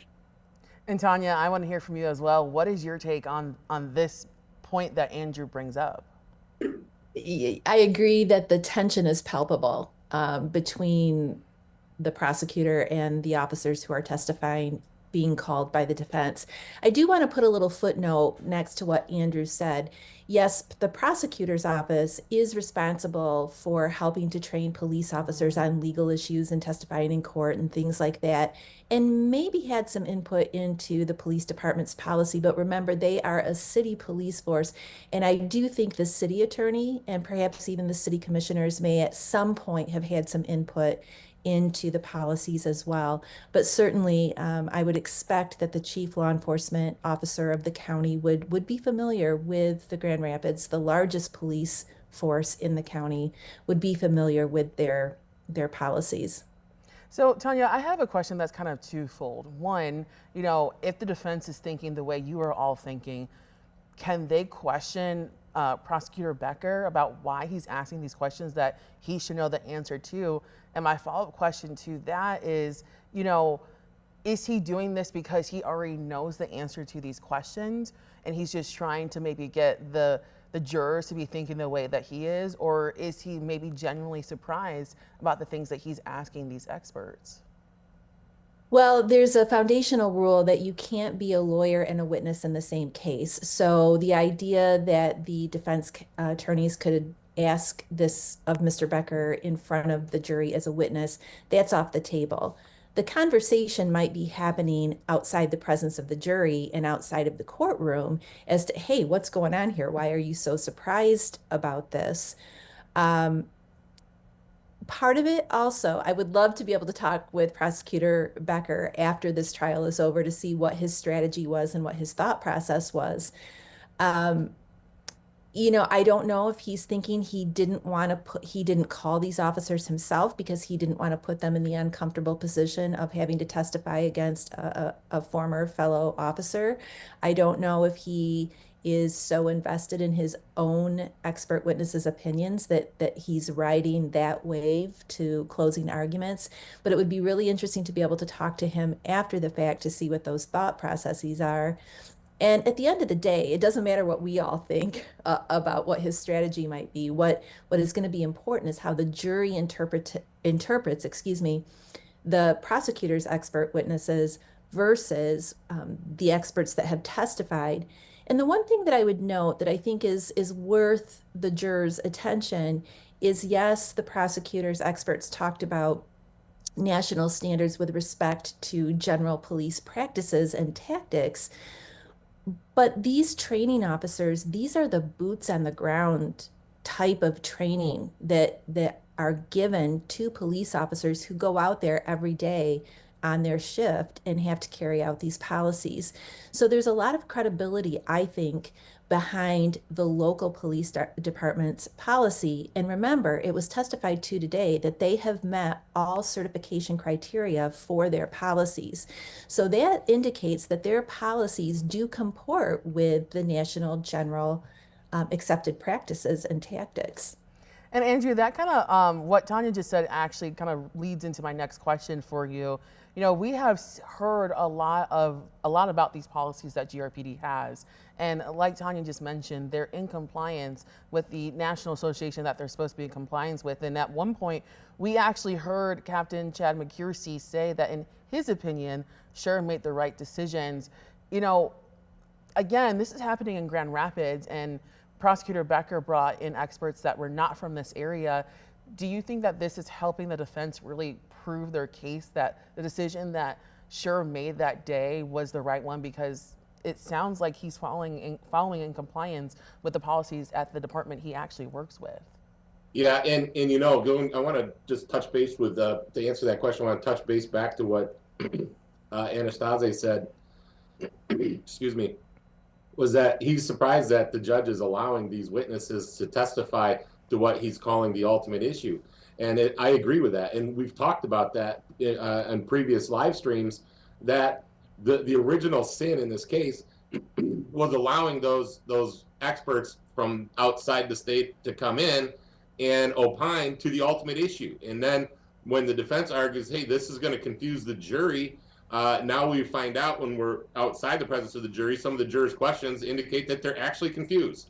And so none of this should have been allowed to begin with, because whether or not Officer Schurr is trained or he follows his training or anything like that, those are not additional elements to the crime of murder in the second degree or to self-defense. It's the same for law enforcement officers as it is for individuals. And so that's where it's all stemming from. And so now that we've got the local people, the ones on the ground, the ones that Schurr actually trained with, their testimony about whether or not he acted reasonable, I think that really strengthens the defense case, because how unless Mr. Becker can show that Mr. Schurr was aware of or was attempting to follow what his experts say he should have done, the only other people who could provide that information was the people who actually trained him. And I have a quick follow-up too. We've talked about how the defense has also made moves that could help them in the appeal. Do you think that this, if this case does not go their way, that all the things that you're talking about and bring up the point about what the judge has and hasn't done, does that also help them in the appeal case, in the chance that they can appeal? Well, yeah. In fact, the juror actually asking the question about the reasonableness shows that they are actually confused. And the judge, I don't know what kind of instruction she's going to give in addition to the standard jury instructions that's going to cure that problem. And Asaze, I have another question for you. We've been able to hear from Tanya and Andrew previously about Schurr possibly taking the stand. I wanted your input not only on maybe possibly the appeal case that the defense is building for after this case, but also do you think that it would be good or bad if Schurr decided to take the stand in this case? It's such a judgment call based on your evaluation as a defense lawyer, interviewing your client, and then assessing where the evidence is at that particular point in time. Most defense lawyers know that for self-defense, you have an initial burden of production, meaning you have to show at least some evidence of self-defense in order to get the jury instruction. That's clearly out here from the video and from the testimony that's already out there. So now it really is a strategic decision, and you just don't know whether or not he's going to hurt the case more than help. And that's ultimately the decision that every defense lawyer has to make on a case like this. Will it help more than it hurts? And that's a tough decision to make in any situation like this, because the reality is none of us know right at that moment you're making the decision, is the jury on our side or not? You make your best assessment based on the evidence that's come in and your own assessment of how well your client does with public speaking, how well they handle pressure, how well they understand questions, because some people are very literal. They just are. And they might not hold up well the questioning because of that. They don't really understand what's happening. Some of my clients are really argumentative. That's just who they are as people. You don't really want them necessarily arguing in front of a jury. So those are all kind of personality issues that the defense lawyer has to assess. And I also wanted to ask you about the possible appeal trial that the defense could bring if the verdict doesn't go their way. Do you think we saw a verdict for a mistrial, directed verdict, countless objections, and now kind of this framework of the policies for GRPD? Do you think that they're setting up a good case for appeal if it has to go to that?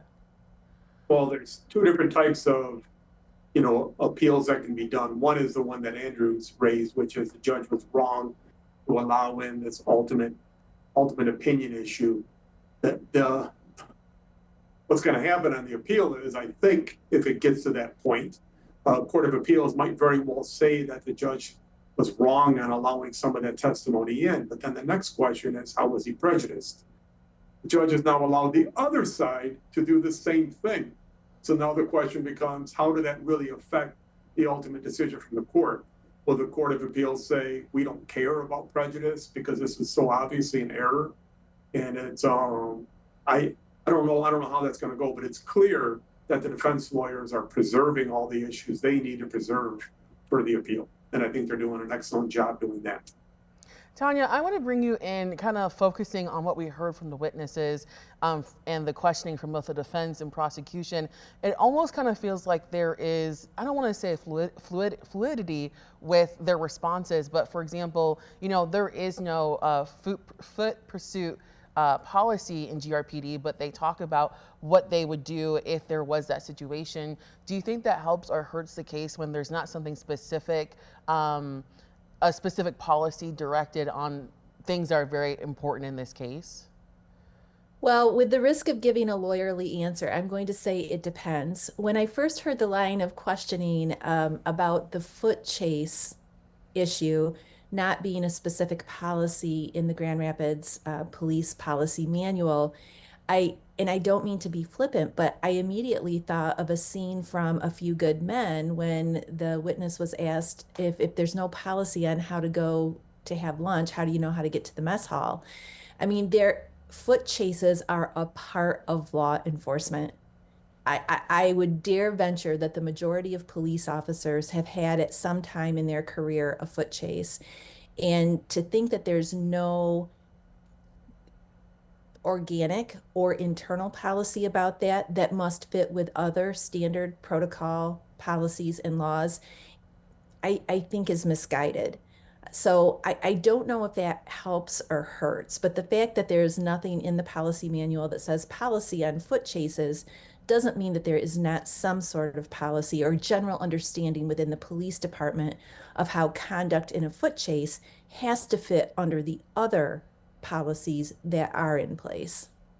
And Andrew, I'm going to bring you in, also asking specifically about what we're hearing from these witnesses. You know, they're basically saying like this is the policy. You know, Schurr is following the policy, and I don't want to say they're frustrated, but they're like, look, like he's doing what he's supposed to be doing.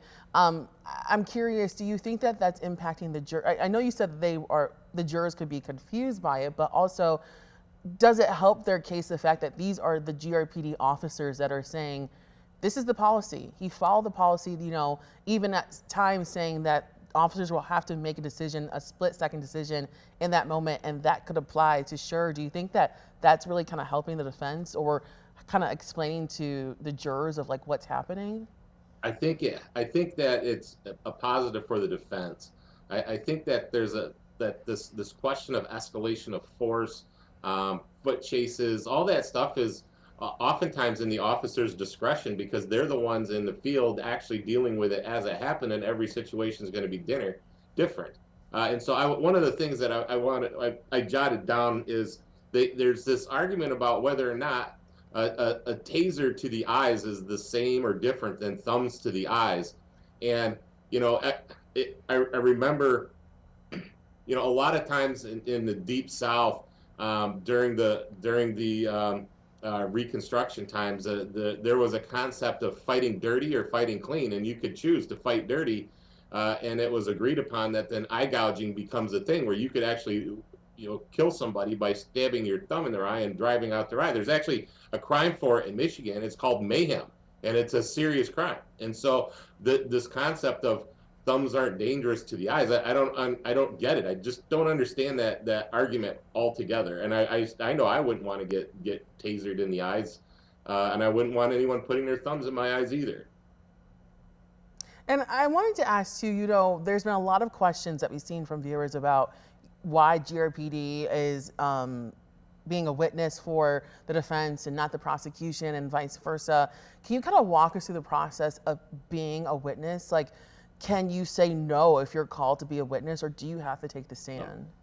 No, there's the only way that you get out of being a witness is if you have some type of privilege and a party wants to call you and you're relevant to the case. So if they had contacted and done an investigation and talked to his training officers, which now it sounds like maybe they didn't, they would have had these people's names. They would have been included on a witness list. I'm not sure when Mr. Dodge and the defense team filed their notice of witnesses. Usually the defense isn't required to do it till closer to trial. But if somebody served a subpoena, that's a court order and they're required to appear and testify. And unless they've got a privilege, like I'm a lawyer for a party, or I'm married to this person and I'm invoking marital privilege, or the person, even if they don't have anything relevant, they can still be subpoenaed, and they might have to file a motion to quash the subpoena, but that's really the only way you get out of being a witness.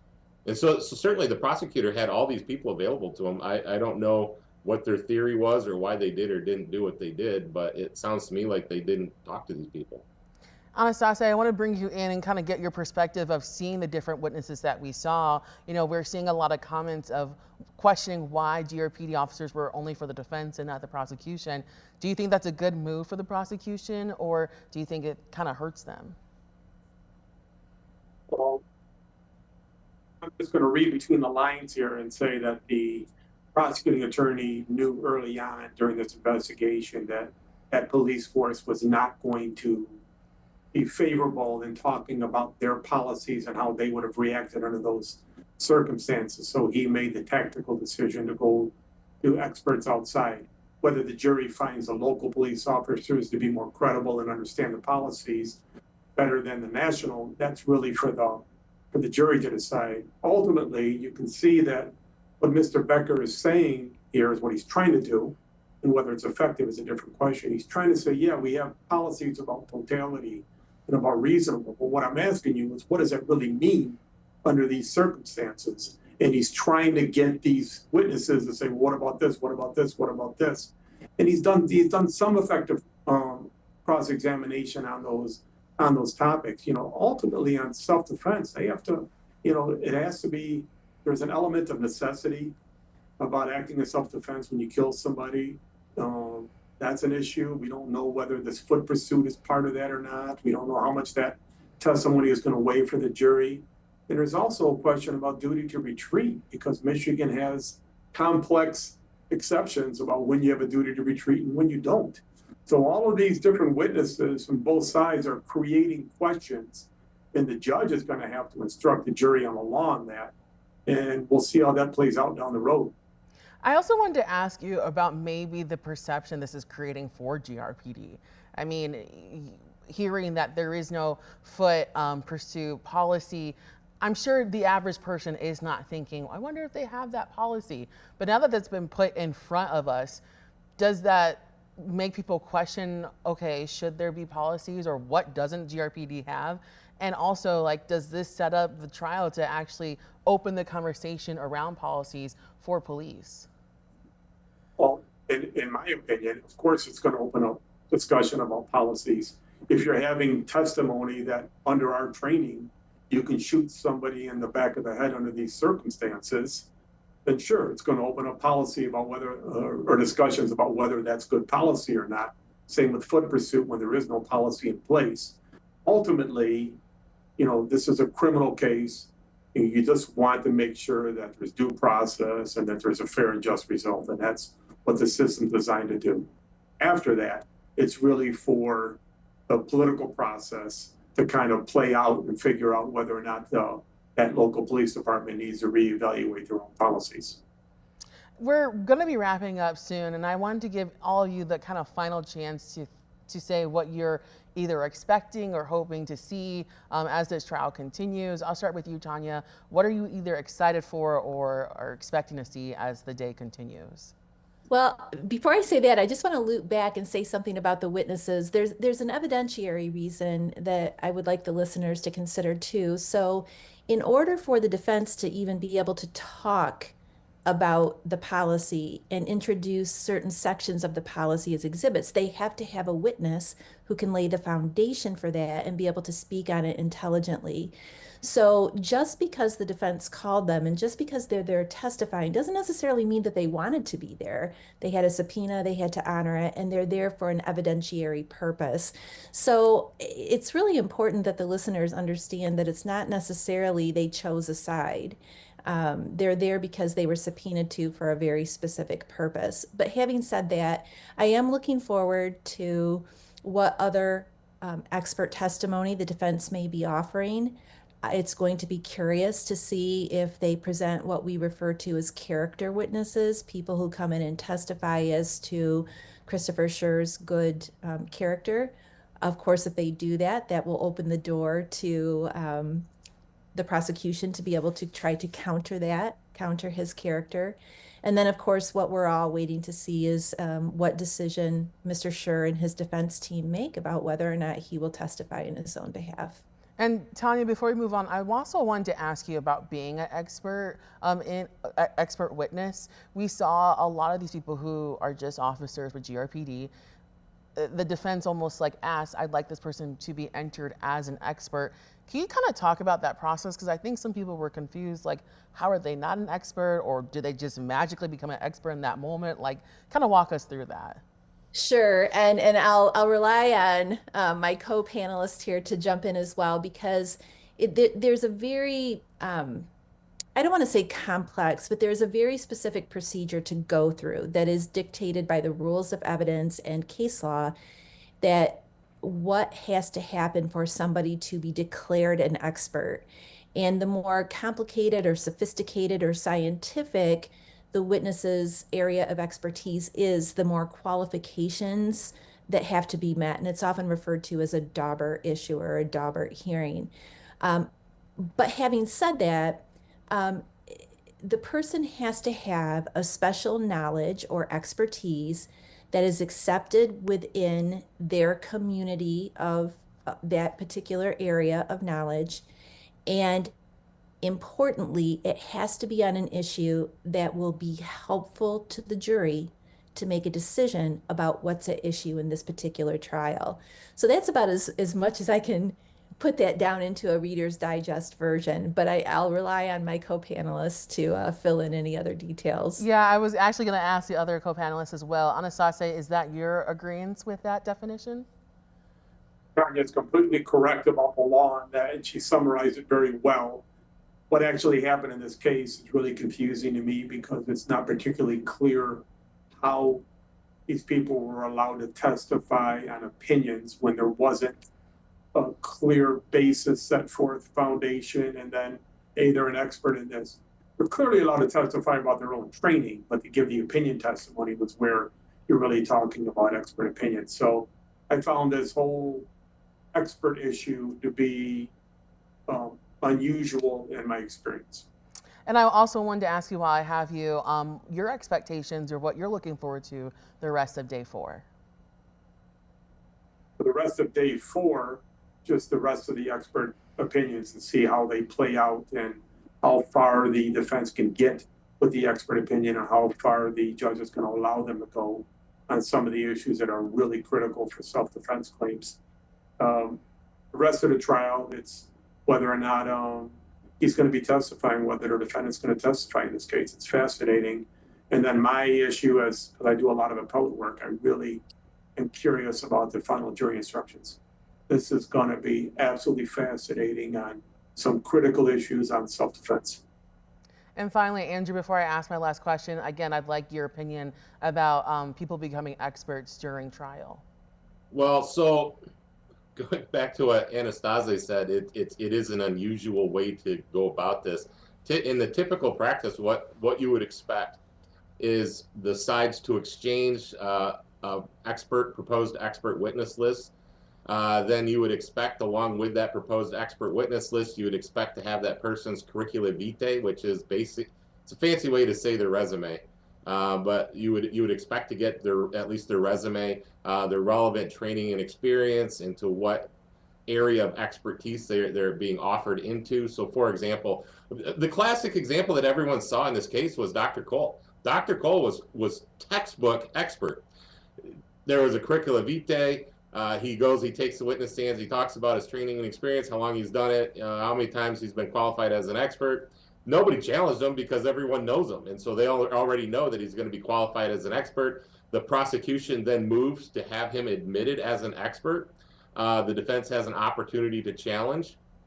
They didn't, because they agree that he's an expert, and he was admitted as an expert, and then he can give his opinions as to what he thinks the evidence means. Otherwise, people who are not experts or admitted as experts can only testify about their personal knowledge, and they're not allowed to offer their opinions. They're only allowed to testify to what they saw, heard, smelled, tasted. The training officers, I don't know if you'd really even call them experts if they're just telling how he was trained, but apparently there was like a sprinkle of magic pixie dust, and they all turned into experts and were offering expert opinion. But I think it was just in rebuttal to what, going back to the original sin, was allowing the state's 2 proposed experts to come in and really opine onto what was the ultimate issue.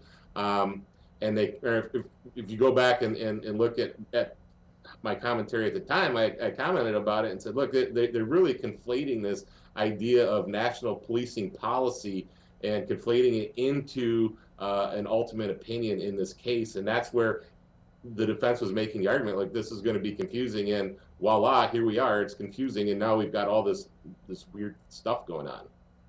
And Andrew, my final question, is what you're looking forward to or expecting. You know, a lot of people are ready for you to say what you're going to say, because the last time we asked him this question, he said that we may see a directed verdict, and that was the next thing that we saw. So Andrew, what is your opinion? What are you expecting, or what can we maybe see? Not what I'm expecting. What I'm really curious to see is if the defense calls any experts who are not officers with either the Kent County Sheriff's Department or the Grand Rapids Police Department. Do they have their own, call it an outside expert from a different agency or from a different part of the country to kind of match up, so that the prosecution can't make a straight-faced argument that, look, it's just all the Grand Rapids police backing each other up. I would want to see somebody from an outside agency come in, and I don't know if they have that or not. I'm not privy to the witness list. I'm just kind of, and it could be that they're using these officers right now, as what the good professor Tanya Krause-Phelan said, was, you got to establish these evidentiary bases, and sometimes you just have to call in a witness to bring in a foundation. And so perhaps the experts, if they do have them, they're just laying the foundation for those experts at a later time. So that's the thing that I'm most looking forward to right now, is to see if they're going to call in any outside experts. Well, Andrew, Tanya, Anastasia, we appreciate you all coming on just to kind of break down what's happening from an expert idea and to give people just a better understanding of what's happening. So we appreciate all of you coming. You're welcome. You're welcome. And now we want to take you to some sound that we've been hearing from today. We'll start with the defense's latest witness that was called to the stand, Jason Gaty. He's a firearm and use of force expert who works for the Grand Rapids Police Department. He's often involved with training around determining when it is appropriate to draw and use a firearm. Take a listen. Now, moving on to the case here, you're obviously familiar with the case that we're all here on today. Yes. And have you had the opportunity to review the body cam, the in-dash cam, and the cell phone video from this matter? I have. Several times? Yes. Is that fair to say?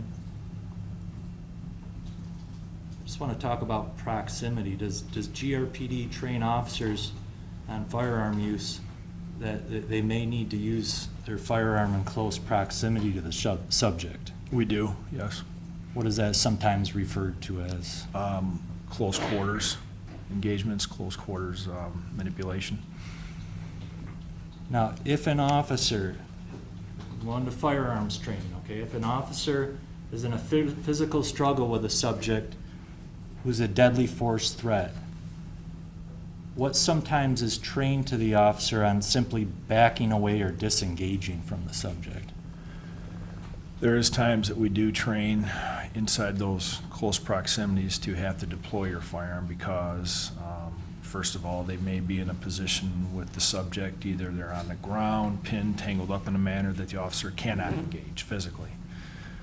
But if a deadly force threat presents itself, they still have to be able to meet that potentially with a handgun and be able to draw it, manipulate it, keep it in battery, and effectively utilize it, right? Another reason may be simply due to entanglement with a subject, due to physical exhaustion or physical limitations. The officer may not simply be able to quickly and effectively get up and disengage, right? So in that scenario, again, a deadly force threat presents itself. They may have to utilize, again, their handgun inside that close proximity. So those would be two big reasons why we train inside those close distances. Okay. Just going to the case here, and we've already exhausted several of these topics, but as you review the case here, if an officer in Officer Schurr's position is in reasonable fear of serious injury or death, was there anything inappropriate about or unreasonable about the way that Officer Schurr drew and fired his pistol? No. The prosecution, however, immediately raised doubts over the legitimacy of Gaty as prosecutor Chris Becker called out in front of the jury the fact that Gaty refused to meet with the lead investigator on Schurr's case. Take a listen. Why did you refuse to meet with Detective Sergeant Tubergen about your testimony? At this point, due to proximity of the case, I just didn't feel it was necessary. He was going to ask you about what your testimony was, right? You knew that it was about the case, or we wanted to know what you're going to testify to, right? Yes, sir. And you just, on yourself, decided not to, it's not necessary. Correct. Why, how could it not be necessary? Isn't it important to have, give information so people can know what you're going to say and be able to share in open court? I guess I didn't know the full context of the meeting, or... You don't know the full context. You didn't reach out to him. You had to go through your sergeant, or excuse me, your captain, right? That's who contacted me, yes. So I guess I would object to relevance here. I think it goes to bias, Your Honor. Why would we refuse to meet with an officer on the opposing side? Under no obligation. Relevance. Right, so relevance as to why he wouldn't, Mr. Becker. I think it goes to bias, Your Honor. Or credibility, I'll allow it. I'll overrule that objection. So what, is it common practice for you just to not take it upon yourself not to meet with opposing counsel when you're called in other cases? I haven't been contacted like that in any cases prior in any of my experience.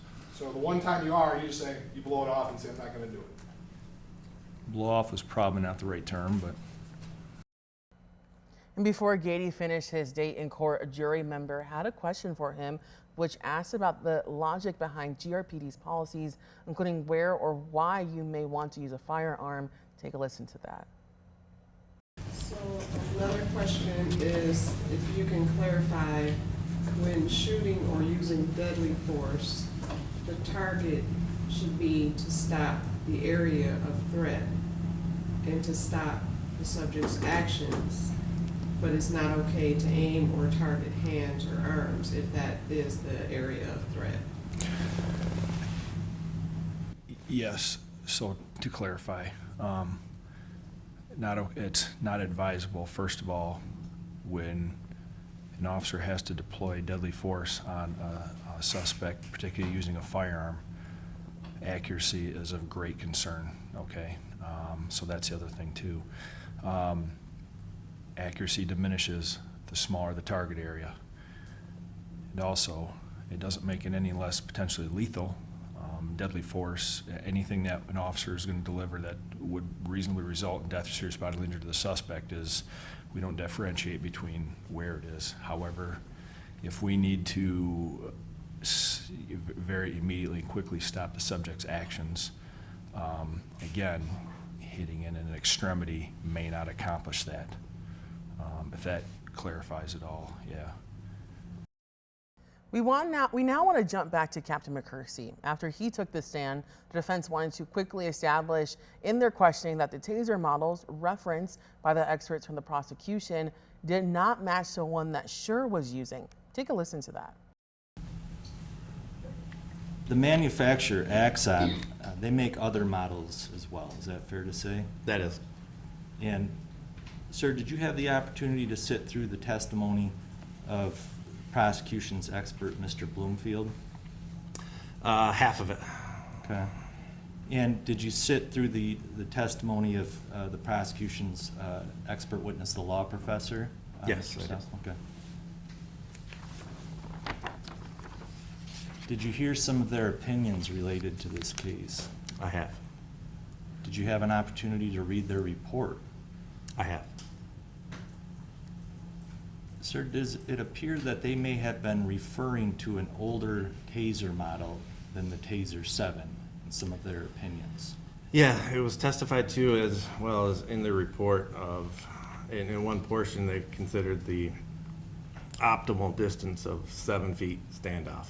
It was documented in the report between 7 and 15 feet, and that is the rule that was in place for older model tasers, not the Taser 7. And we'll get into some, but were there some differences the Taser 7 that Officer Schurr was carrying compared to the older models? Yes. Okay. So going forward in the testimony, Officer Schurr had a Taser 7. If I refer to Taser, can we just agree we're talking about the Taser 7 unless I say something different? Understood. Now, under the GRPD use of force policies, what level of force would the Taser 7, would the Taser be within? It is considered an intermediate weapon, so that's where it falls in our use of force. And how about OC or pepper spray? Where is that located? That is a lower level of force. The OC, that is used for verbal noncompliance, active, passive resistance, lower levels of resistance that officers would observe. Does GRPD, do they consider the Taser a less lethal form of force? Yes, we do. Now, is that consideration in the hands of a trained police officer? That is correct. In the hands of an untrained officer, would GRPD classify it as a less lethal form of force? If an untrained police officer, they wouldn't be allowed to carry it. Well, let's just go into that, because I think Detective Tubergen touched on this a little bit in his testimony, but an unlicensed person, as far as what are you required to have in order for any old citizen to carry a Taser? In the state of Michigan, if you were to obtain a Taser, you need the licensing, like a concealed permit, as well as the training and certification form for that device. And is that whether the battery's in it, no probes, no anything within the device? Are you still required to have that licensing to even touch the device by law? Yeah. And what's the classification of an offense if the person does not have that licensing? That would be a felony in the state of Michigan. But Prosecutor Chris Becker directed his questioning in a different way, asking about the history of Taser-related incidents in Grand Rapids and if an officer had ever been injured after being disarmed of their Taser. Do some follow-up. Go into this, somebody disarms you with a Taser. So if I grab your Taser and I stand there, can you shoot me? I don't have to wait for you to tase me. Sure, I'm not saying that, but can you shoot me? I grab it, I stand here. Again, contextual. It has to be the totality of the circumstances. But could it be reasonable that I fear that you're going to use it against me? Yes. Okay. If I turn, I'm away from you, can you tase me? Tase you? Or shoot me, excuse me. Again, action's faster than reaction. You have to base it on the whole entire situation. We can't just have a black and white answer here. So the fact that he took the Taser doesn't allow you to just shoot him. It's not based on the totality of the circumstances, right? Say that one more time. The fact that somebody takes a Taser doesn't mean you can shoot him. It depends on all the facts and circumstances. You gotta take a look at the whole incident. Correct. You have to take a look at the whole incident. And I guess going to that, since you're the Taser expert, has a Grand Rapids police officer ever been disarmed of a Taser and shot?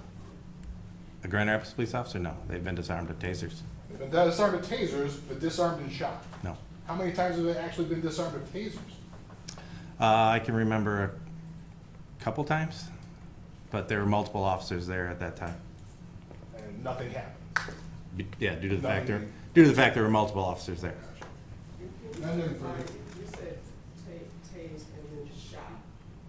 You mean with the Taser, right? In terms of disarmed with the Taser and shot. That was the question that you asked. Correct. He answered, but I'm just asking, when you say shot, you mean with the Taser? Shot with a gun or shot with a Taser, either. Yeah, the answer is still no. Thank you. But of course, today began with the continued cross-exam of Captain David Siver with GRPD. Siver trains officers on use of deadly force in policing. The tense cross-examination, which was cut off yesterday, continued with Prosecutor Chris Becker continuing to go over training policies and certifications for the department. Take a listen. Force, when you talk about totality of use of force, it's all uses of force. It's not just deadly force, it's force at the beginning, force at the end, force in between, right? Correct. And it's got to be objectively reasonable for the entire time, right? For the use of force duration, yes. Okay, so that use of force in terms of considering that it was a good idea to chase, let's look at right off the bat, the moment to chase. Patrick's bigger than him, right? Yes, There's two people, there's one in the car and Patrick. correct. Relative strength, we already know, but this is before the chase is taken off, Patrick's stronger than him because as you throw in your testimony, he lifted him off the ground. He did. So he's bigger, stronger, there's more than one purpose, and may have access to a weapon, right? Correct. So on the first four things, the first top four things, if you will, all of them count against the defendant chasing after Patrick, correct? His factors, yes. They're factors. So what are the good factors, I guess, in there that would allow for a chase? It's also a compressed time constraint, his decision-making of deciding to pursue and then actually trying to physically restrain or arrest. Those are all happening in split-second decisions, not long drawn-out, Sure. working through them.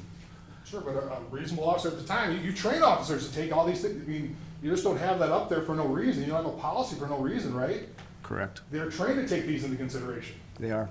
And so part of the training would be say, hey, somebody's bigger, stronger, you got more people, may not be the best idea to go after somebody in those situations, right? Potentially.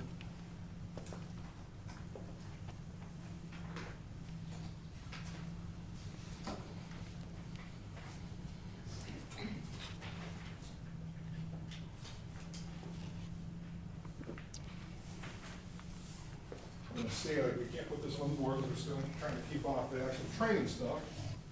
For the media, the jury will get this. Staying with Exhibit 32.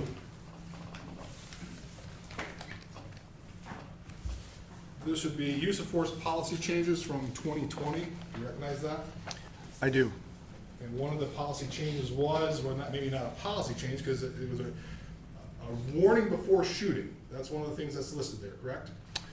Yeah, under number 3, it says require a warning before shooting. Then our MOP, which is our manual procedures, whenever reasonably possible, officers should provide verbal directives before deadly force is used. And verbal directives before deadly force is used. You kind of said yesterday, well, that covers anything, like stop, or it doesn't have to be stop or I'll shoot.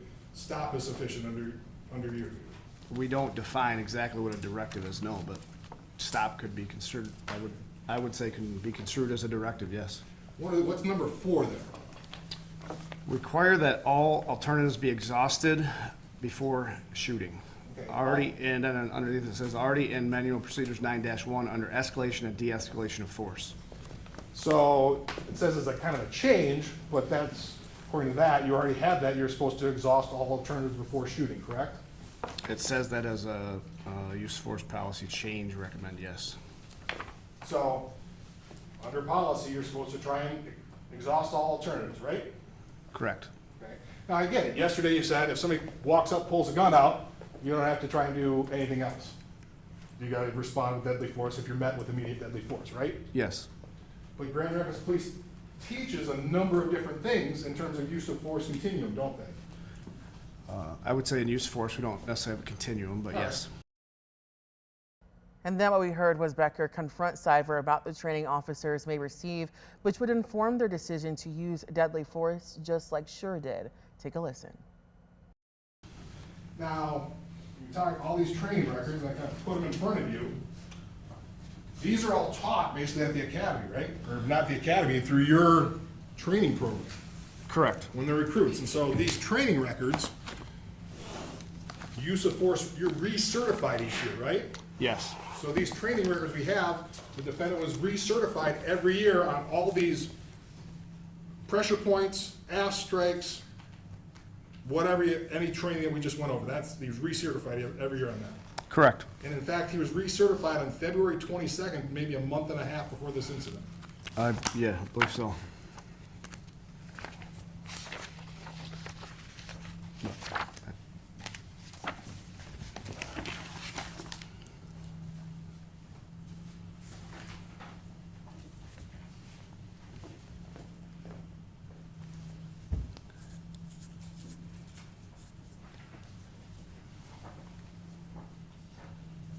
One of the things you also talked about was action versus reaction. That's something you train. Correct. So action versus reaction, I want to be clear on this. So hypothetically, you're an expert, so hypothetically, you're responding to a domestic violence call. That's something common for Grammars Police, right? Yes. So you respond to a domestic violence call, they say, it went out the back. You go out the back. I'm standing there with a gun. You can't shoot me, can you? You're standing there with a Just gun? standing there, right like this, gun at my side. There's a lot of other factors to it, but it would depend. Well, what other factors? Depends on kind of how you're moving, distance of us. Just all said that. I'm standing. I'm standing here right there. I'm standing, gun pointed, and looking at you. No, I wouldn't shoot in that situation. Why not? Because you're pointing at the ground. Okay? Not posing a threat to you right now, am I? No, you're a threat. I'm a threat, but I haven't done anything well, if I'm a threat, why can't you shoot me then?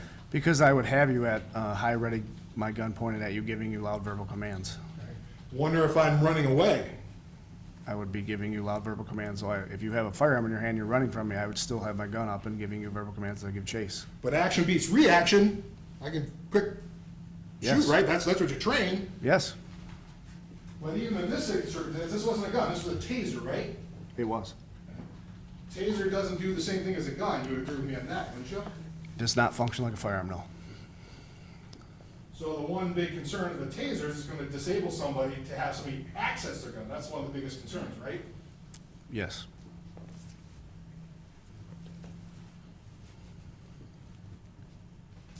Part of this, did you know that you knew the defendant before all this happened, correct? Correct. He worked for me when I was on midnight as a watch commander.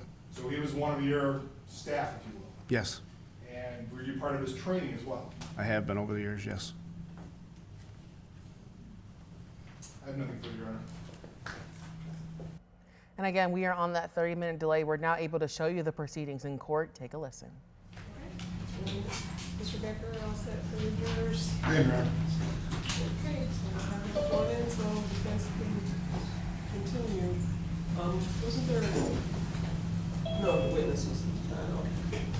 I just wanted to make sure nobody was supposed to sit there. No, we're gonna recall Bob McFarland. We're gonna do Saw that. the stuff up there and the possibilities, but. I promise we'll be quick. Okay, so we'll have the jurors come in, we'll get started.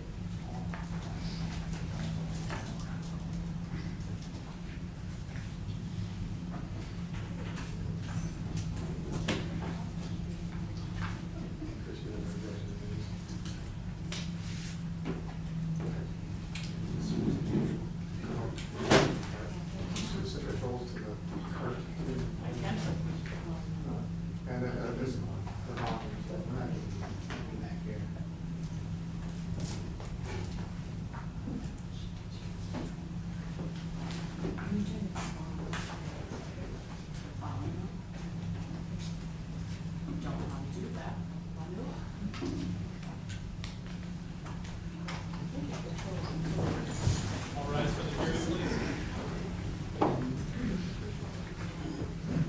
I would say yes.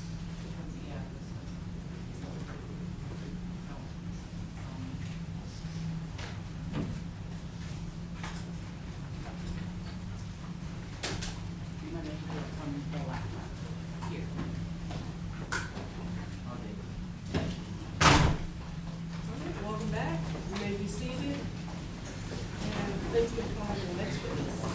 thank you, Your Honor. The defense called Bob McFarland back to the stand.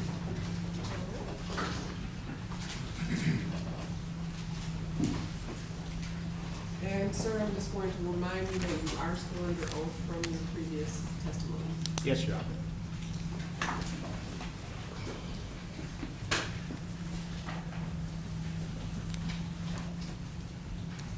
Good afternoon, Mr. McFarland. Good afternoon. Good to see you again.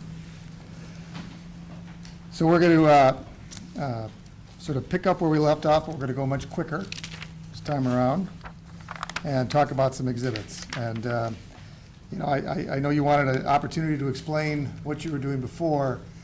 Just so the jury's clear, you weren't actually creating any evidence on the stand. I was not. I was simply publishing what we were going to produce, yes. And we were marking, and because it's electronic and not a piece of paper, you can't really put a sticker on it. But you were going to do that later. Right, I was taking notes on the segments that you asked me to Okay. create exhibits on. All right, and some of those exhibits were identified as B2, B3, B4, B5, B6, and B7, and you already published all those to the jury, I right? did. Okay. Your Honor, at this time, the defense moves the admission of B2, B3, B4, B5, B6, and B7.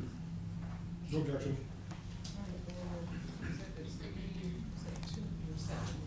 B2 through 7, yes, Your Honor. And because we already went through those, we're not going to do it again.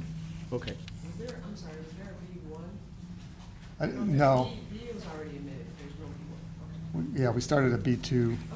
Okay. I don't know why we don't have a B1, Your Honor. And to confuse things further, we're going to now go to B11. You have, and we have marked as Exhibit B11, a part of the video that's already into evidence. Yes. Okay. And you, tell us what B11 is, Mr. B11 is a series of sequential images that were exported in BMP format, and then subsequently your office printed them. Okay, and in the exhibit B11, what is happening before you put it on the screen? Or? I'm not We sure. can move admission to B11, Your Honor. I've already provided the paper. Objection to B11? No, Your Honor. Okay, B11 is not admitted. And to save time, Your Honor, I will move admission to B12, B14, B15, and B16. Wait, B11, B12, B14, B15, and B16. And we did skip some numbers there, Your Honor, just to save some time. And any objection to those exhibits, Mr. Becker? No, Your Honor. Okay, so 11 and 12 and 14 through 16 are now admitted as well. Okay. And now that they're in evidence, we're going to publish them to the jury. Can you start with B11 and then describe for the jury what is in this particular exhibit? This particular exhibit starts at RFN 5392, and it's a series of images that go through showing a segment of video where Officer Schurr and Mr. Leoya were in the struggle. And I'll just advance it with the arrow keys. Do we want to dim the lights, please?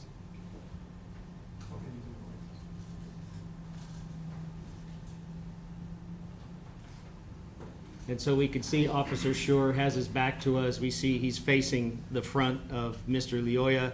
We see Mr. Leoya's bent left arm up towards the center section of Officer Schurr. And we can see Mr. Leoya's left elbow under the armpit of Officer Schurr, and his arm extends out. And as I play forward, you'll see. And as I advance forward, we see here Officer Schurr comes off the ground and then gets back down, and now you can see Mr. Leoya's right arm and how Officer Schurr is grabbing onto it. And we end at 5410. And then if you could publish to the jury exhibit B12. This is another series of images. This is shortly after that sequence. This starts at RFN 5593, and this shows Officer Schurr holding on to the fabric near the right shoulder of Mr. Leoya. Mr. Leoya's left hand that you can see in the body-worn camera is extended, and I will advance it, and you will see Mr. Leoya, his hand covers the body-worn camera. And that goes to RFN 5602.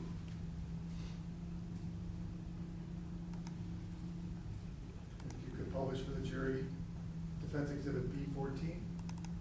Yes. So this particular exhibit is two RFNs from two parts of the incident because we lose some of the action between these two. And right here we see Officer Schurr has the taser by the hand grip of the weapon, and Mr. Leoya has the, well, just for lack of another term, the other end. And he's got it with his left hand. The next exhibit is RFN 6211, and this is where we see Schurr still has the taser in his right hand, but now Mr. Leoya has it in his right hand.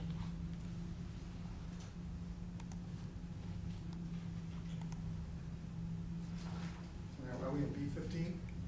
No, we didn't do B15.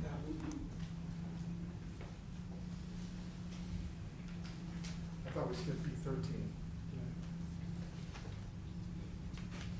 Skip 13. Oh, yeah, you're right. So you skipped 13, so it should be 14, 15. Oh, are we on 14? No, we just did, That's what I thought we did. we I'm have sorry. 15 and 16. Okay, can you publish B15?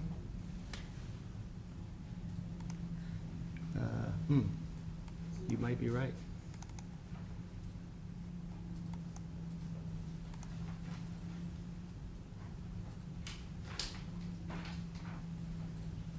We did skip 15.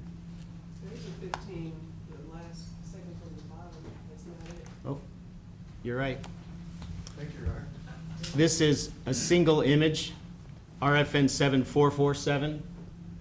And what we're showing here is Officer Schurr on the back of Mr. Lioya. You can see Officer Schurr's left hand down near the taser, and the taser's also in Mr. Lioya's right hand. And Officer Schurr, both of his feet are up in the air.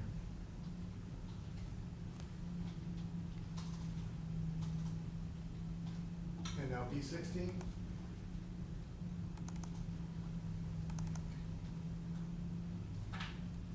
This is images, a series of 3 images. They start at 7513. And as I move forward, you could see the taser officer, or excuse me, the left arm of Officer Schurr come up.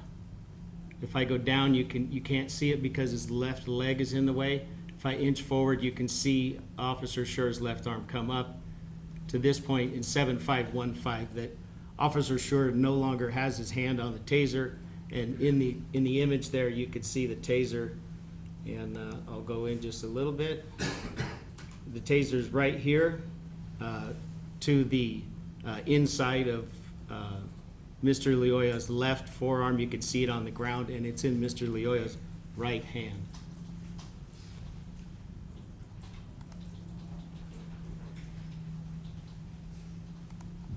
Mr. McFarland, you also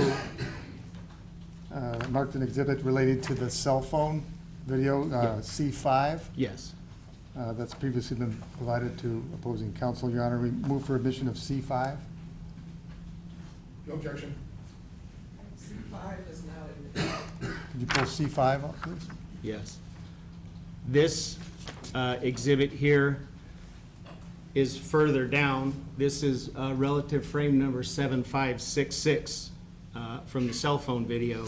And what we see here is Officer Schurr a few frames after the last series of image we watched, a larger blow up of the taser in the hand of Mr. Lioya, but also we see that go across his left forearm in the area in the zoomed in portion, and I'm using my arrow to point at it. These are the taser wires. They go up, and there's another taser wire here, and in the large photo they go here, and then we lose track of them because they're in between Mr. Lioya and Officer Schurr.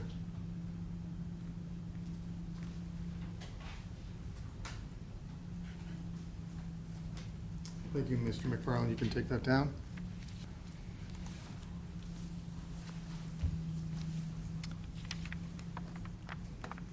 And we can bring the lights back if you're available.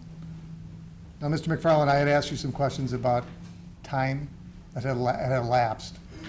And when you analyzed the videos and you made these synchronized videos, you were able to calculate how much time had elapsed from certain points in time. Yes. All right. And can you tell the jury how much time passed from the moment that Officer Schurr first put a hand on Mr. Lioya until the time the shot was fired? Almost 2 minutes and 30 seconds. Okay. 2 minutes and 28 seconds to be exact. What was the exact amount of time? 2 minutes and 28 seconds. Okay. And, much of the video is taken with a cell phone by Mr. Tuyasheme. There's some time periods where he sort of puts the phone in a downward position so you can see the lawn, but you can't see what's going on. Yes.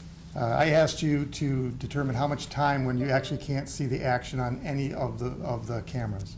This is right after Officer Schurr and Mr. Lioya went to the ground and were struggling over the taser. The cell phone camera went down to the ground for 33 seconds. Okay. Thank you, Mr. McFarland. No questions. I don't see any hands raised from the jury. May this witness speaks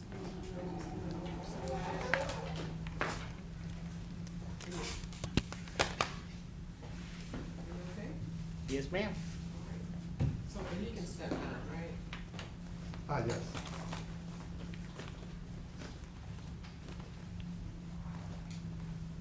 Mr. McFarland, this is yours. Yes. You want me to take it?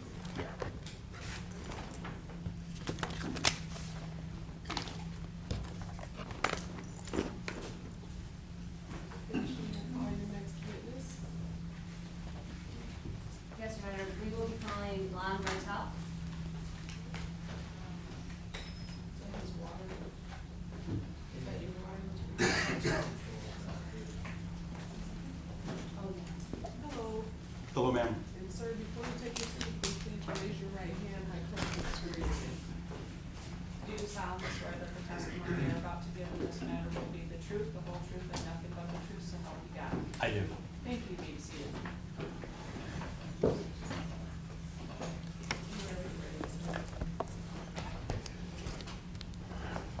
Good afternoon. How you doing? Could you please state your name and spell it for the record? Sure. My name's Lon Bartel, L-O-N-B-A-R-T-E-L.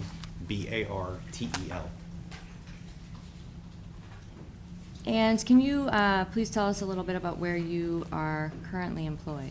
Sure. One of the roles that I have is I work for a company that builds training simulators for the U.S. military and law enforcement, where I am the director of training and curriculum as well as the principal researcher for developing that very high fidelity training material, which includes the utilization of force options, de-escalation, less lethal utilization, as well as our system has been used widely for research on human performance. And what aspects of your role there involve applying principles from sport and exercise science? Almost all of them. I have to be able to analyze human performance and portray it in a realistic way. If I don't provide a realistic example of human performance, human movement, reaction times, things like that, then what I'm giving officers or U.S. military isn't real, and it actually creates a problem where we can have referred to as training artifacts, and then bad outcomes can happen. So it's incredibly important. And can you explain what some of your consulting work is? Sure. I own Verstant Tactical Consulting. I do consulting on human performance dynamics, use of force, training components throughout the United States. And what type of work do you do any work there regarding human performance during high stress instances? Yeah. So a lot of what I do, because of the analysis of a force event, is going to be in a higher stress, probably better phrase, a high arousal state, because of the nature of the consequences of some of the outcomes. So those high levels of arousal cause changes in our body that most of us understand. You know, when our heart rate starts to flutter, or we start breathing heavy, or whatever else happens to be, and those all play into how we perform, whether it's a physical skill or decision making or identifying things, listening or paying attention. So those are all aspects that are brought in. And I guess backing up a little bit, can you describe your educational background in exercise and sports science? Sure. So I have a bachelor's degree. I graduated with honors. My college of study was actually sports science, but my concentration is actually physiology and biochemistry. While I was putting myself through college, I was working as a personal trainer and a strength coach, and I was certified through the American Council on Exercise, Health and Tennis Corporation of America, National Strength Conditioning Association, There might be another one in there. And then my master's degree is actually in applied exercise and sports science. I obtained additional certifications with the National Academy of Sports Medicine as a performance enhancement specialist, as well as there's an organization called National Strength Conditioning Association, which I was certified as a certified strength conditioning specialist back in the day. I did one of their newer certs, which is a tactical strength and conditioning facilitator, which focuses specifically on law enforcement, military, EMS performance, as it applies to being able to train for the demands that they will face. I'm also currently working on my PhD. I'm in the dissertation writing phase, and my PhD is in performance psychology. Well, that sounds like a lot, thank you. Have you, prior to your current position, did you have any prior experience as a police officer? I do, And over 20 years. Okay. And as part of your job as a police officer, what type of work did you do? Like everybody, started in patrol, worked a bunch of special units to include a community action or neighborhood action team.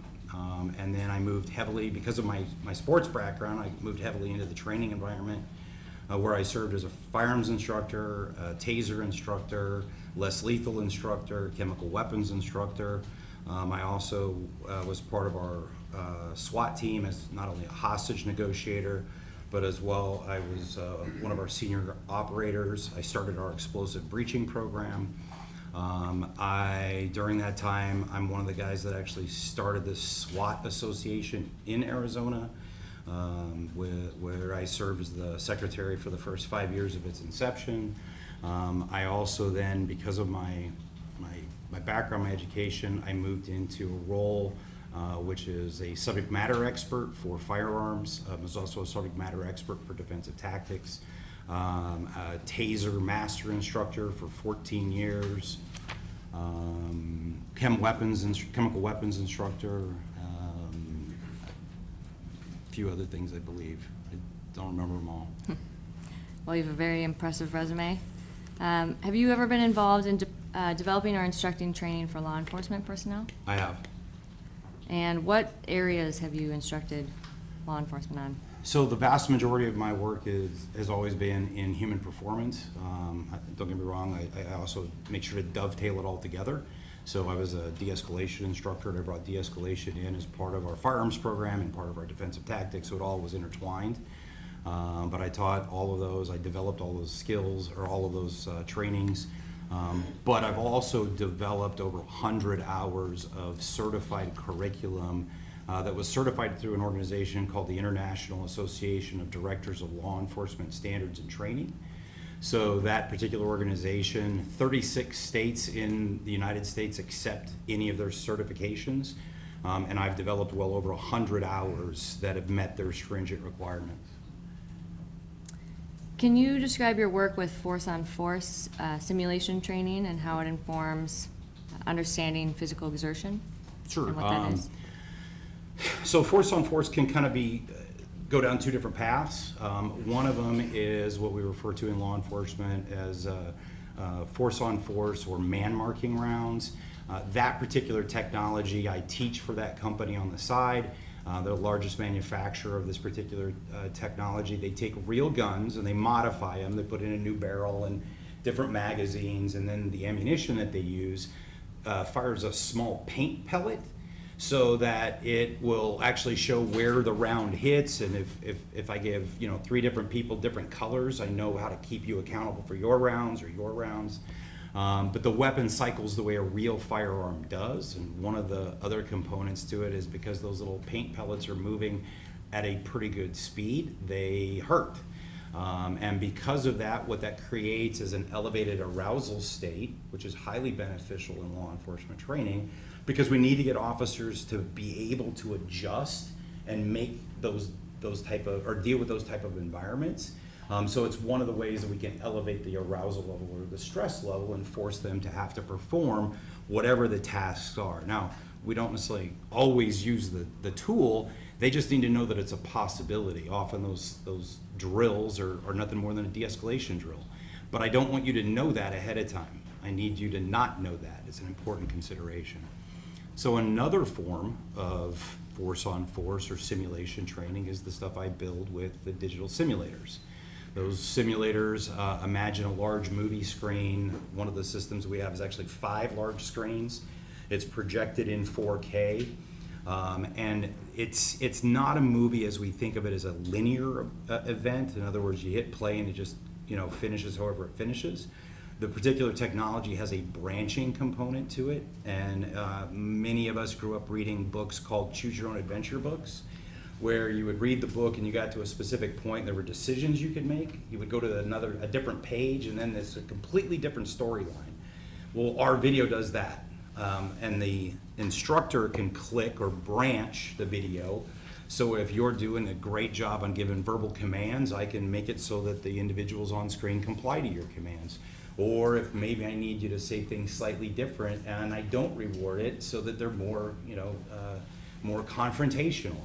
But you also have, in the devices that we use, a laser insert, and that laser insert goes into a firearm, a taser, OC spray, less lethal munitions, so that my actions can immediately branch that video as well. So if I have a subject that pulls a gun, I can utilize a firearm and shoot them, and that individual may drop to the ground, or if I don't hit them in a vital spot, they may only stagger and then re-engage, and then the officer has to deal with the fact that that lethal tool or a less lethal tool wasn't effective, and they have to continue on making decisions and interacting with the video.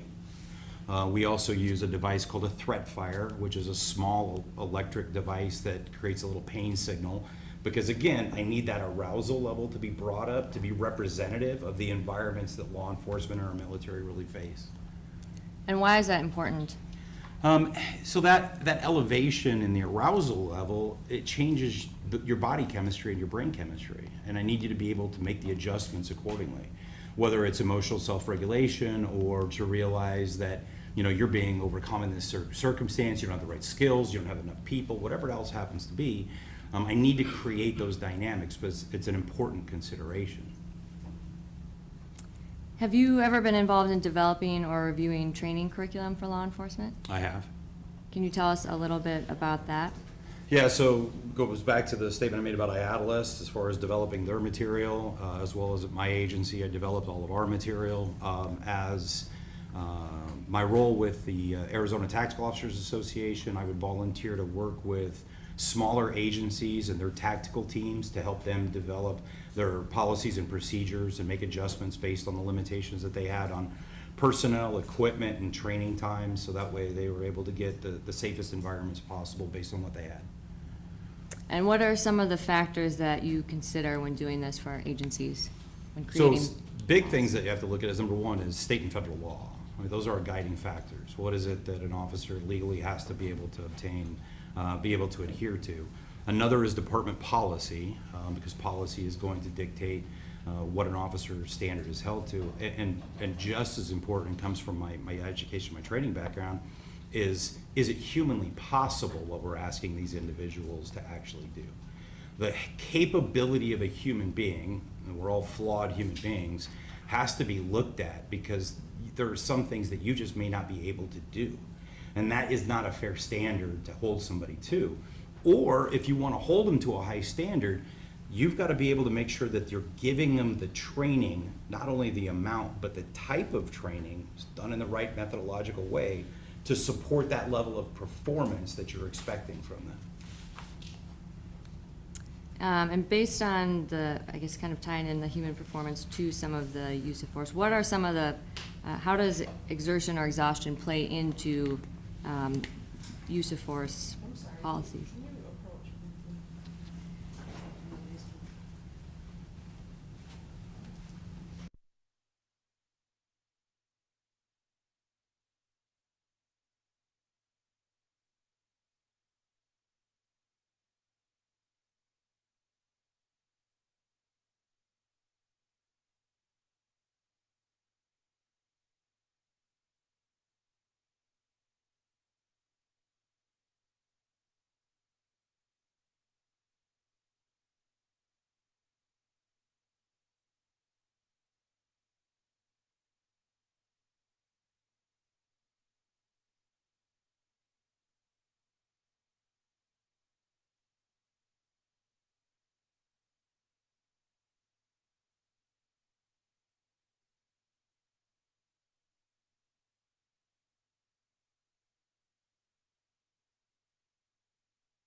Have any peer-reviewed, published research I do. that ties into law enforcement performance and how that relationship to exercise science plays into each other? I do. Can you explain are any of those peer-reviewed and published research, is that related to use of force or deadly force encounters? All of it. Okay, and part of that, have you researched kind of specifically the transition from taser to firearms and how long that takes? Yeah, I did a published research specifically on how long it takes an officer to transition in a simulated environment from firearm to taser as well as taser to firearm. And have you presented at any international law enforcement training conferences or any conferences generally about exercise and sports science? As the principles apply to law enforcement, yes.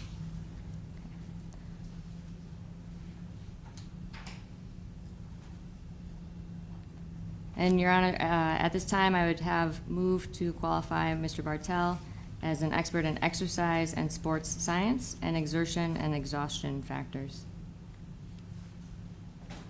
Like the voir dire, Your Honor? I'm sorry, you said an exertion, I'm trying to write down what you're saying. Exertion and exhaustion factors. All right, and yes, you may voir dire. Since got a report from you, it's basically on fatigue. Would that be a fair kind of summary of what your report on this matter is regarding? Exertion and exhaustion, probably. Exertion, exhaustion, okay. But the peer-reviewed things you just mentioned is use of force and deadly force for how to transition from a gun to a taser. That's one of them, yes. It's one of them. But you have no published things on exercise science, peer-reviewed. Actually, all of the principles in exercise science are going to be specific to the law enforcement component. But that's a whole different thing, though. This is your law enforcement component. You're saying that exercise science, you're talking about fatigue, people getting tired. You have no studies, you have no published articles on that aspect of it. Correct. Okay, that's what I'm focusing on, because that's what you're testifying to this jury. You've never done your own research in there. Your report has none of your own research, correct? Correct. Okay. You're relying on other people's research for this report. Correct. So when you're looking at what an expert does, you've never published anything in regards to this area? In regards to peer-reviewed. specific exhaustion, no. Exercise, that's what you're an But expert in. exercise and sports science, absolutely. Where? I mean, I got a list of your qualifications, your things, there's, you know. Let's talk about the one that you just mentioned, which is the transition study. So the transition study is going to include a component of action and perception. So as human beings see the environment, we pay attention to different things, we have to process all of that, and then we make a decision. That decision then just has to be carried out. That is legitimately a component of exercise and sports science. That's an example. Another one would be the study that I did on time to stop. So we created an environment where officers had firearms, they were given a signal to start shooting, and they were given a signal to stop shooting. The action of stopping required them to be able to see what was going on, to formulate a plan, and then carry out that plan. Exercise in sports science is not just about how much oxygen I need, it's also about how I see the environment, perceive the environment, make the decisions, and then carry out those decisions, which is what the majority of my research has been. But in terms of that's not what your report's about. It's not, your report for this incident was about how people are impacted by fatigue and how tired people get, essentially. Is that a fair assessment? How exhaustion can play Sure. into their performance. How exhaustion played into performance in this specific instance. Or any instance similar to it. And in terms of you're still working on you're working on your doctorate. You haven't presented a thesis to defend, have you? No, first defense is in 2 weeks. 2 weeks, so you still haven't gone through that process. Correct. You haven't done any books in this area? No. And one of the things you work with, the one certification, you listed a number of certifications. The only two I have that, in the National Academy of Sports Medicine is 2021, correct? Correct. And National Strength and Conditioning Association is in 2023, correct? Correct. The rest of them, in terms of any sort of exercise, sports medicine, I don't see anything other than those two on your CV. Correct. Those are the two that I maintain. It gets expensive to maintain all the other ones. Sure, but you listed a whole bunch of them, but those have all expired. Correct. Those were when you were doing exercise. I think you said you were a trainer. Health fitness instructor, personal trainer, and strength coach. And that was back in 1997. Correct. And that was That's where before it you. started. So all those certifications and stuff were back in 1997 before you became a police officer. Correct.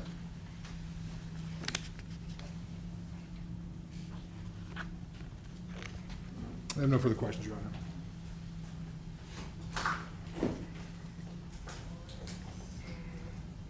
There's a motion to have him recognized as an expert in the fields of exercise and sports science and exertion and exhaustion factors. Is there an objection to that or not? I guess it goes to weight, not to admissibility, Your Honor, so leave it to your discretion. All right, so I will have, for purposes of this case, I will accept him as an expert in those areas. Thank you, Your Honor. Mr. Bartel, did you form an opinion in this case? I did. And what is your opinion? My opinion is that the video captures from the different angles show that Officer Schurr was engaged in a prolonged, very intense fight where he attempted to control a very resistive subject. He utilized multiple control options, such as knee strikes and punches, to try to prevent this individual from getting away and then from taking his deadly, dangerous instrument from him. The individual seems unfazed by the vast majority of his force options, to a point where he even was able to push up off the ground with Chris on his back. The struggle continues, where you can see Chris and you can hear his labored breathing, indicative of exertion and exhaustion. Towards the end of the fight, where he is now fighting over the control of his taser and eventually loses control of this dangerous weapon and deadly weapon, and is then at a point where he's exhausted and has very little options other than the use of deadly force to stop the ongoing assault.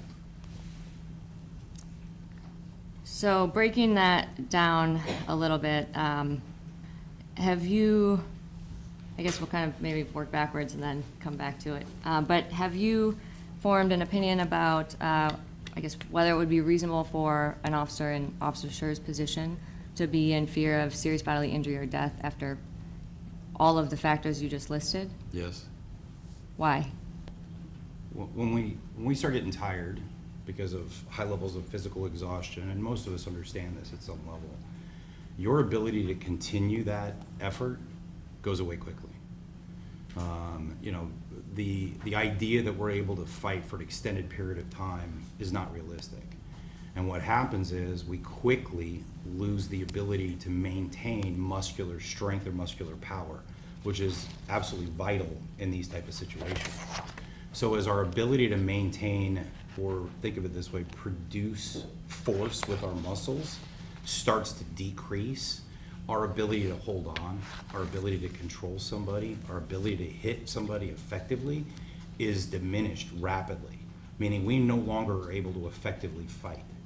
This individual can overcome us, they can take things away from us, and those things can then be used against us, which creates a very, very difficult position.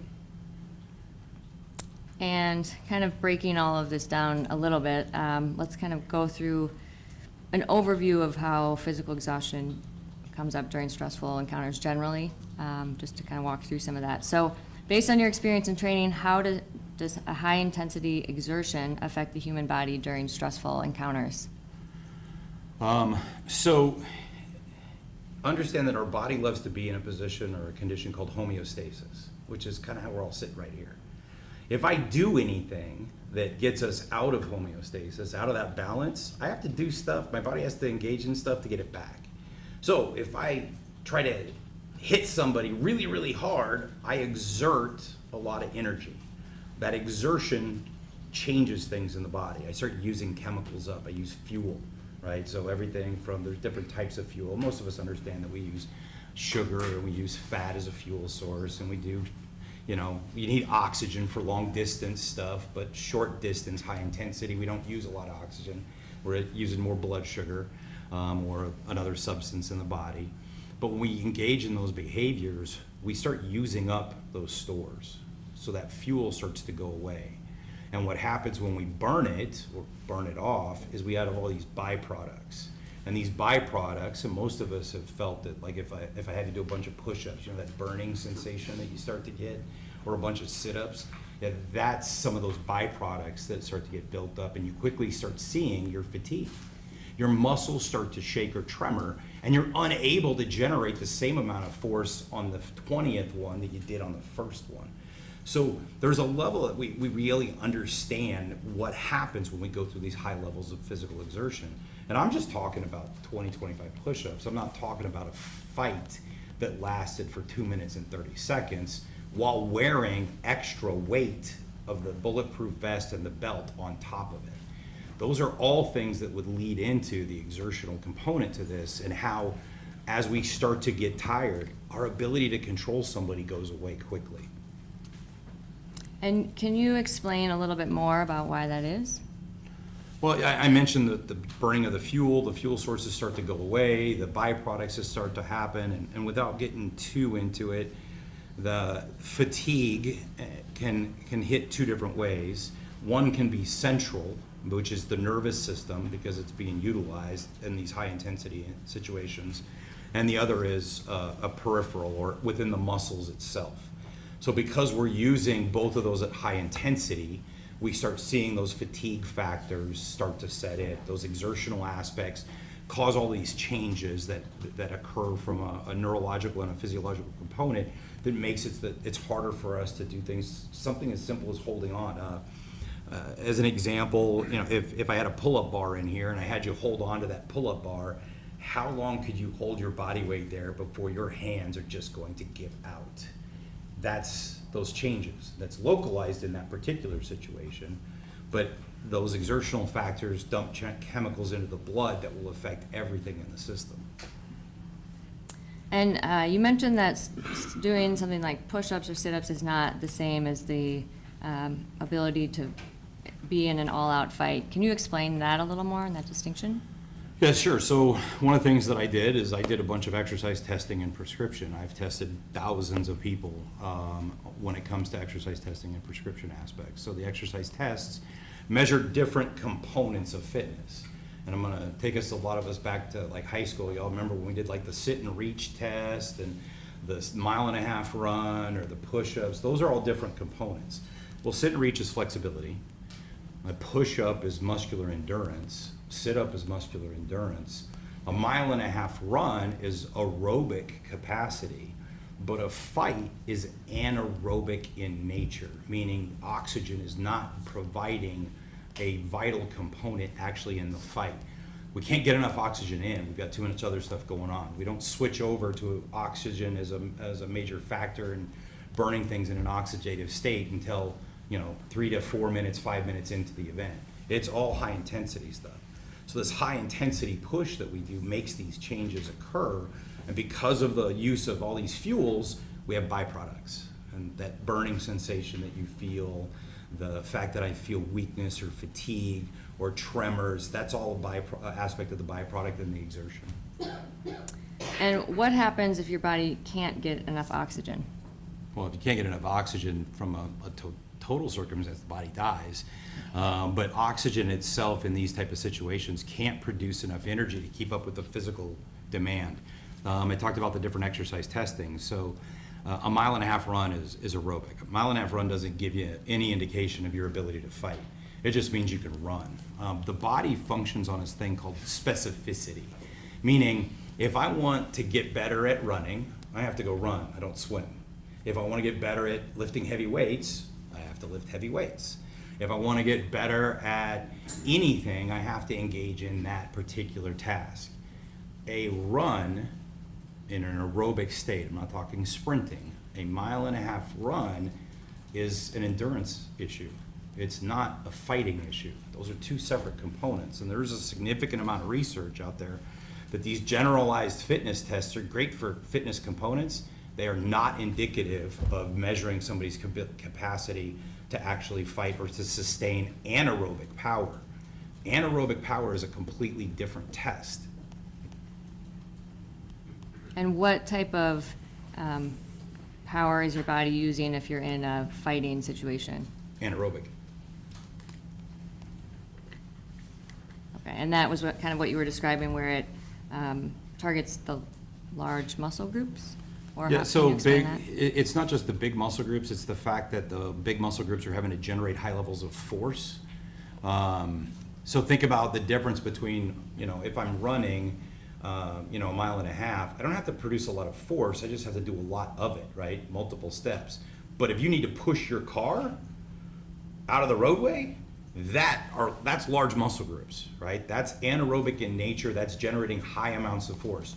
You're not pushing your car a mile and a half, right? Not happening, because it's not the same. The legs are moving, but it's not the same. One is generating high levels of force, the other is low levels of force just repetitively.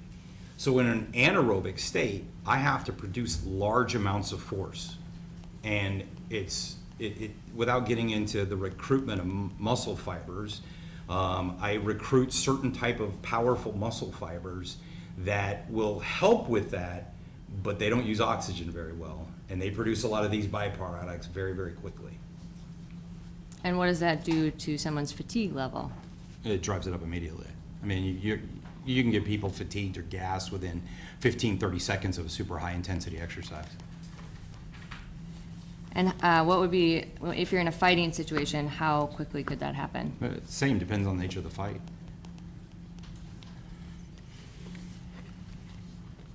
And in this case, you reviewed the video, correct? I reviewed a amalgamation of 3 different views in the video, yes. And I know you just got here recently, but if I have Bob pull up Exhibit B, which is a sync transcript video. Can you please pull that up, Bob?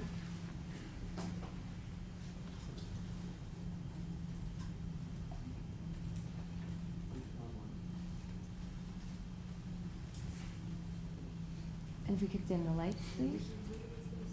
Exhibit B.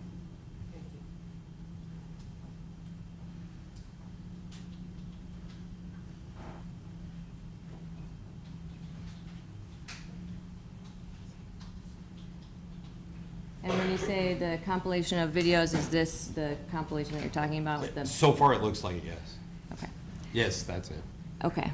And would it, so I think as we're going through kind of what you explained, could you help walk us through the points where you first noticed that Officer Schurr is exerting energy, or exertion, I should say? Sure. And I guess, sorry, Bob, before you start, based on what you observed in the video, what physical exertion was Officer Schurr displaying throughout this interaction? Well, there's a variety of things, everything from the knee strikes to the ability to try to control an individual to I believe there's at least one punch that's captured on the video. As already mentioned, there's large sections of the video that don't capture all of the action, so there's a lot of physical exertion that you can kind of hear and infer that there's stuff going on, but we don't know the extent of it because we can't see it on the video. But as an example, the holding on to something, we don't think of it being a lot of work, but it is a type of contraction. When we hold on to something, so there's 3 different types of muscle contractions. You have isometric, concentric, and eccentric.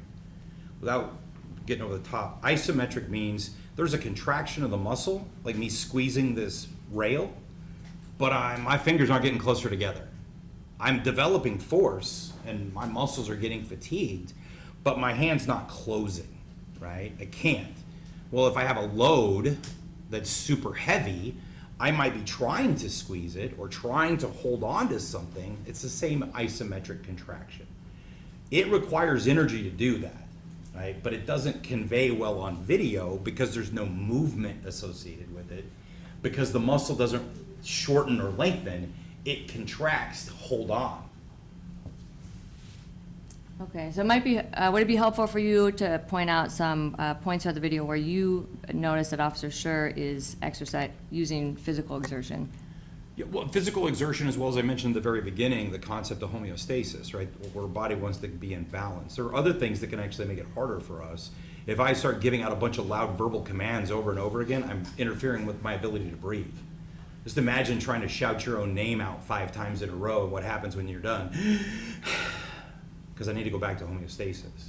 So there's a lot of things that will actually play into the exertional component on this. Okay, and what would be the first thing that you observed about Officer Schurr's conduct throughout this? Like, when was the first time that he would have been exerting some type of...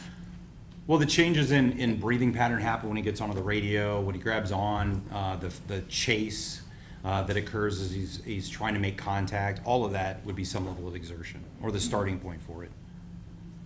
Okay. Bob, can you take us to RFN 3193, please?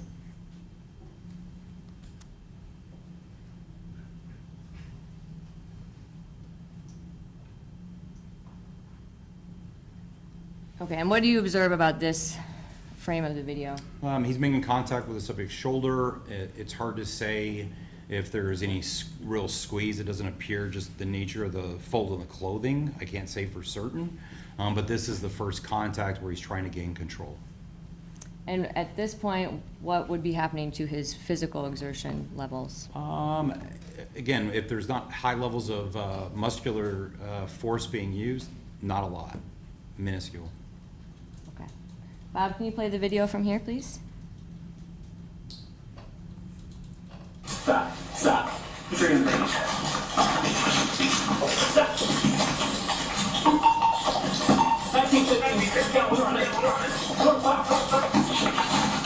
Stop it there. And this is RFN 3555. And leading up to this point, can you tell us a little bit about some of the exertion that you noticed in Officer Schurr? Yeah, the video in the top left-hand corner, you can actually see where he started to try to fight for limb control. Well, to do that means I have to generate force. To generate force, I'm starting to exert energy, I'm starting to exert effort. Video is problematic because it'll never serve as a proxy for the officer's experience. The same way that as you're sitting there looking as I'm squeezing onto this rail, you have no idea how much force I'm generating on this. But if I was to grab your forearm and squeeze as hard as I am here, you would know it. The officer feels those things. Video can't capture that. So that's one of the challenges in this, is we know there's exertion, we know holding on is exertion. To say how much work is done is a little bit harder to do. When he tries to control the limbs, that's exertion. I've got somebody that doesn't want their limb controlled. They're gonna pull away. To overcome that, I have to try to hold on. So that is all physical exertion. We're seeing a start of that effort early on. And when would the start of that exertion begin? Would that have been? As soon as the officer starts using force. I mean, and by force, I don't mean in a traditional use of force policy. I mean from a physics perspective, right?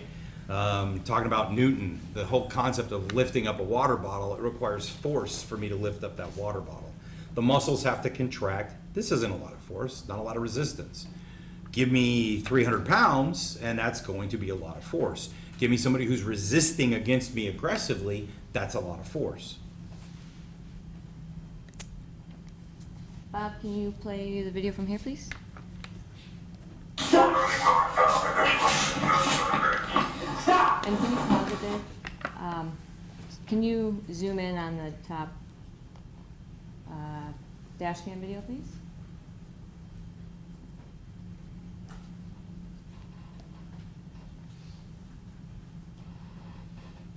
Okay, and sorry, can you back up to 3555?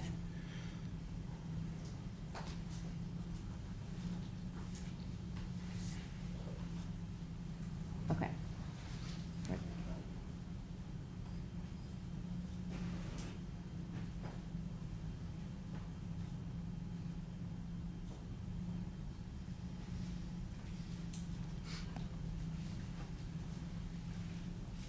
Okay, so we're at the point where Officer Schurr has tackled Mr. Lioya to the ground, and then I'll play it forward briefly, and then can you just, well, why don't you explain, once he tackles him to the ground, what type of physical exertion would Officer Schurr be using? So, and I already mentioned the homeostasis component. When he gets on the radio, though, he's shouting out location and what he's got going. Remember I talked about the whole concept of if I shout my name a bunch of times, I get myself out of that homeostasis. It takes time to get back in. So that's a component that it plays into his performance. One of the other challenges you run into is the officer, as he's getting on the radio, maintaining control of that radio. In doing so, he effectively loses a limb that he can use to effectively actually control or grab on. I can't hold on to the radio and hold on to a person with that hand at the same time, meaning he's having to try to overcome and use additional force in other ways because he's tied up with the radio. And the radio is important. It's how he's going to get assistance, right? And there's no question on that. But that makes it even harder for him to control someone. Okay, and Bob, can you play it forward here to 3806?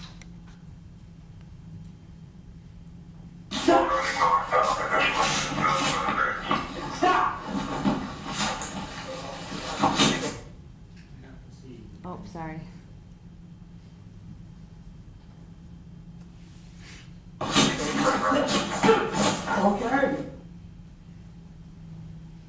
if you could zoom in at that point, and this is RFN 3816. Okay, and at this point, what have you observed of Officer Schurr's exertion? So he's trying to keep a subject who's fighting him on the ground, which requires physical force and physical effort. You see him change position at one point in time as he's trying to move position. That all requires physical force and exertion. All of that is going to require some level of force. And again, the piece that has to be taken into account is he's doing so wearing a vest and body armor, as well as his duty belt. So those all play into how much load he has to carry, as well as the challenges that you run into with the restriction that a vest can actually cause. Okay, Bob, can you play it, please? Stop! Stop! Get your hand behind your back, okay? Hand behind your back, okay?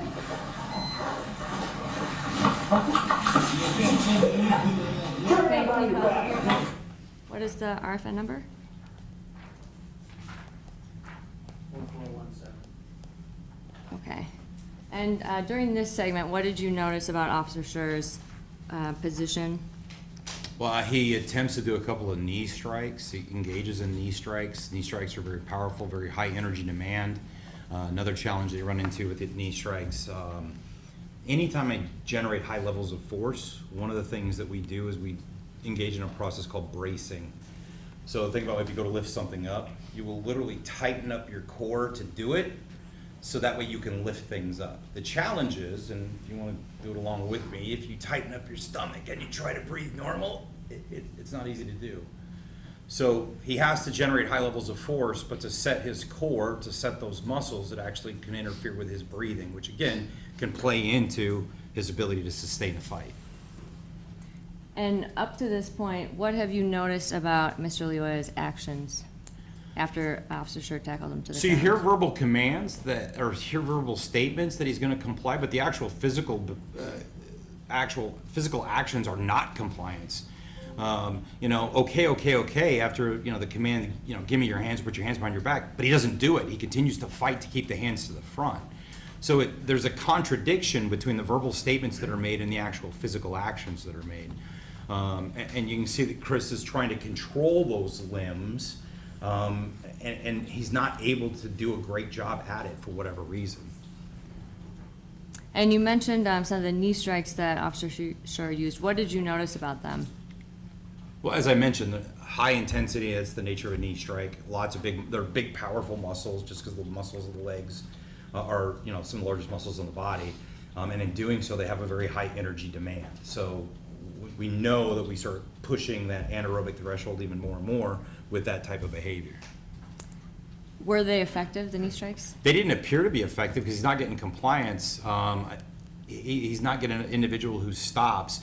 You're not seeing an individual that ideally, if I do a knee strike to, say, a common peroneal, I cause a neurological effect on that muscle to where it doesn't contract very well. I'm not seeing that because he's, our subject's still able to get his legs up underneath him and at some point in time push himself up with Chris on his back. And what would that indicate to you about their positioning? So from a advantage perspective, he's underneath Chris. The fact that he's able to get his weight up, he's got a good solid base to fight from. I say that because, being able to fight from a bottom position is actually not hard to do. One of the simulations that I built that it's tied to national curriculum is specifically to the speed of a prone suspect and how quickly a prone suspect can turn around and actually utilize a weapon. So from the first movement to the actual use of a weapon, it can happen as little as 0.61 seconds. Now, it's based on research that was done by Force Science, but I've put it into a simulator and I've had hundreds of people do it in real life, in real time, and it happens quickly. Okay. Bob, could you please play this from here? And I'll...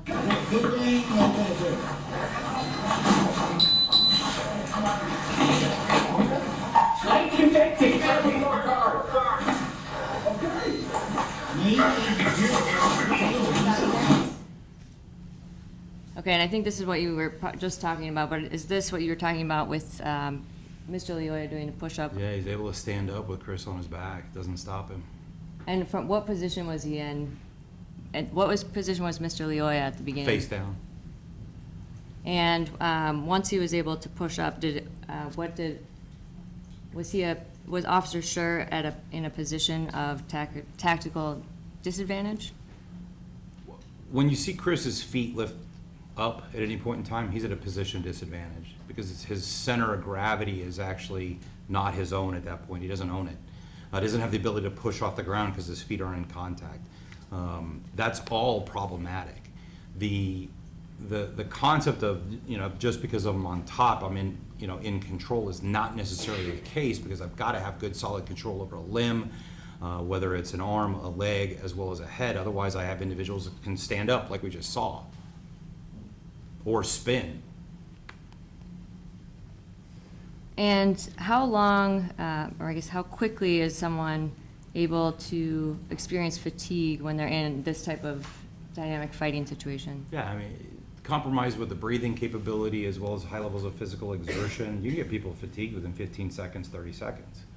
And within, your first 30 seconds to a minute of exertion, your physical ability to contract your muscles is already starting to compromise. And are you aware that in this case, and I think you were here for the beginning or the end of Mr. McFarland's testimony, but that the fight here lasted for roughly 2 minutes and 28 seconds? I am. Okay, and within that, how would that affect Officer Schurr's ability to fight? Well, the longer the fight goes, the more problematic it is, the more exhaustion and fatigue is going to play into it. The more of those chemicals are produced that actually inhibit our ability to hold on to stuff or contract our muscles effectively.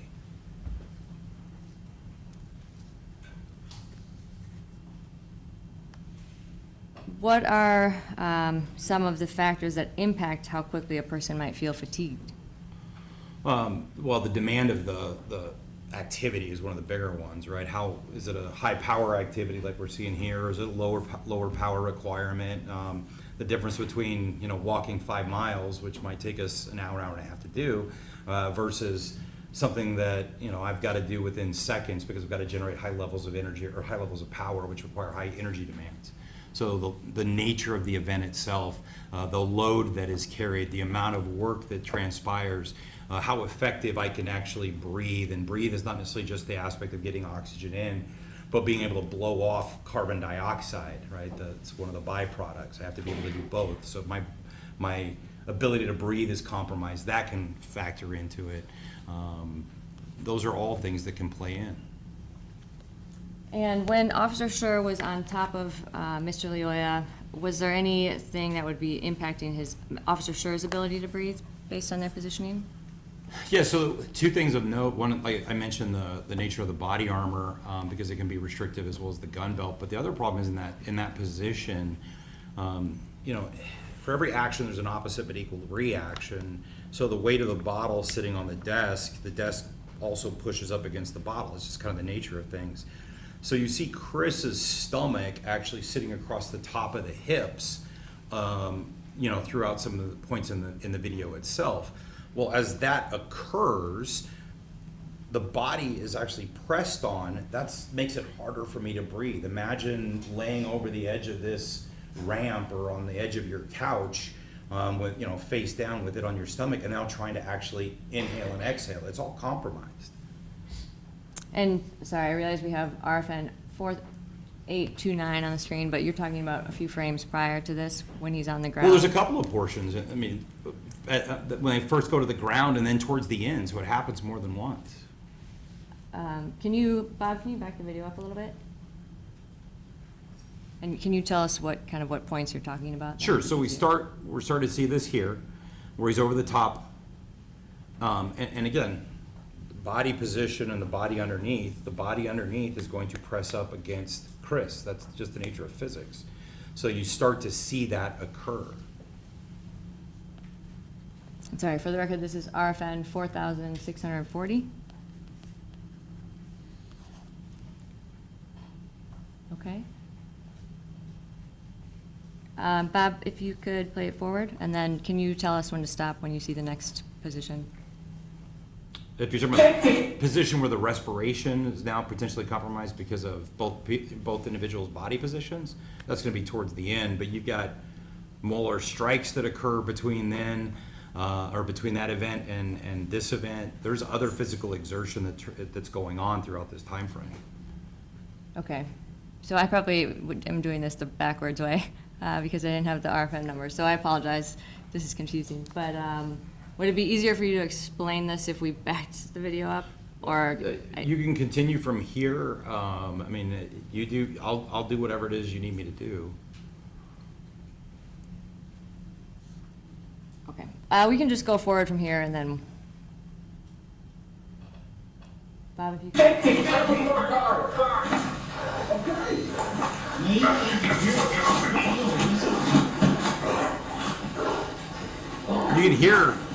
You can hear Chris breathing. You can hear those deep inhalations and exhalations, right? That's a sign of exhaustion. We all have been in that circumstance. We've all felt that. We've all experienced that. And what are some of the things that happen once your body starts breathing that hard? What does that indicate? Well, it indicates a high, demand on the body itself, and the body's trying to compensate. Again, goes back to that big word, that homeostasis thing, the concept of going back to baseline, and needing to blow off all this carbon dioxide, all that CO2, as well as trying to get oxygen in that it can be used at a later time. But that's all indicative of the level of exertion that you're seeing. The bigger, the deeper the breaths, the more that you see that expression of exhaustion, it gives you an indication of how much exertion was actually occurring. And Bob, could we actually switch to, oh, and sorry, for the record, this is RFN 4963. And this is the point once Mr. Leoya has gotten up and Officer Schurr is behind him. And if we could actually switch to Defendant's Exhibit C1, which is the cell phone video.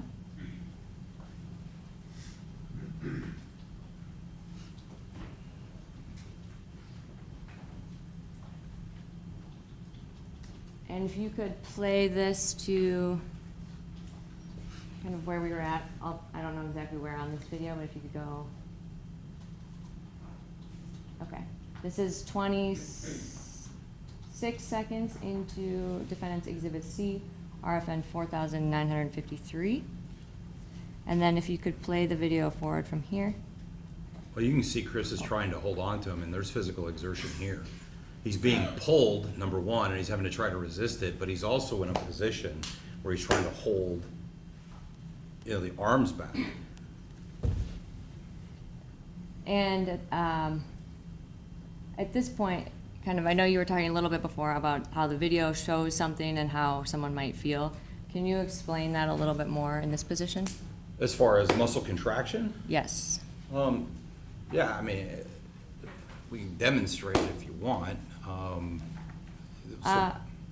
Your Honor, permission to have Mr. Bartel step down from the witness stand to do a demonstration? Okay, and what is he going to, is he just gonna reenact what's in the video? No, Your Honor, I mean, the point is, muscle contractions, as we see on here, that isometric concept, anybody that's in the room, if they put their hands together and they push as hard as they can, as they're trying to collapse their hands, you're not gonna see on video that there's a lot of movement.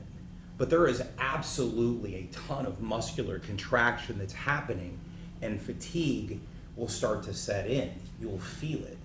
So just because the video doesn't show an arm move, doesn't mean that the muscles aren't being used significantly.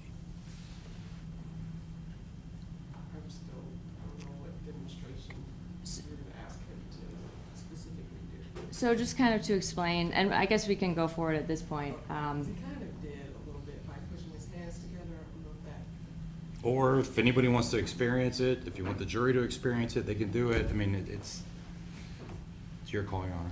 They can if they want to. I don't know that it's, I mean, they don't have to do it now, but unless they, I'm not If they, I mean, I think if they want to, I don't know. I think what he's trying to say is just like how much force can And how quickly can the be muscles are gonna used, fatigue. and what that does to the body, even if you can't necessarily see it on the video. I think he testified. Okay, Your Honor. All right, so we'll move forward from here. Bob, can you play the video, please?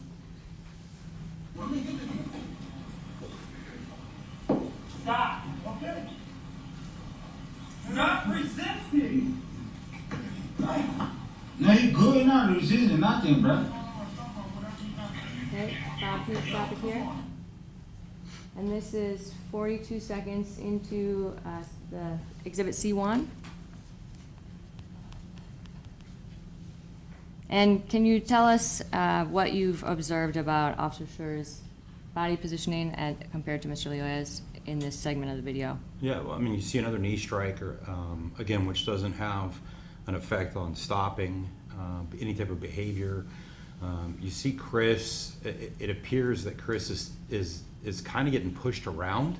He's not directing the movement. It seems he's subject to the movement, which means he doesn't necessarily have the ability to physically overcome all of the resistance, which, again, it appears that he's trying, but, you know, as an example, you're seeing Chris spin backwards, which I don't think was necessarily an ideal position for him to do. Why not? But you don't know what you're going into when you go backwards. If you step back, you could trip all over things. It's kind of a concept of a tactical movement. Moving backwards without being able to see everything, your heel can catch something, it's problematic. Ideally, spinning into something is going to allow you to see the environment. I don't know if that's his choice. I don't know if that was a choice that he made, or if it was him, you know, being pushed into that position. And that, when you say being pushed, would that be based on Mr. Leoya's actions? Or Correct. Okay. So as someone gets, what happens to someone's strength and coordination and reaction time as they fatigue? It drops. It diminishes rapidly. And in your experience, is this something that how does this impact, or how is it someone impacted as the duration of a struggle like this? Well, the longer the struggle, the longer I engage in high physical activity, the weaker I get. I mean, that's one of the reasons, you know, I get to teach across the country. Agencies are aware of this. They built it into their Graham factors, to their totality of circumstance. Exhaustion and fatigue is a primary consideration, because as this fight continues, my ability to sustain any type of fight, to hold on to somebody, to retain or regain control of it, it drops. The longer that fight goes on, the weaker I get, and that's a problem. Okay. Bob, can you play this forward, please? From RFN. Oh, yeah. From RFN 5410. Okay,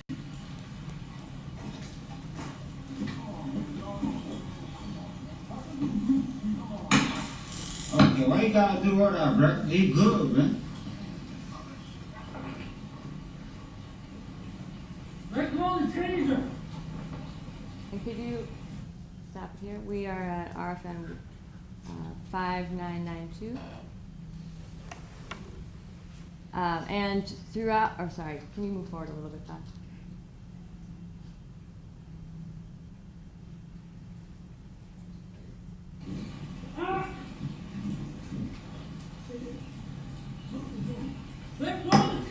No, like he good, like you can talk to him, bro.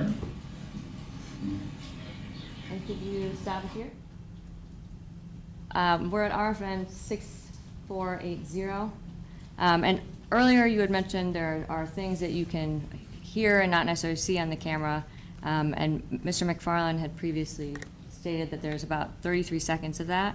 So what does that indicate to you about what might be going on during that time period? There's unknowns. We can hear exertion, but we don't know how much other exertion occurred or what else Chris tried because we can't see it on the video. And does that have any effect on the total duration and the total exhaustion that Officer Schurr might have been feeling at the time? Yeah, I mean, the more that you try and fail, the more problematic things are. It's clear that your intervention isn't working. Whatever you're doing isn't being effective. That narrows your choices down rapidly, and I don't have other options. So if I hit somebody with everything that I have and there's no effect, that becomes a major concern. What do I have left? That's not it. Okay. And Bob, are you able to switch to Defendant's Exhibit C3, please?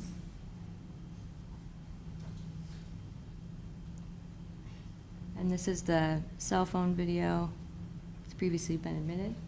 And can you play this all the way through? Or I guess I'll take it in pause. And this is, okay, can you pause it right there? And this is Exhibit C3, RFN 7458. Mr. Bartel, can you tell us a little bit about Officer Schurr's body position? Yeah, Here. I mentioned earlier the concept of the hips being pressed up against the abdominal area, but just as concerning is both of Chris's feet are off the ground, meaning his center of gravity is not within his own control. He can get dumped, he can get swept. There's no way for him to generate any significant amount of power because he's not in control or in contact with the ground. You know, I realize that the purpose of this video or this section is specifically talking about the taser, but Chris's body position is indicative that he's in a bad position. And why is that? Because he can get swept or get dumped, whether it's left side or right side or even over the top. Again, standing up, grabbing that arm, ripping it down, all of that would end up with Chris on his back and in an even worse position. And is there anything about the body positioning of Officer Schurr's hips or stomach at this point that would Yeah, impact I his mentioned ability? the concept of the hips being, of the oil being pressed up and potentially compromising his ability, Chris's ability to exchange oxygen and carbon dioxide. And how does that impact his fatigue level? It adds to it because I can't blow off what I need to with CO2. I can't suck in enough oxygen. That all plays into it, makes it even harder. Imagine, and I talk about the aspect of pushing a car. Imagine if I asked you to push that same car, but at the same time I restricted how much you could breathe. It's going to be harder. And how does physical exhaustion affect a person's ability to continue controlling someone who has been resisting and fighting for roughly Well, I'd mentioned 2.5? that you rapidly see the muscle's ability to generate force, to hold on, to push things. It rapidly diminishes. So as I start getting exhausted, my ability to maintain force, to hold on, to punch something, to keep something in a position, it's affected really, really quickly. Some of the research says within the first minute, the force production decreases by almost 30%. That's a lot. That's a big change. And we're well beyond that 1 minute mark.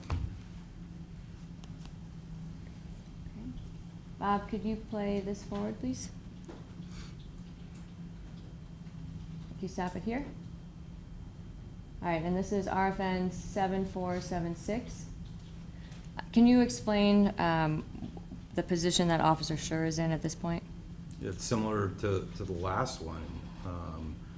He's not in an ideal position in any way, shape, or form. He's very easily could be swept, in other words, put on his back. He doesn't have his feet in contact with the ground, meaning there's no way for him to generate force or any significant amount of force. It's a horrible position for Chris to be in. And is there anything about his location, or I guess the taser's location at this moment, that would potentially impact his exertion level or response to what's going on in this position? Well, from mechanically, I don't think he's got the advantage based on the image. Mechanically, it looks like he's at a disadvantage. So depending on how much control there is on the device itself, it can dictate how much control or your ability to actually maintain control. If you don't have a lot of purchase, a lot of contact with the device, it might be very difficult for you to maintain control of it. And again, the fact that all of these muscles are starting to get fatigued, it makes it even harder because I can't generate the force necessary to hold on to things at the same level as I did 2 minutes and 20 some odd seconds ago. Okay, Bob, can you play it forward, please?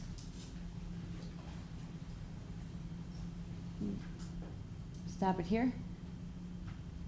Okay, and this is RFN 7504. And at this point, can you talk about the body positioning of both Officer Schurr and Mr. Lioya? Yeah, I mean, it's not an ideal position, obviously, for Chris. The challenge that we run into is his body is actually starting to slip underneath Lioya, meaning that once the control of the taser occurs, activation against Chris is really pretty easy. We're talking, and then I realize it's a two-dimensional video and trying to represent three-dimensional space, but based on where their positions are, that taser device is very close to where his thigh is underneath the abdomen area of Lioya right now, meaning they're close. There's not a lot of movement needed. Okay, can you play it forward, Bob?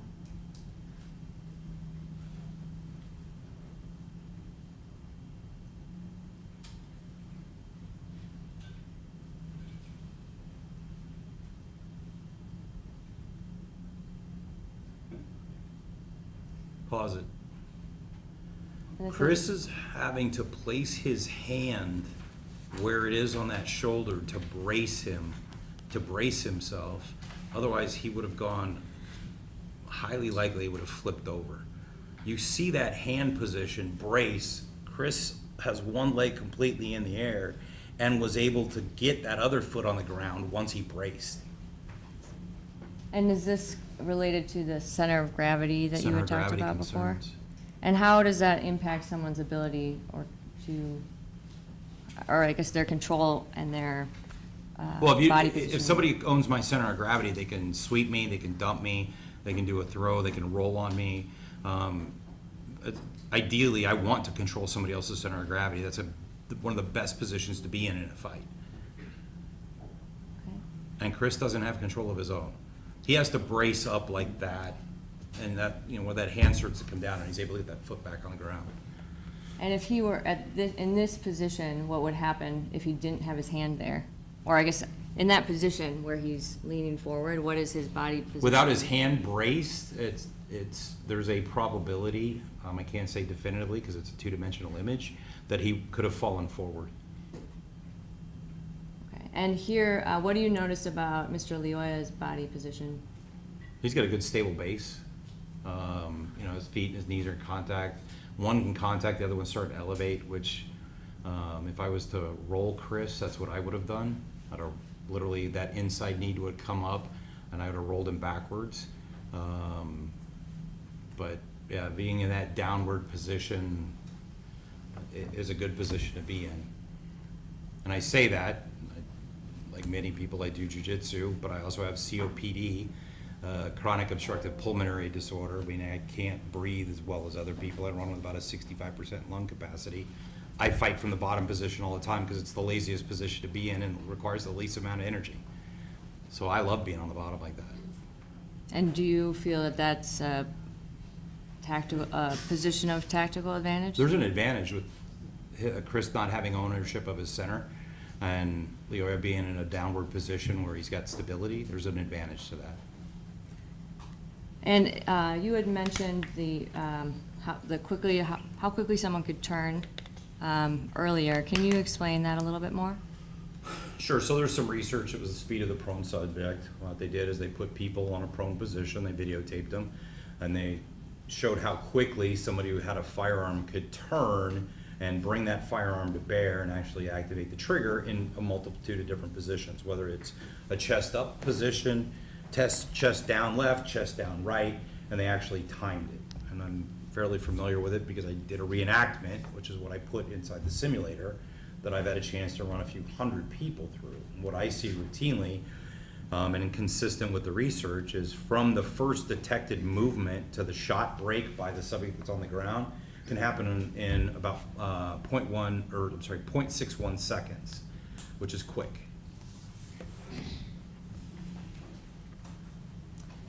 Okay, Bob, could you finish playing this video, please? Okay, and this was the bystander cell phone video in slow motion. So Bob, could we have you pull up Defense Exhibit C2?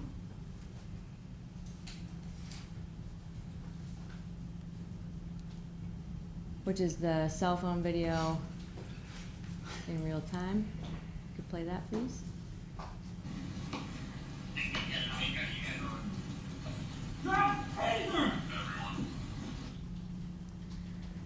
And part of what you had mentioned was some of the speed that someone could turn.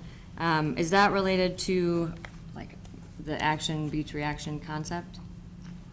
No, I'm just talking about the ability for somebody to turn. I'm not talking about the individual that has to be able to perceive that turn, formulate a plan, and then carry out the action on top of it. That makes it even further behind the time curve. I'm just talking from the first movement to the shot break. That doesn't even account a human having to actually respond to it. Okay. And how does physically, is there a point where fatigue can create a serious risk of losing control of the situation entirely? Yes. Can you explain when, how early or late, like when that can happen? Everything from when physiologically we've got nothing left to give, to the fact that, as I mentioned a bunch of times, that as we start to get tired, our ability to hold on to something, to continue to fight, to produce force is diminished. Where our arms don't even want to, we can't even hold our arms up anymore because we're so tired. So all of that can play into it. And how might exhaustion affect an officer's perception of the risk that they're in?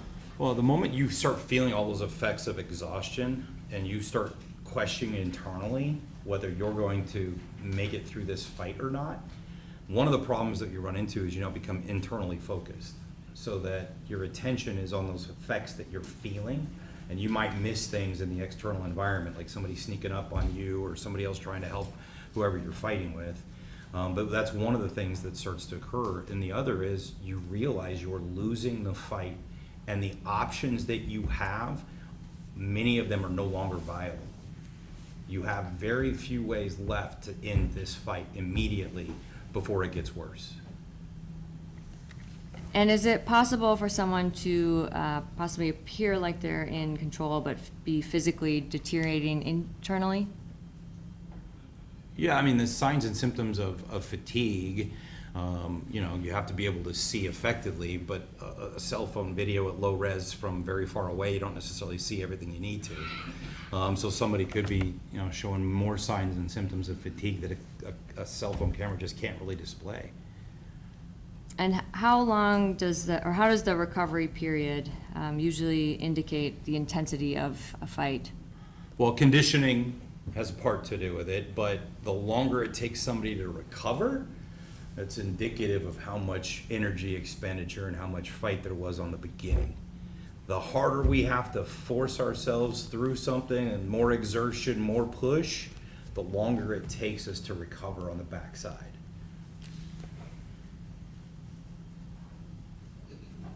And Bob, I guess throughout, you've watched the whole video all together. After Officer Schurr, after the shot is fired, did you notice anything about Officer Schurr's exhaustion level?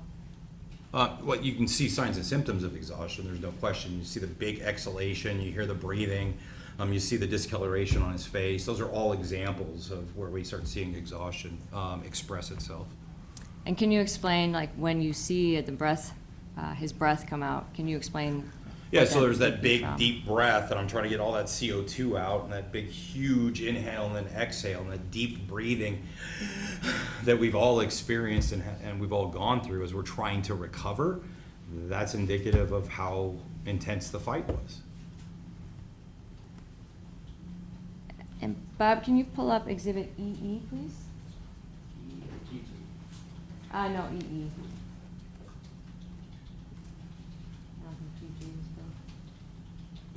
And then can you go to the 29-second mark, please?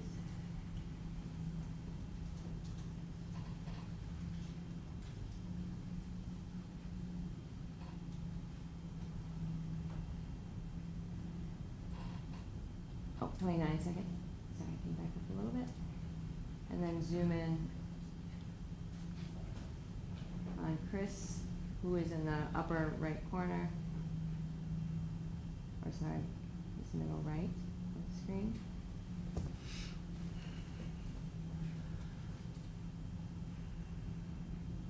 And Sue, if you could dim the lights, please. Thank you.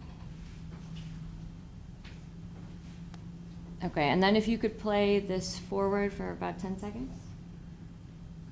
How do you mean?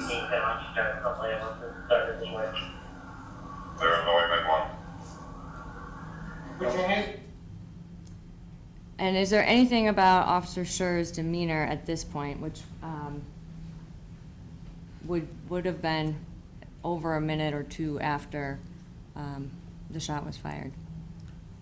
That indicate the exhaustion level? Yes. Oh, absolutely. Even in the questionable video. So think about it. Every other officer here has got both hands on a gun that they're pointing on individuals. Chris can't even hold up his left arm. It is literally straight down here, and he's holding the gun like this. That shows signs and symptoms of somebody who's excessively fatigued. And is there anything about his breathing or his body position that would indicate his fatigue level? If you can play it again, I wasn't seeing any rise and fall of his shoulders. One of the things that happens when we're breathing really deep is sometimes you actually use muscles of the upper back to help us breathe, to get bigger lungs. I wasn't paying attention to that, so maybe those are all signs that you start to see. I'm more looking at his posture, the discoloration that appears to be on his face, the fact that he's not holding onto his gun the way I absolutely know he's trained to do, because it's standard across the United States. That I've seen multiple times on officers that are absolutely exhausted. And what would that indicate to you about the amount of energy and exertion that Officer Schurr had been using up to that point? Yeah, back to my statement that I made earlier, those type of signs and symptoms of exhaustion give me an indication of how intense that fight was for Chris. And once you get to a point of exhaustion, how does your exhaustion impact the risk to an officer once their taser has been taken from them? Well, again, just the ability to maintain control of any weapon is problematic as I start getting fatigued. I lose my muscular control, my muscular coordination, the ability to hold on to things, to defend myself. Those are all problematic. Taser is just an example of one weapon that could be utilized or taken away from an officer. And would an officer who is already exhausted be in greater danger once someone has control of a taser or other potentially deadly weapon? Absolutely. Why? the inability to maintain effective fighting because of the exhaustion. The muscles can't do what they need to do to protect yourself. And could Officer Schurr's fatigue level have affected his ability to use any other tools to try to control an individual? Oh, absolutely. Or would it also impact his ability to continue to fight or wrestle to try to get the taser back? Yes. At the point where, if Officer Schurr had reached his full exhaustion level, is there any other viable tool that he could have used based on his position and extreme exhaustion once he lost control of his taser? Was there any other viable option for him at that point? Well, so I guess the problem I run into with the question is, you said full exhaustion level. That means he can't do anything else. You can't get there. If you allow yourself to get to the point where you have nothing else that you can do, you can't lift your arms, and many of us have felt that, you can't do anything. There's no way for you to stop it. You have to engage prior to that event. You have to do something before you get to that point of exhaustion. Now the challenge is how fatigued somebody is. Are they able to do other things? I've got knee strikes that are ineffective. I got punches that are ineffective. To utilize a baton requires the ability to generate force with muscles that are already tired, and I need distance because a baton is a distance weapon. I don't have that. But in creating distance, I run the risk of separation and the device that he's taken away from me being used against me that much easier. So it's a very difficult position to be in. And thinking about, we can take this down. And based on all of the exertion that you saw Officer Schurr go throughout this entire thing, would it be reasonable for him to be in fear of being harmed or They're asking to object. They're asking, would it be reasonable for him? That's not the, you're going over it, they keep on trying to do it. I'm sorry, Your Honor, I'll rephrase the question. Would it be reasonable for an officer in a similar position that, after he had been fighting for over 2.5 minutes, when he was, after being disarmed of his taser, after being outnumbered by other people that are there, would it be reasonable for an officer to be in fear of serious bodily injury or death? Yes.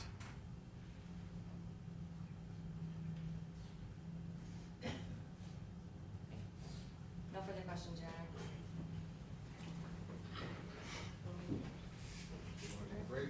Yeah, I think we should, because it's been about an hour and a half or so.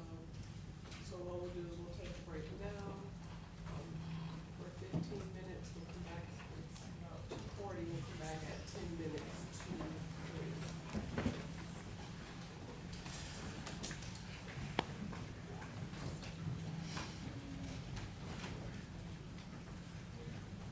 All rise for the jury, please.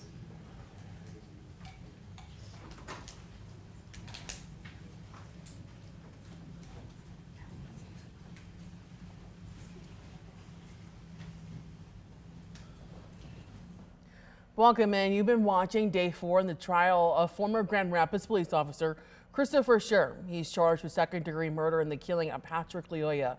So far, we've heard from 2 more witnesses after the lunch break, the first of which was a video analyst who was dismissed earlier in the trial after being accused of creating evidence on the spot, and an expert in exercise science who spoke to Christopher Schurr's exhaustion during the struggle between him and Lyoya.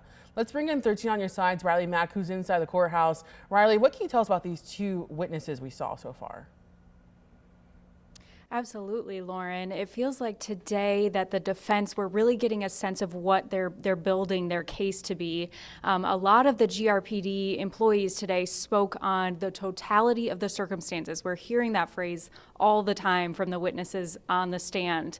And they're speaking to, yes, you know, this fatal shooting did happen, but let's take a look at all the other circumstances that were going on at the same time. Today, they're really trying to focus in on that exhaustion factor, on Schurr's exhaustion in the case. And so that's why they brought in Robert McFarland first, that forensic video analyst. He was speaking on how long that struggle went on. He said the struggle lasted 2 minutes and 30 seconds. And now on the stand, we just had Lon Bartel. He sells training modules for military and police agencies. So the defense moved to make him an expert on exhaustion and exertion. He's going through a second-by-second, recap of the footage of the shooting, and he's pointing out the areas where Schurr is exerting. He notes the heavy breathing that Schurr is doing and the position he was in during the struggle with Lyoya, which he says that, he was at a disadvantage throughout the entire struggle, which is in the exact opposite of what Seth Stoughton, one of the prosecution's witnesses, said on the stand on Tuesday. So they're really trying to focus in on that exhaustion factor, trying to prove how that can, play into be a factor that justified this deadly shooting. McFarland, because he was actually, like we said earlier, he was a witness before and then he was dismissed because of some issues with evidence being added. When they brought him back in, what was different? Did he focus on more of some of the things that we had already seen? Did they bring up new clips? Was there anything specific that stood out to you with him? Absolutely. So the first time he was brought in, it was kind of the defense was, just having him go through the footage second by second. And I specifically remember an hour had passed going through that footage second by second of McFarland explaining what's happening in the footage where, the prosecution butt in and said, is this really a good use of the court's time? Is this a good use of the jury's time? And the judge agreed, is there a specific spot you want to show in this video? Can we get to that? And that's when the judge kind of said, it feels like you're making up this exhibit on the fly. And, he stepped down after that and they called a different witness. Now he's back and it feels like we have a very specific focus. We want to focus on that exertion. So we're focusing on the length of that struggle between Lyoya and Schurr to prove that, it was a long struggle and that Schurr was exhausted by the end of it. I also want to talk about Lon Bartel. You had said that he was really focusing on that exhaustion part. What did he say? Did he try to provide any context for us to understand how Schurr may have felt in that moment? Yeah, absolutely. He really, after watching through the video, he spoke on, the heavy breathing that you can hear in the background of that footage of Schurr, really panting. And as he's going through that struggle with Lyoya, each moment, Bartel is pointing out now he's he's still at the disadvantage in this fight. He's using this muscle in order to do this. And we're having up to what he says ultimately was exhaustion. Thank you, Riley. It looks like we're having some technical difficulties, so we'll let you get back into the courthouse. We appreciate you speaking with us today. And like she just mentioned, the latest witness you've heard from is Lon Bartel. He's been confirmed as an expert in this case, talking about sports science and the study of exhaustion and fatigue. We're going to be getting to him in just a few minutes, but basically what he's talking about is what we can experience when we're working at very high energy situations. So, he talks about how we have to build stamina to run. If you want to become a great runner, you have to run a lot. If you want to be a great weightlifter, you have to lift weights a lot. He talks about the energy that we exert when that happens. And then also what happens when we don't do that often. He says that if you try to go out and run, a mile and a half without practicing, you're going to get really tired really fast. So I think in this context, he was trying to provide a way for us to understand what Schurr may have been feeling fighting Lyoya during that time. He mostly focused on Schurr. He didn't really talk about Lyoya in terms of what he may have felt, definitely focusing on Schurr. I'm going to try to bring up some other sound. Hopefully we have that. And this is for before Lon Bartel took the stand. We saw the return of the witness that took the stand earlier, Robert McFarland, as he's a video analyst who was originally removed from the stand after Kent County Prosecutor Chris Becker criticized him and Schurr's defense team carrying evidence during testimony. Upon his return, he walked through the video much like the prosecution did and had to say this about that encounter. This particular exhibit starts at RFN 5392, and it's a series of images that go through showing a segment of video where Officer Schurr and Mr. Lyoya were in the struggle. And I'll just advance it with the arrow keys. Do we want to dim the lights, please?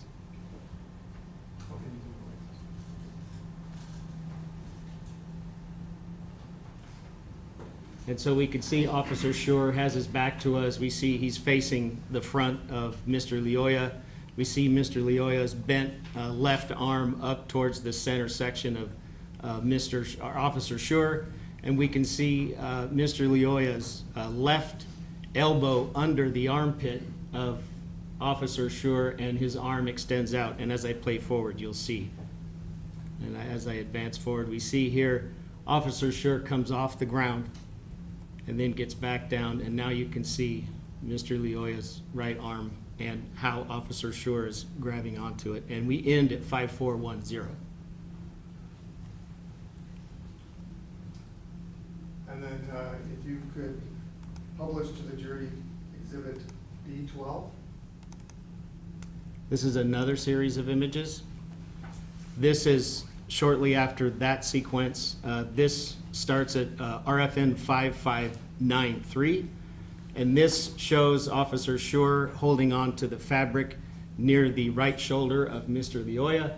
Mr. Lioya's left hand that you can see in the body-worn camera is extended, and I will advance it, and you will see Mr. Lioya, his hand covers the body-worn camera. And that goes to RFN 5602.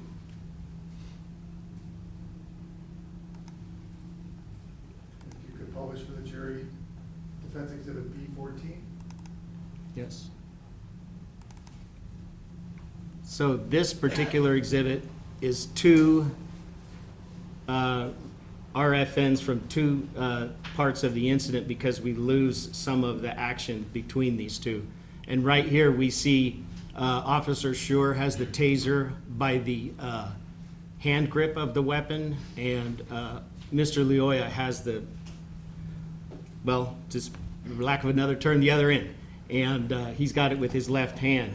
The next exhibit is RFN 6211, and this is where we see Schurr still has the taser in his right hand, but now Mr. Lioya has it in his right hand.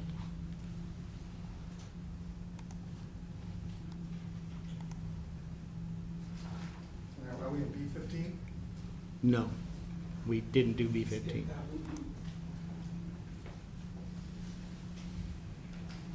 And he continues to just go on over that evidence that they're presenting in the case for the defense. We want to jump back to that Lon Bertel sound. Again, he is talking about some of the exhaustion that Schurr encountered during this fight. Take a look. During this segment, what did you notice about Officer Schurr's position? Well, he attempts to do a couple of knee strikes. He engages in knee strikes. Knee strikes are very powerful, very high energy demand. Another challenge they run into with the knee strikes, anytime I generate high levels of force, one of the things that we do is we engage in a process called bracing. So think about if you go to lift something up, you will literally tighten up your core to do it, so that way you can lift things up. The challenge is, and if you want to do it along with me, if you tighten up your stomach and you try to breathe normal, it's not easy to do. So he has to generate high levels of force, but to set his core, to set those muscles, it actually can interfere with his breathing, which again can play into his ability to sustain a fight. And up to this point, what have you noticed about Mr. Lioya's actions after Officer Schurr tackled him to the So you ground? hear verbal commands that, or hear verbal statements that he's going to comply, but the actual physical actions are not compliance. Okay, after, the command, give me your hands, put your hands behind your back, but he doesn't do it. He continues to fight to keep the hands to the front. So there's a contradiction between the verbal statements that are made and the actual physical actions that are made. And you can see that Chris is trying to control those limbs, and he's not able to do a great job at it for whatever reason. And you mentioned some of the knee strikes that Officer Schurr used. What did you notice about them? Well, as I mentioned, the high intensity, that's the nature of a knee strike. They're big, powerful muscles, just because the muscles of the legs are, some of the largest muscles in the body. And in doing so, they have a very high energy demand. So we know that we start pushing that anaerobic threshold even more and more with that type of behavior. Were they effective, the knee strikes? They didn't appear to be effective because he's not getting compliance. he's not getting an individual who stops. You're not seeing an individual that ideally, if I do a knee strike to, say, a common peroneal, I cause a neurological effect on that muscle to where it doesn't contract very well. I'm not seeing that because he's, our subject's still able to get his legs up underneath him and at some point in time push himself up with Chris on his back. And what would that indicate to you about their positioning? So from a advantage perspective, he's underneath Chris. The fact that he's able to get his weight up, he's got a good solid base to fight from. I say that because, being able to fight from a bottom position is actually not hard to do. One of the simulations that I built that it's tied to national curriculum is specifically to the speed of a prone suspect and how quickly a prone suspect can turn around and actually utilize a weapon. So from the first movement to the actual use of a weapon, it can happen as little as 0.61 seconds. Now, it's based on research that was done by Force Science, but I've put it into a simulator and I've had hundreds of people do it in real life, in real time, and it happens quickly. Okay. Bob, could you please play this from here? And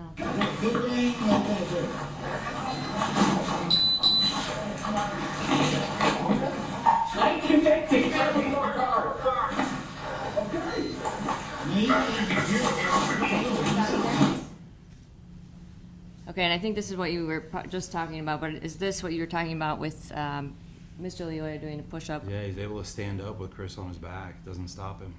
And from what position was he in? And position was Mr. Lioya at the beginning? Face down. And once he was able to push up, was Officer Schurr in a position of tactical disadvantage? When you see Chris's feet lift up at any point in time, he's at a position disadvantage because his center of gravity is actually not his own at that point. He doesn't own it. He doesn't have the ability to push off the ground because his feet aren't in contact. That's all problematic. The concept of, just because I'm on top, I'm in control is not necessarily the case because I've got to have good solid control over a limb, whether it's an arm, a leg, as well as a head. Otherwise, I have individuals that can stand up like we just saw, or spin. And how long, or I guess how quickly is someone able to experience fatigue when they're in this type of dynamic fighting situation? Yeah, compromised with the breathing capability as well as high levels of physical exertion, you get people fatigued within 15 seconds, 30 seconds. And within, your first 30 seconds to a minute of exertion, your physical ability to contract your muscles is already starting to compromise.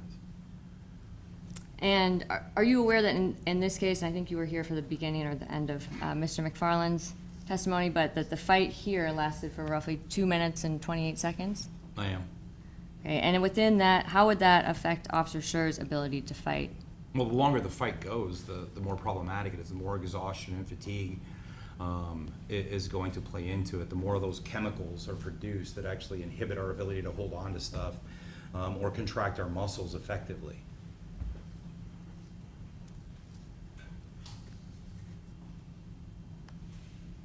What are some of the factors that impact how quickly a person might feel fatigued? Well, the demand of the activity is one of the bigger ones, right? How is it a high power activity like we're seeing here, or is it lower power requirement? The difference between walking 5 miles, which might take us an hour and a half to do, versus something that I've got to do within seconds because I've got to generate high levels of energy or high levels of power, which require high energy demands. So the nature of the event itself, the load that is carried, the amount of work that transpires, how effective I can actually breathe. And breathe is not necessarily just the aspect of getting oxygen in, but being able to blow off carbon dioxide, right? That's one of the byproducts. I have to be able to do both. So my ability to breathe is compromised. That can factor into it. Those are all things that can play in. And when Officer Schurr was on top of Mr. Lioya, was there anything that would be impacting Officer Schurr's ability to breathe based on their positioning? Yeah, so two things of note. One, like I mentioned, the nature of the body armor, because it can be restrictive as well as the gun belt. But the other problem is in that position, you know, for every action there's an opposite but equal reaction. So the weight of the bottle sitting on the desk also pushes up against the bottle. It's just kind of the nature of things. So you see Chris's stomach actually sitting across the top of the hips, you know, throughout some of the points in the video itself. Well, as that occurs, the body is actually pressed on. That makes it harder for me to breathe. Imagine laying over the edge of this ramp or on the edge of your couch, with, you know, face down with it on your stomach, and now trying to actually inhale and exhale. It's all compromised. And we're not able to jump back into proceedings. Take a look in.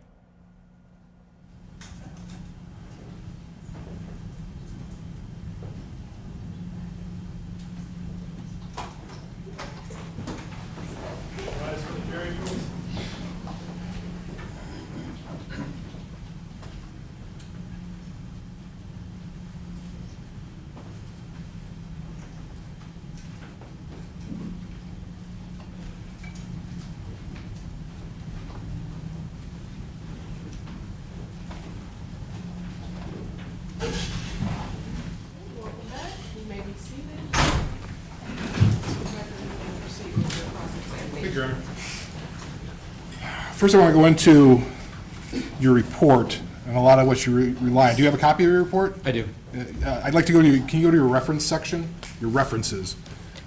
These are the materials that you relied on in preparing your opinion in this case, correct? Correct. The articles and, because you didn't do your own research, you relied on research of others. Okay. And in two of those, looking at the top, you have Armstrong, K.A. and Gay. You see that one? Correct. That's a respiratory function and exercise performance while wearing body armor. All right. Journal of Occupational and Environmental Medicine, 58-2, pages 188 to 194. Correct. Right. You see, that's one of them. Mm-hmm. The other one was, looks like K.A. and Gay, E.W. Roberts and Croll, a 2019 study of the impact of body armor on exercise tolerance and respiratory function. And that was in the Medicine of Science and Sports and Exercise, volume 51, section 5, pages 987 to 995. Right. Those are articles you relied on for your research. No, actually those are misprints. The actual articles are Armstrong and Gay, 2016, the effects of flexible body armor on pulmonary function and ergonomics, and Armstrong et al., wearing body armor and backpack loads increases the likelihood of expiratory flow limitation and respiratory muscle fatigue during marching. So you cited the wrong articles? Yes. So so the research, because when you go into those two sections, those articles don't exist, do they? Yeah, they don't exist. They don't exist. So the articles I took a look at aren't something that are available to us because you cited the wrong articles in your study. Correct, except that I have an updated version that obviously you don't have. That has been a trend here. So what I did find, though, is the International Journal of Exercise Science. Would that be a reputable journal that you would use? Correct. The Journal of Exercise Science did something, the influence of body armor on balance and movement quality. Right. Now we're talking about body armor. All this, none of it is talking about police body armor. This is talking about military body armor. Which is the exact same material. The exact same material, but the body armor, according to this, once again, this article says, modern warriors combat load, the lightest average load for infantrymen is approximately 62 pounds. You're not saying that a Grand Rapids police officer is carrying 62 pounds of body armor around when he's doing this job, is it? Yeah, but you got to put that in context. When you talk about the loadout, you're now talking about full mags that an officer or a military officer would have, not just the body armor itself. So the magazines themselves fully loaded. We don't need to go in this. The full mags we were talking about is an infantryman is going to take about 62 pounds total. Correct. Mags, helmet, vest, boots, that, right? Right. That's not what a Grand Rapids police officer is going to have, right? I don't know what their loadout is.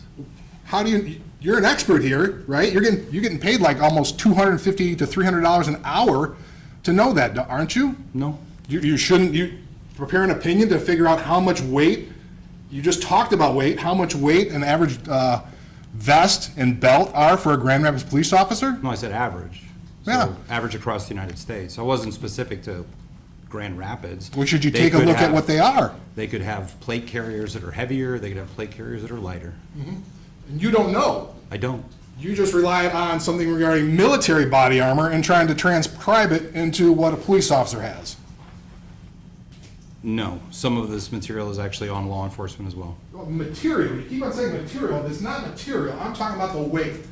The weight a Marine in Fallujah has on them is a heck of a lot more than what a Grand Rapids police officer. But that's not body armor, that's the full loadout with The magazines. full load. That's full loadout with magazines. Sure, but That's not body armor. But the That's total weight. ammunition. The total weight somebody's carrying around. In your article, can I see it? Sure. I'd love to add to my.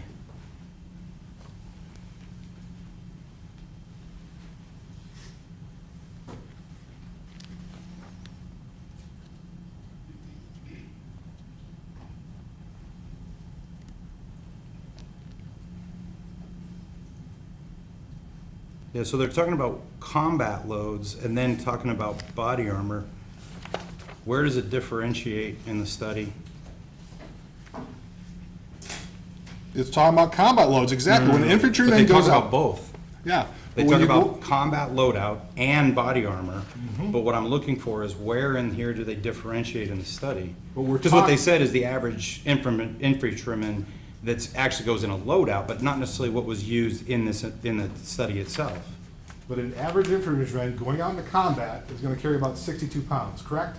Right, but I don't know what And was that's used in gonna the be- study. That's gonna be a lot different. A Grand Rapids police officer is not gonna carry 62 pounds. Agreed. Okay, that's the point. But that's what your study was based on, or that's what your opinions were based on, at least military comparisons, correct? On body armor, not necessarily the loadout of the ammunition.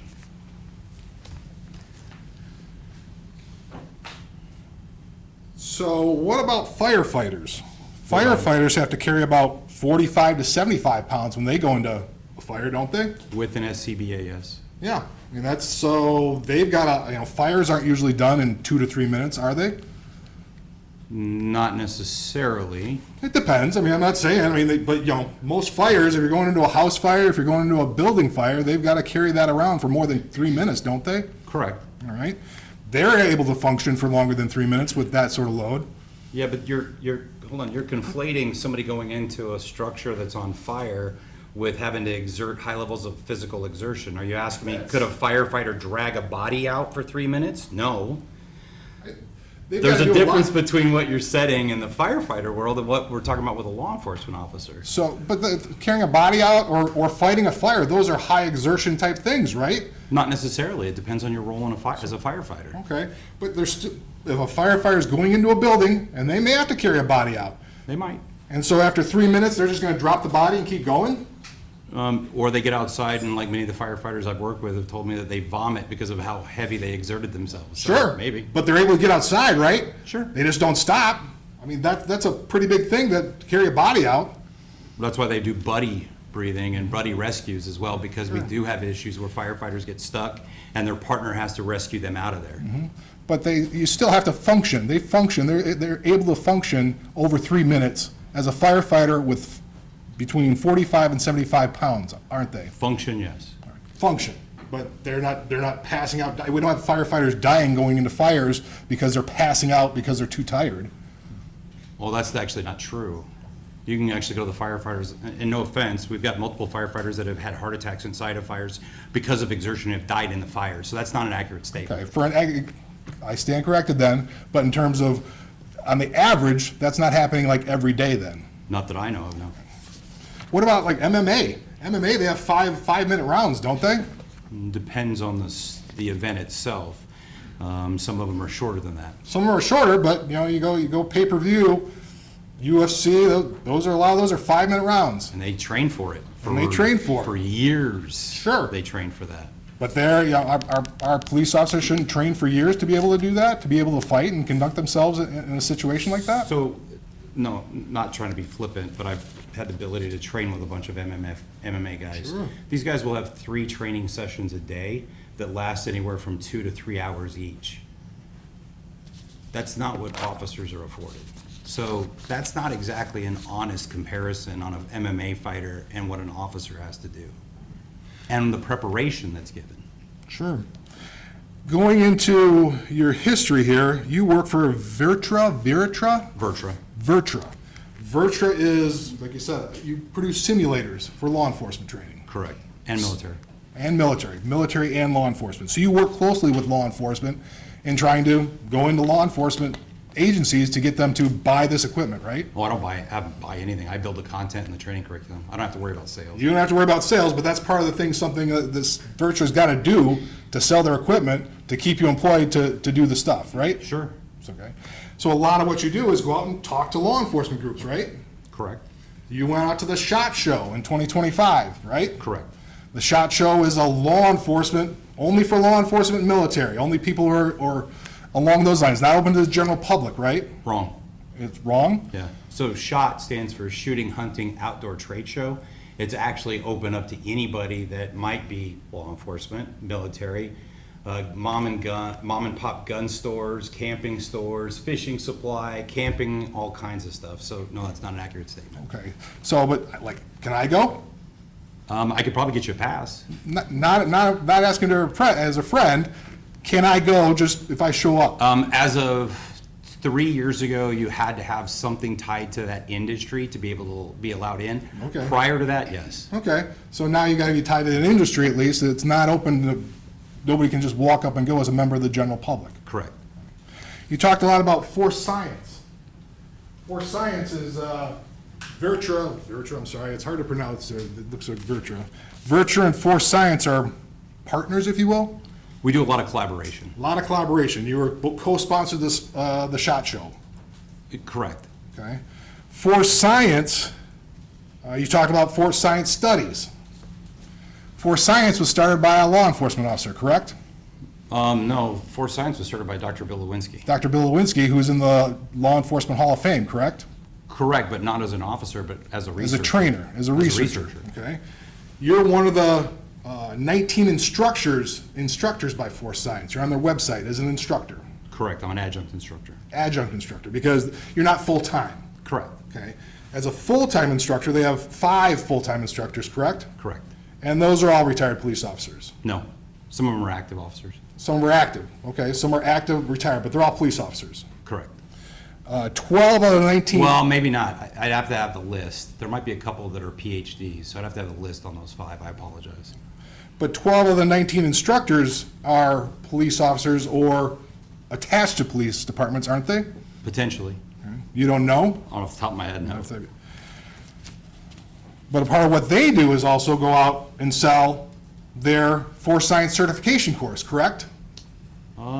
They provide the force science certification course. They provide it. They don't have to try to sell it because people come to them. Sure, they come to them at $1,600 a pop, right? Yeah, and you have Dr. Christine Hall and Dr. Lewinsky and all these other very high-end researchers providing knowledge that's worth a lot to folks. Sure, it's worth a lot. Part of your history is you're the former union president of the Peoria Police Officers Association, correct? Correct. Some of your publications, I mean, well, some, just about all of them.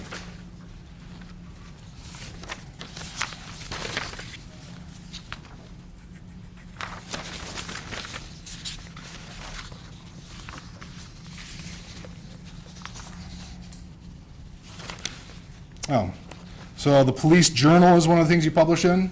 Correct. Phoenix Law Enforcement Association, you had a published thing there? Probably. Police Officer Executive Research Forum, you published there? Correct. Police One? Correct. And that's where I got your bio in terms of your Police One bio, that's where it comes from. Like listed, nice picture, it looks exactly the same, but that's where I got, you work closely with law enforcement. You got a listing on their website for the articles you published on Police One. Probably. Is that a fair statement? Probably, yes. The Law Enforcement Executive Forum, you've done that. Correct. The Police Journal. Correct.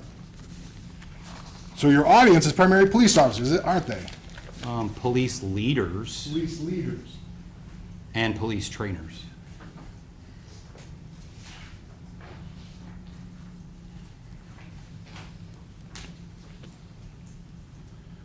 Well, some of your articles you've posted on LinkedIn, haven't you? Correct. Now you're familiar with this one, Police Use of Force, an Officer's Perspective. Correct. That's your article that you wrote that. Correct. And it's a little while ago, 2016 it came out. Correct. In that you wrote, for full transparency, I want to disclose a few points. I am a police officer and have been for almost 19 years. That does shape my view and influence my perspective on these incidents. Correct. So you're influenced by your history as a police officer when you review a use of force incident. We're all shaped by our history. Sure, no problem. The other one is you have a LinkedIn post, to stop the madness of random violence. You recall that one? Correct. This is your article 2, a little bit earlier, 2014. In that you wrote, I'm going to tell you a dirty little secret. The only way to immediately stop violence is with overwhelming violence. You agree with that? I do. And I will tip my hat to the phrase, God made man and Samuel Colt made all men equal. You smile about that one. That's pretty funny, actually. Yeah, but that's how you feel. That phrase was out there, Yeah. yes, because what it means is people of smaller stature are able to defend themselves against individuals much larger than they are. Because of a gun. Mm-hmm. Okay. I have nothing further.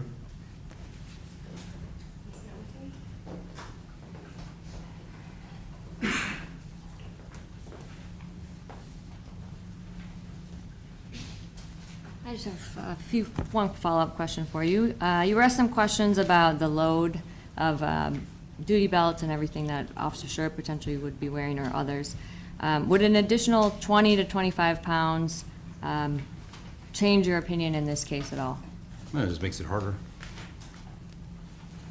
It's magnified. The bigger the load, the more intense everything is. The faster, you're adding load to the body. The more I ask you to carry, the harder it is for you to do. No further questions, Your Honor.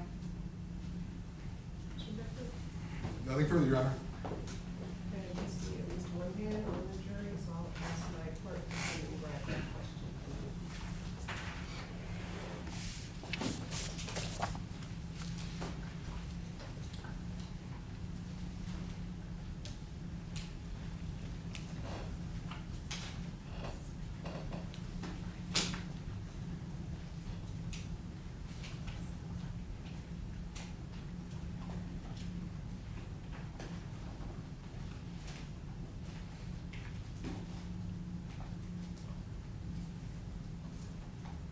If you could approach Ms. Hamilton.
In one of the video clips, you stated that the subject was resisting aggressively, quote, resisting aggressively.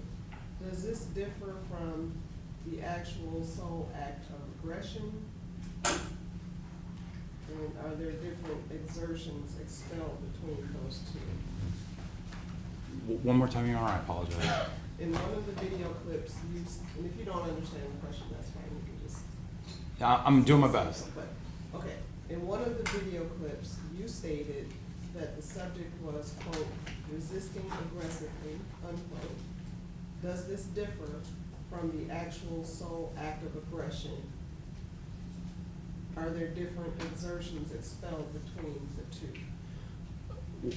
I think I understand the question as, because I've seen the policy on use of force, and they specifically call out the concept of active aggression, which is, I think, the phrase that's used in there. So active aggression is a fairly common phrase that's used across law enforcement, and what that means is actual acts of assault. In other words, an individual who's trying to punch you, elbow strike you, headbutt you, bite you, kick you, those kind of things. That's active aggression. That's one type of resistance. Other types of resistance can be what's called defensive resistance, and it can still be done aggressively.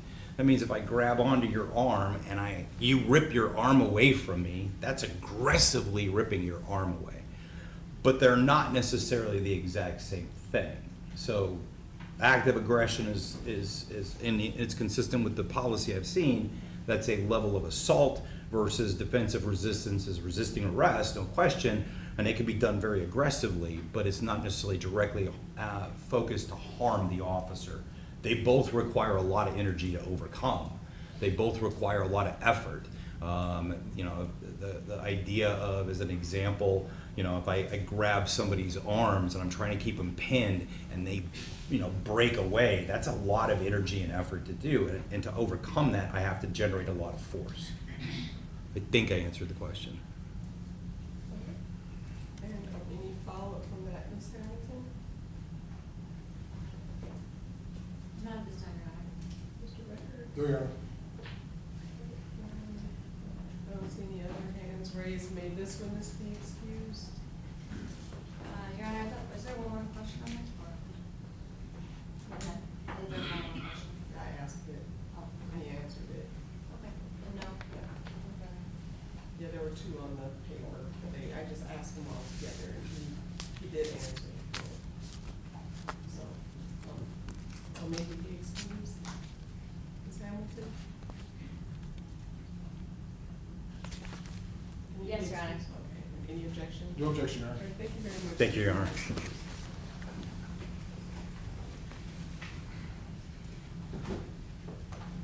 And you may call your next witness. We would call Dr. Mark Croll.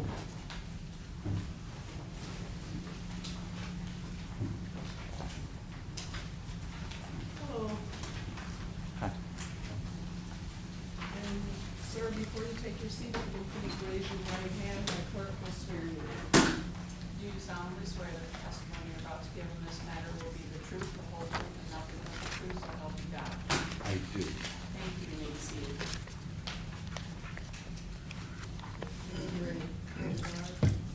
Thank you. Good afternoon. Bottle of water back there.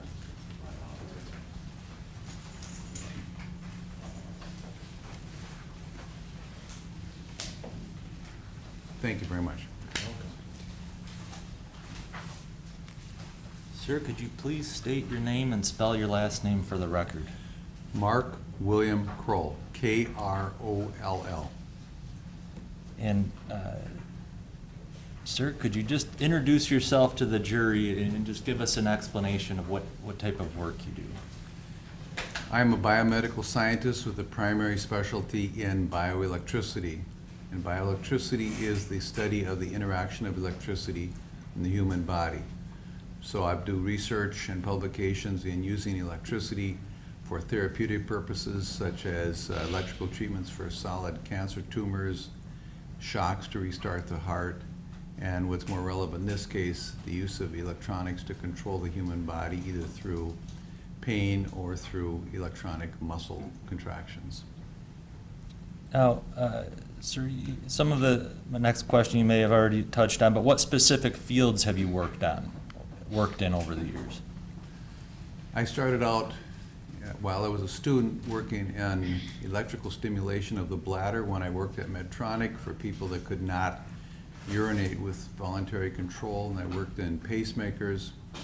Then I ended up spending about 15 years working on improving implantable defibrillators. I also was involved in the startup of making a simple single button external defibrillators for law enforcement and firefighters. And about 20 years ago, I got involved with the Taser electrical weapons manufacturer, so I've done a lot of research. in that area, and I am still active in electrical treatments for cancer. Do you have any teaching roles? I presently am an adjunct full professor of biomedical engineering at the University of Minnesota. Before that, I was adjunct full professor of biomedical engineering at Cal Poly in San Luis Obispo. And overlapping that somewhat, I was a faculty member for the Creativity and Innovation program at UCLA. Sit on any boards or committees? Yes. In relation to your work, maybe there's others, but just in relation to your work. Well, I sat on the Axon board, a company formerly known as Taser that makes the electrical weapons and the body cameras, for 21 years. I just got off of that about exactly 1 year ago. And I also sat on their Scientific Medical Advisory Board. I sit on the board of a company in Boston called Hemonetics that makes plasma extraction machines. If you've ever sold plasma at $75 or ever used a plasma-derived drug for a bleeding disorder, for example, that went through our equipment, most likely. I sit on the board of the committee for ANSI, the American National Standards Institute, that sets safety standards for things like bicycle helmets and safety glasses. They have a standard naturally for electrical weapons. So I sit on that committee. Those standard make sure you put out enough juice so you get the muscle contraction and not so much that you would be real dangerous. There's a couple others that those aren't maybe as relevant. Sure. And have you advised any well-known agencies or companies? Yep, I do. I'll stipulate to his qualifications as an expert. I've read everything, so I think I'll stipulate to him electrical weapons, if that's what we're looking for. It is getting to be that time of day, Dr. Croll, and you have quite a bit of experience here. But if maybe I could just flush out a couple of topics, and I can maybe cut to it a little bit more here. Do you advise any governmental agencies? I'm a regular advisor to the United States Department of Justice on electrical weapons, and that includes Border Patrol, United States Marshals, and the Department of Justice Public Defender Program, and I've advised the United States Navy how to defend their ships from scuba diving terrorists, things like that. Now, I don't want to age you, but how long have you been working in biomedical research? What year approximately did you get started in this? 1970. Okay. Now, just your formal education. Can you just tell us post-high school education? I have a bachelor's degree in mathematics. And while I was in high school, I spent a summer at Michigan State, which I'm very proud of, studying mathematics. You just flew in from another state, right? That's right, yes. This morning? Yeah, that was 6 weeks, best 6 weeks of my life. And then I got a master's in PhD electrical engineering from the University of Minnesota, and I have an MBA from St. Thomas University. I'm just going through here as far as in the last 20 years or so. You mentioned Axon. Have you had several adjunct faculty positions over the years? Yes, Cal Poly and University of Minnesota and UCLA. Can you share with us any major awards you have earned? The one I'm most proud of, in 2010, I was given the International Career Achievement Award in Biomedical Engineering. And have you been recognized in the field of medicine for your biomedical contributions? Yes, the American College of Cardiology awarded me the fellow status, and having to do with my work in shocks in the heart, Heart Rhythm Society gave me the fellow status, and the American Institute of Medicine and Biology and Engineering, which is part of the National Science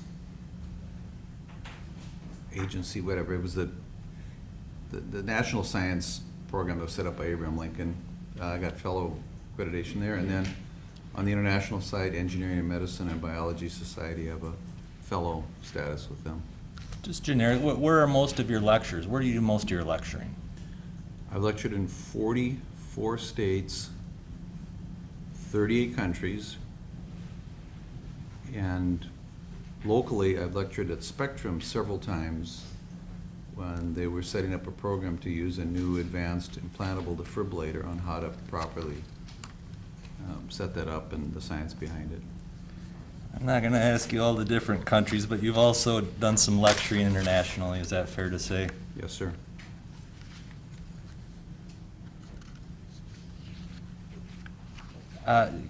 One topic here, publications. I think it's important to touch on. But did you write a book in particular relevant to taser-related cases?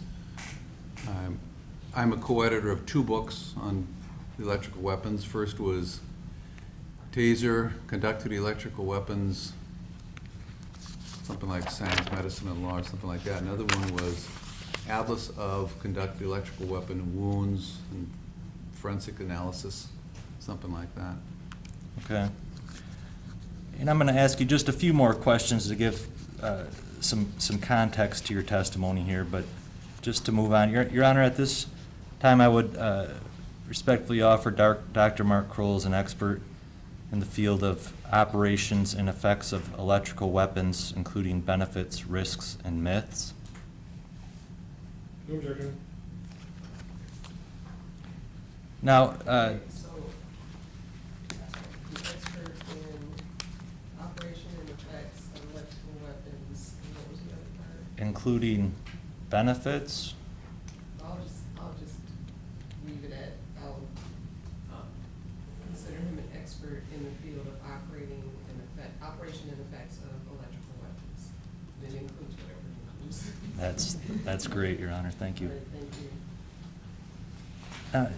Just one topic here. Since you're a PhD doctor and biomedical scientist, can you just help us understand the difference between a doctor specializing in biomedical sciences and a doctor that specializes in MD or a medical doctor?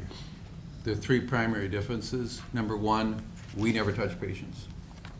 We're not licensed, that's not our training, versus healthcare providers, whether it's a physician, chiropractor, dentist, nurse, EMT, they have training and licensing in touching patients. Number 2, we work on research that hopefully helps thousands, if not millions, of patients. And I'm very proud of the fact that over 2 million patients have had my patents in their chest with improved implantable defibrillators. Whereas a physician will typically deal with 1 patient at a time.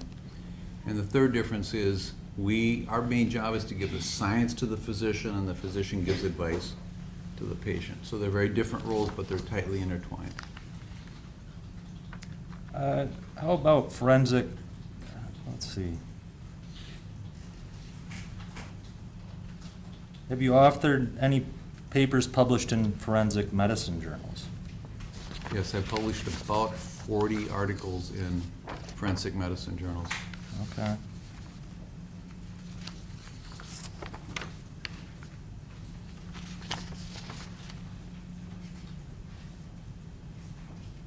Just on the topic of, Dr. Croll, are the effects of restraint considered a specialty area of medicine? No. What's taught in medicine for restraint is someone's on their back with wrists cuffed to the bed and ankles cuffed to the bed, and they're taught that those restraints have to be tight enough so the person can't fall off the bed, but not so tight that you cut off the circulation or do nerve damage. Dr. Croll, what are the effects of electricity on the human body, electrical shock, or electrical injury considered a special area? Are those a specialty area of medicine? No, those are a scientific specialty. American medical schools only teach 3 sentences about the effects of electricity on the human body. They learn a lot of things, thousands of diseases and hundreds of drugs, 1,000 parts of the body. So they don't really have time to get into that. So that remains a scientific specialty. Now, I'm going to try to move forward now, unless there's anything particularly relevant background-wise. We can always bring it up at any point, too, along the testimony here, sir. But have you been provided several materials on this case and then created a report with some of your opinions related to this case? Yes. And let's just start. Obviously, this is a case that involves a taser, CEW, I think, at least that's what they referred to it as before. But what is your assessment, or how do you get started by evaluating something like this? Pretty much looked at what everyone else looked at. I looked at the videos, the reports, the downloads from the weapon. Of course, I read Brian Child's report because he does the most detailed analysis of what was found inside the memory of the weapon. And do you have any relevant publications that are associated with topics involved in this case? Besides the two books, I've written chapters on electrical weapons for forensic pathology textbooks, and I have published about 100 papers total. That includes 50 formal papers on the use of force, electrical weapons, arrest-related death, and many abstracts and book chapters. Now, in particular, have you written on topics involved in this case here as far as specific experience of firearm transition after a loss of a conductive electronic weapon or a taser? Yes. Sadly, what happened here happens every month or two across the country, because taser electrical weapons are used about 2,000 times a day worldwide, about 1,500 times a day in the United States. It doesn't always end well. It doesn't always do the job. And then so there's a transition to firearm. And over a 20-year period, there have been over 1,000 deaths where the taser electrical weapon failed to control the situation and the officer moved to lethal force. Of those, we've looked at the very particular issue of the suspect taking control or attempting to take control of the officer's weapon. And as of 2020, there were 113 such cases. And there were 53 of those cases, the officer then transitioned to the firearm and shot the subject. 48 ended in a fatality. 5 led to non-fatal wounds. And that was published in 2021 in a Journal of Forensic and Legal Medicine, I believe. Is that peer-reviewed? That's absolutely peer-reviewed journal, yes. And what's the difference between a peer-reviewed article versus writing books or magazines? I get asked to write articles for magazines in this area, police magazines, for example, and you send it in. If they like the story, they might edit a little bit, slick it up, add some nice artwork. But for a scientific publication, the rules are different. I submit the article to the journal, then the journal editor takes a first look at it. Does it fit for this journal? And if it does fit for the journal, does it appear to be of high scientific quality? If not, it gets sent back. If it passes those first two gates, then the editor-in-chief will send it out to 2 to 4 anonymous experts in this area. So that's the peer review. And these are people, they may be my friends, they may be people that aren't my friends, but they are experts in the area. And then my name is taken off the article, and my co-authors' names are taken off the article. It gets sent out to them as an anonymous paper. And then they score it like homework.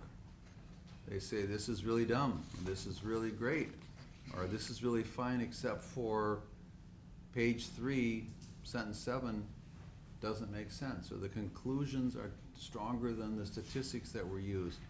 And then they grade it A through F like homework, they send it back to the editor, and then the editor comes back and tells me, I'm sorry, your paper's rejected. Or I'll accept it if you make all of these changes that the reviewers want.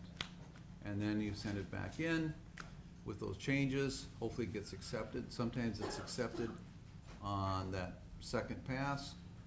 I've had articles that went through 5 rounds of reviews before it's accepted. And once it's considered, once it is accepted, forgive me, by a peer-reviewed journal, then it's considered part of the scientific literature. Now, in addition to writing and researching a peer-reviewed article on this topic, have you also been called in to testify in cases, those types of situations, as far as officer losing the taser device and having to resort to, or some type of shooting resulting? Yes, I have testified in at least 2 other similar tragic situations like this that resulted in loss of control of the electrical weapon and a fatal shooting. That comes to mind right now, one out of Georgia, one out of South Carolina, and I'm blanking on the other one right now, but there's 2 that come to mind, and there may be some others. Okay. I'm going to get into just, we've heard from Brian Childs, who obviously is well-versed on the science behind the device and analysis. We've also heard from a master taser instructor, so I'm not planning to unfold the device all over again, okay? So we'll probably cut to some particular topics. But in your review of the materials on this case, did you also have the opportunity to review an expert report by the prosecution's expert, Mr. Stoughton and Bloomfield? Yes. And did you have the opportunity to listen to the testimony of Mr. Stoughton earlier this week? I did. And did you follow, upon your review of the expert report and then the testimony that you heard, did you go to explore and see whether there was any published research or writings that may be relevant to what they wrote about and talked about, and perhaps their expertise in those areas? Well, yes, and even goes back when I first read Professor Stoughton's report, which was probably in January. I'd never heard of him before, and I've been working in this area for a long time, so I wasn't sure where he got his understanding of electrical weapons, and I went through his CV, and it didn't mention any training or publications or research in this area, which is fine. There's lots of different things people work on. And then when I saw the testimony, which also included some things that, to be kind, I would say things that I disagreed with, I contacted Axon, who keeps records of everyone that's ever got any kind of a training certificate on their products, see if they'd ever heard of him. They hadn't, and they had no records of him ever having any kind of training certificate of any sort. They have no records. He never said he had a training certificate. He was a police officer and use of force expert.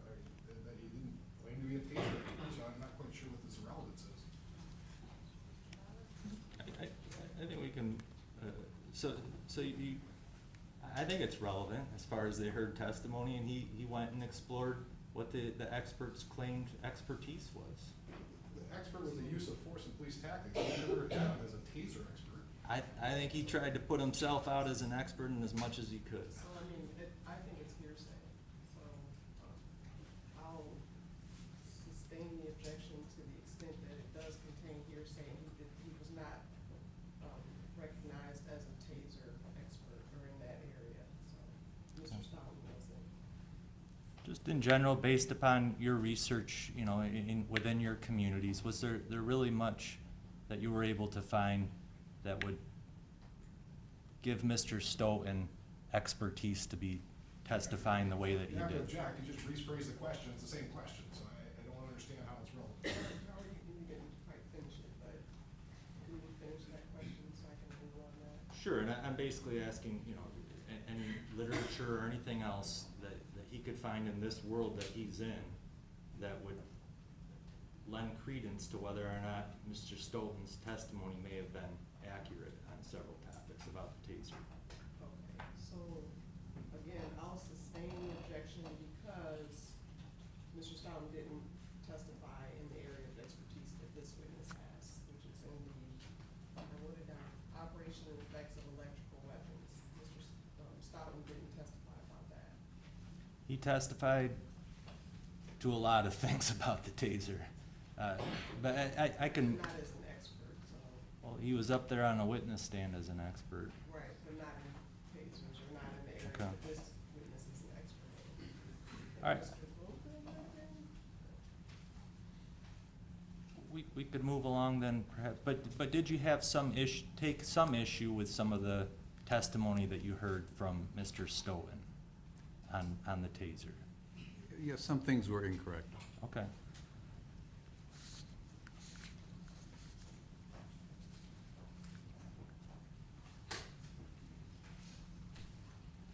Now, just moving to some topics here in this case, did you have the opportunity to listen to Mr. Bloomfield talk about incapacitation and neuromuscular incapacitation? I did.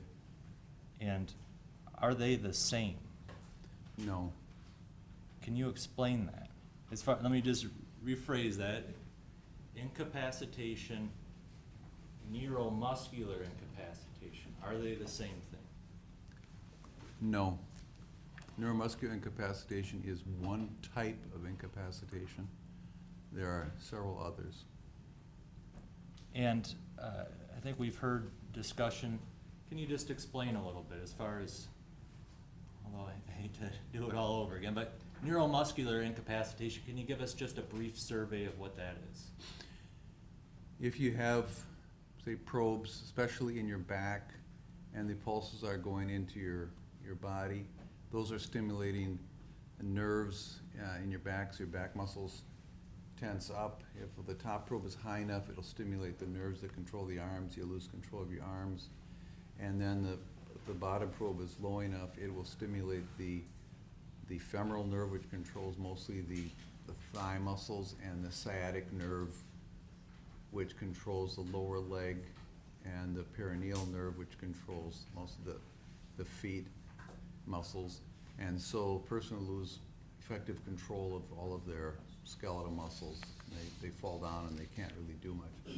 That's neuromuscular. It's the nerves that control the muscles that are being stimulated. But you can imagine that if you had somebody duct tape from shoulder to ankle, they're also incapacitated, but it does not involve the nerves, doesn't really involve the muscles. So it's really dangerous to assume that because you don't have neuromuscular incapacitation, there's no incapacitation possible. You have to keep those separate. Now, I'd just like to ask you about one type of potential incapacitation, and you can explain it a lot better than myself, but could you explain the carotid variety of incapacitation to us? Carotid, I'm sorry. If any of you ever did judo or you watch a judo match, there is a hold in which you put your arm like this with the elbow right in front so you're not damaging the sensitive tracheal area. And then the sides of your forearm and your biceps are squeezing right here. And these are pressure sensors that are designed into our body to control the amount of blood going to the brain. So when I stand up, these pressure sensors say, hey, I'm not getting enough blood. Tells the heart, crank it up, so you don't faint when you stand up. If you lay down, then those pressure sensors say, hey, I got plenty of blood, back off. I don't want to blow up the brain. And somebody could be hung upside down for a long time, and eventually they will die from lots of other problems with breathing.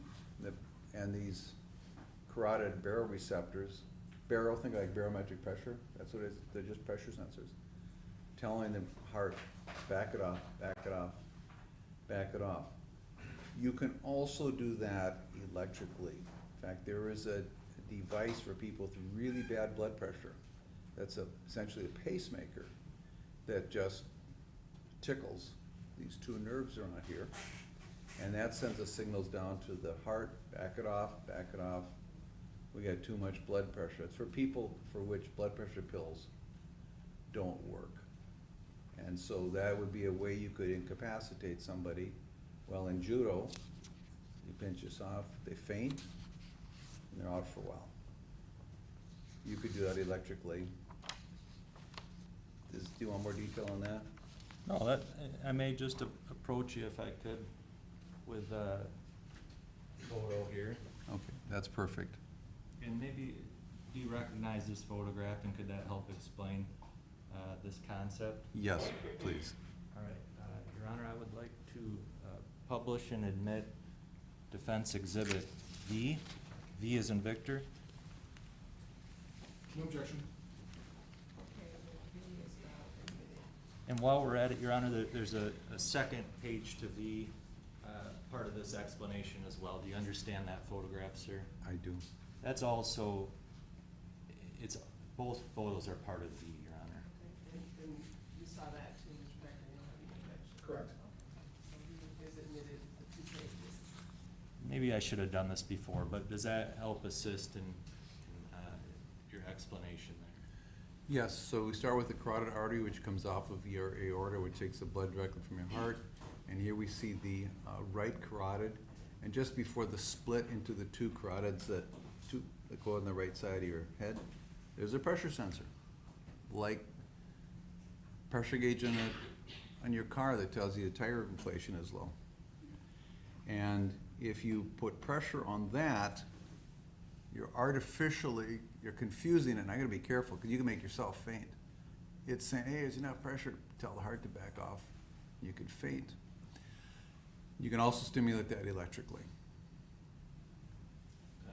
Can you explain that? So for instance, the drive stun function, we've all heard quite a bit of evidence about this drive stun function. It's irregardless of the probes and the cartridges, the taser has a drive stun function, is that correct? Yes. And what could electricity through the drive stun function applied to that point do? Well, that would stimulate those nerves, and that would send a signal to your brain and to your heart saying, back it off. You've got too much blood, and you would faint. And that, I think could use that next picture. Yeah, could we go to the next picture, please? Go back. There's only one. I think that's from a...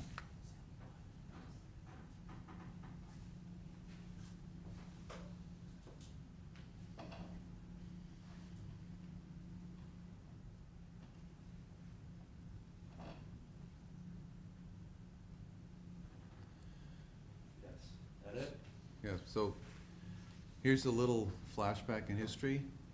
About 25 years ago, when the Taser company started, they would train this. So you could stimulate here and make somebody faint. You could incapacitate them with the drive stun. And they asked some of their physician researchers if they could study this, and they said, no, it's way too dangerous. There's too many sensitive structures in here, and you could shut the heart off for a while and it wouldn't come back. And there have been a couple of rare cases of a judo instructor in one case that died from this. He told his pupil to hold it on until he tapped out. Well, he passed out, never tapped out, and he died. So this was considered too dangerous. So this has been taught as a way of incapacitating a violent subject with the drive stun. Now, they simply say, don't go near the neck. So these warnings that have been, that are in evidence from Axon that are then taught to the police officers as far as avoiding some of these sensitive areas, even with the drive stun, and avoiding the neck, this could be one of the risks of drive stun to the neck. Yes, and the other one, which I believe Mr. Childs touched on, was the mechanical force in the trachea. Trachea is very sensitive. You can have permanent damage, which is why we, defensively, we drop our chin. And you could make the heart go into idle by stimulating here at the carotid baroreceptor. Now, can there be temporary incapacitation from the drive stun in any other way? Yes, You can have incapacitation from disorientation. If a SWAT team goes into a very high-risk entry, where there may be armed subjects in a room, they will shoot in flashbang grenades. And these come in and they have really bright lights and really loud sound, and you're completely disoriented. You don't know which way is up. There's such a sensory overload. And you're not muscularly incapacitated. You are cognitively incapacitated. You simply don't know what's up. You're disoriented, not sure where you are.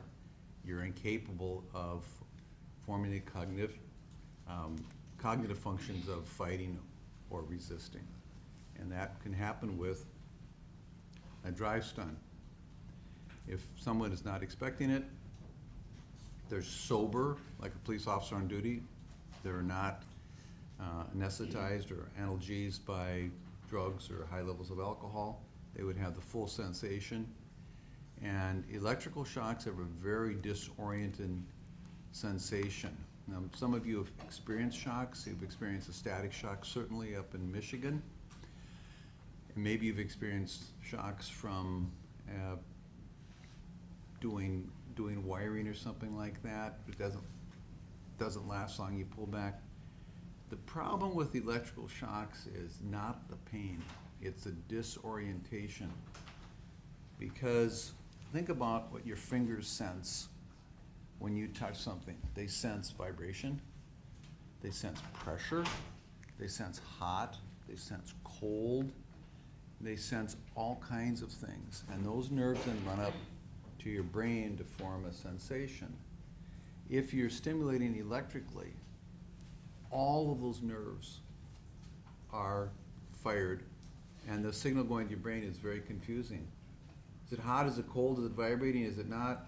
Is it pressure? I don't know what's going on. For example, when I took my taser hit in my chest, my first sensation was I didn't know where I was.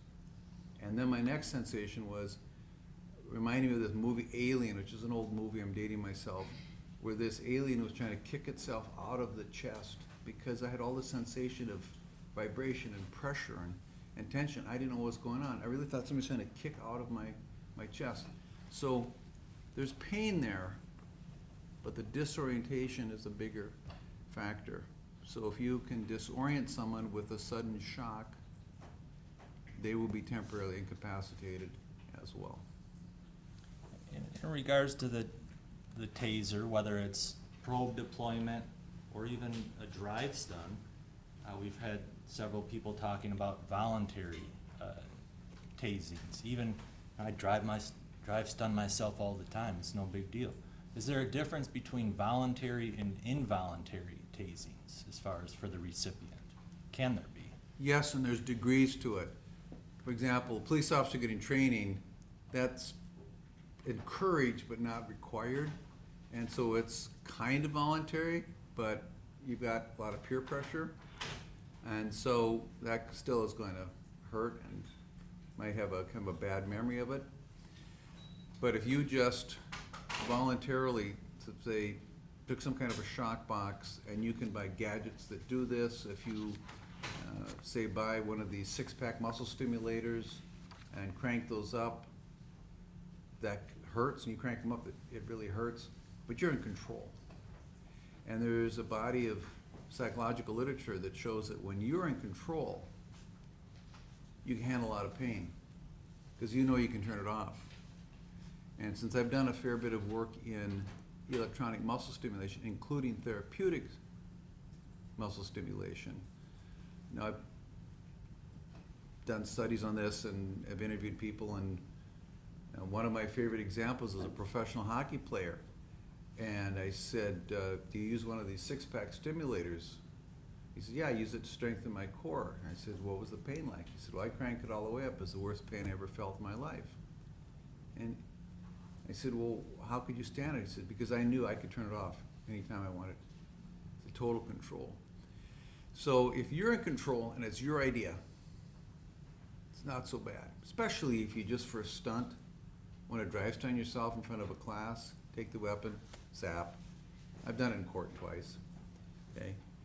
It's not that big a deal. And the best example of the difference between voluntary and involuntary is tickling. I'm very ticklish. And unfortunately, my wife knows this, takes advantage of it. But if I tickle myself, it's no big deal. It's voluntary, and my brain just says, this is no big deal, you're doing it, why are you doing this, it's stupid, but nothing happens. So there's a big difference between just zapping yourself and having somebody else force electric shock on you. Now, just about to move on here, but just to go back to the two forms of temporary incapacitation you discussed, as far as the carotid baroreceptor, thank you, and also this temporary incapacitation from disorientation. Is that in drive stun mode that those two means of temporary incapacitation can happen? Yes, those are the best ways to do it, is with the drive stun. Okay. Now, moving on to another topic here, outside of the taser's ability to incapacitate, what is one of the other more serious injuries that you see from the taser device? The most serious life-changing injury is what we call a globe rupture. Probe goes into the eye, and it pops the eyeball. The vitreous fluid runs out, and it collapses like a beach ball. The eye is surgically removed because it's worthless, and then you get a glass eye, and you may have a lifetime of nerve pain from the nerves in the back, depending upon how well they cut things off at the nerves. That is your greatest fear, and my colleagues and I have published 2 papers on this. There have been over 30 cases documented of this injury with people who ended up with glass eyes. Now, are officers trained never, is this part of the reason they're trained never to target the face because of the potential eye injuries? That is the primary reason we never target the face.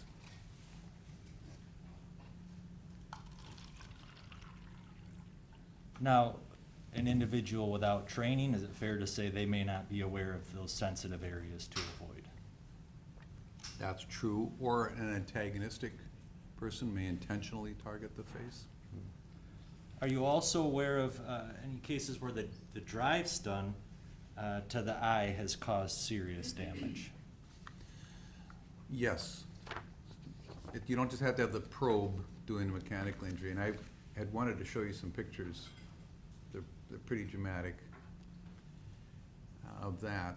But there was a case published in 2007 in a Journal of Eye Surgery of a guy who had a drive stun over his right eye, and he had a lot of damage. He had iritis and glaucoma from that, and interestingly, he ended up with cataracts in his left eye, even though that's not where the drive stun was. So that those high electric fields can do a lot of damage. You've got a lot of sensitive nerves, obviously, around your eye. Now, I'm already moving towards a conclusion here, Dr. Croll, but we've already heard, as I mentioned, from the Axon expert, Master Taser, as far as the warnings that an officer is given on this device and the potential for NMI and avoiding certain areas. But based on your experience reviewing these types of cases and you watching the video in this case, was Officer Schurr in a proximity, a distance from the other individual where within a split second he could have had the probes deployed on him? Yes. Was he within arm's length approximately proximity where in a split second the drive stun could have been used upon him? Yes. And I'm sorry to take us off. Let's back up one moment. I didn't think of this before. When we're talking about the temporary incapacitation, as far as disorientation, Could that be even more so if a person's completely fatigued and exhausted, their ability to fight that off or to avoid having some type of incapacitation? Yes. In this case here, where the probes, wires are spread around these two men as they struggle over that device, can those probes and wires be re-energized on the taser? Yes. And can that leave potential risk of NMI from those probes and possibly even the wires? In certain circumstances, and now I'm recalling that other case, similar case was in Florida, where there was a struggle on the ground, and the suspect, it was a suspected stolen car, took control of the officer's electrical weapon and kept pulling the trigger, and they had the wires wound all around between them, and the officer was getting incapacitated from sensing that shocking. And finally, it took, I think it was 27 seconds, where he's able to get enough control of his right arm and pull out his firearm and tragically shoot the suspect. Now, when we talk about the wires, the probes, the drives done into, put into that equation, that can also help close the circuit and deliver potential NMI? Yes, because I believe Mr. Childs explained this the other day, because you've got electrodes on the end of the weapon, on the muzzle. And so that can complete a circuit if you have just one connection. And in this case, you've got probes in the ground, so you're putting electrical current into the ground. They're both on the ground. You could use a drive stun to complete the circuit. In this case here, where we now know that both cartridges had been deployed, was this officer still at risk of suffering incapacitation in several different ways? Yes. And according to your peer-reviewed research, do officers can and do they resort to deadly force use to protect themselves in some of these situations? Sadly, they're forced to do that about every month or two somewhere in the country.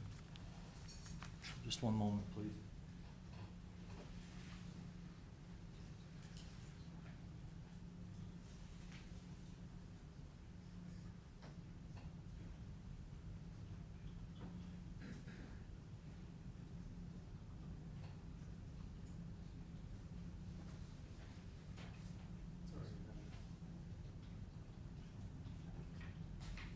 Sir, are you familiar with the Taser 7 device?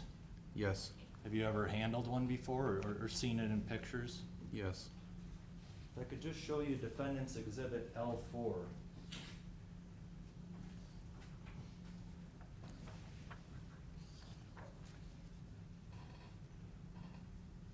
Do you know where the safety mechanism is on that device? Yes.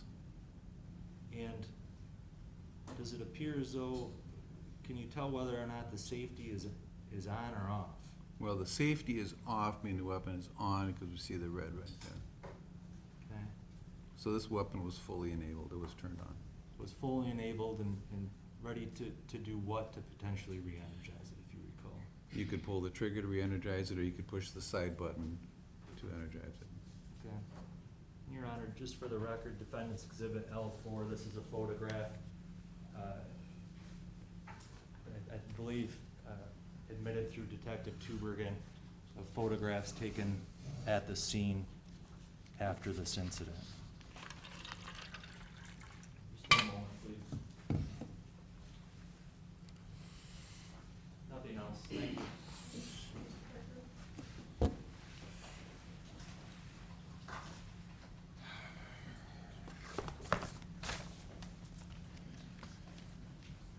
Sir, I'm gonna kind of go through. You've been around the Taser for a long time. The fair statement? 21 years, yes, sir. 21 years. Because I'm going back, I'm looking, starting off, and maybe a starting point would be May 2011. There's a National Institute of Justice report, kind of the Department of Justice put out a report on the Taser, correct? They've done several. But that was like the first one, if you will, the kind of the big one, kind of coming out. They sponsored the McDonald study, which was published in 2009. It looked at 24,000 uses of force, including the Taser. But But if you refresh, you go for the name. Would you, It's I done mean, a if, lot would of you, research. I do have it for you, if it would Sure. help you take a look at it. Sure. Got some of my tabs on it. Thank you. Sure. It's a National Justice Institute report from the Department of Justice. Is that that's a public, is that where it's from? Yes. You said from 2011. Correct.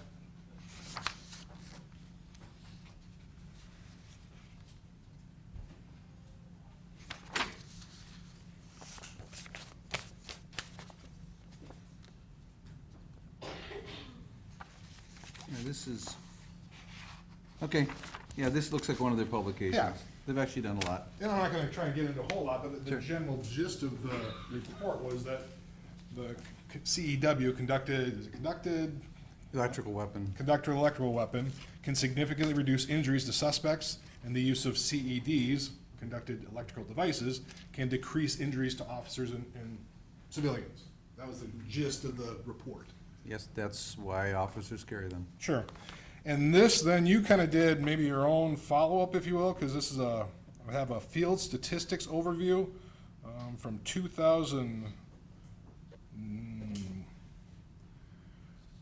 You can look at it, 2000. 2008, that's a book chapter. It's a book chapter? Yes, yes. So it's a chapter, you did a book from that. Yes, sir.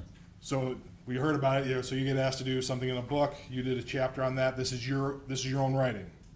That's correct. In fact, this is my, my first book. Okay, So, yeah. the first one.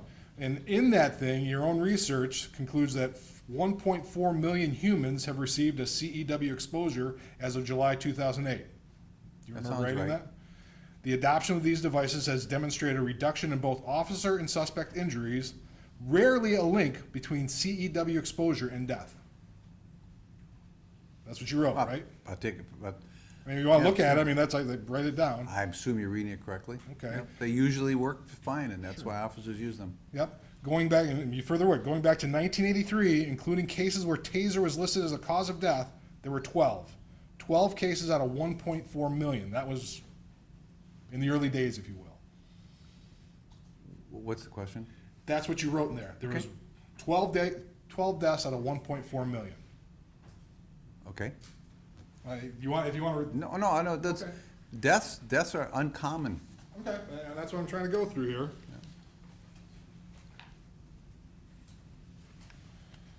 Kind of like this next one, 2015, baseball poison and soup recipes. That article you wrote?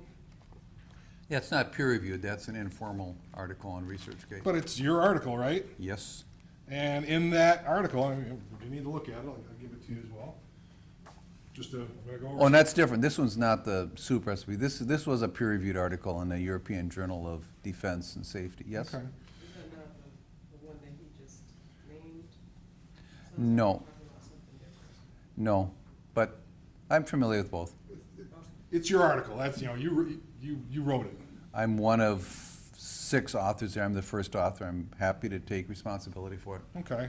In that, it says the CEW looks somewhat like a pistol and is occasionally mislabeled as a stun gun, so the non-specialists make a subconscious connection and thus form the misplaced intuition that every time a trigger is pulled, something powerful is launched. That's what's in there. Okay. You wrote that. You remember that, or do you trust it? I'll take your word for it. Okay. The highly effective rate also gives the impression that the device must be extremely powerful. It is not. Just very optimized to do its job with minimal power. You remember writing that? Sounds right. Now, I also have, this is not an article. Do you remember doing a PowerPoint for medical examiners? I've done a few. Thank you. Standing behind you. Yep. Oh, I remember this. Identify what you're handing to the witness. It's not an exhibit, just this is a PowerPoint. It says a PowerPoint medical examiner collection of comprehensive objective medical evidence for conducted electrical weapons and their temporal relationship to sudden arrest. Okay. I'm a third author on this, but so I remember this. Okay, but this is something I got as a PowerPoint. Is it something you presented, or? I didn't. I think my colleague presented this at a conference in London. Okay. Well, one of the things to talk about in this PowerPoint, the pain good grief, I can't talk. The pain contribution speculation. The CEW allegedly causes great pain, and this led to increased caliomines. How do you say that? Maybe you can help me out. Okay, thank you. Catecholamines. Catecholamines. Those are the hyperhormones, epinephrine, norepinephrine, and dopamine. Okay, which cause death. The next line is there have been 1.9 million CEW training applications, all painful, and there have been no deaths. That's what's in here, right? I take your word for it. If you That want- sounds true. No, that sounds correct. I'm just trying to. I mean, officers get training applications, and if they don't die, they wouldn't be doing training applications anymore. They have somebody hold them up on each Sure. side, they get it, and they go down. And this was at this point in time, there's about 4.6 million human CEW exposures at about the time this PowerPoint was done, That correct? sounds all right.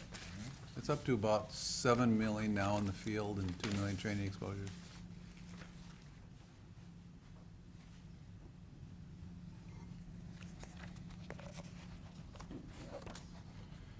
It looks like I have another. I should stress that those applications are all done by certified trainers, of course, so they know where to do the probes and have somebody, 2 spotters, in fact.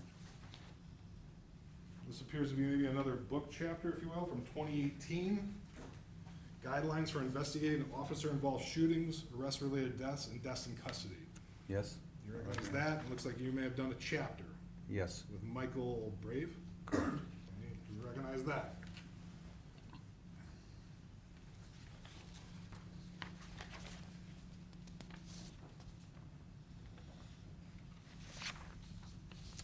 In this, you write, CEW delivers enormous currents, but a mild current causing only moderate motor nerve mediated muscle contractions. Is that a fair statement? Yes. The strength of muscle contractions is less than half of what someone would voluntarily do during recreational weightlifting. That's correct.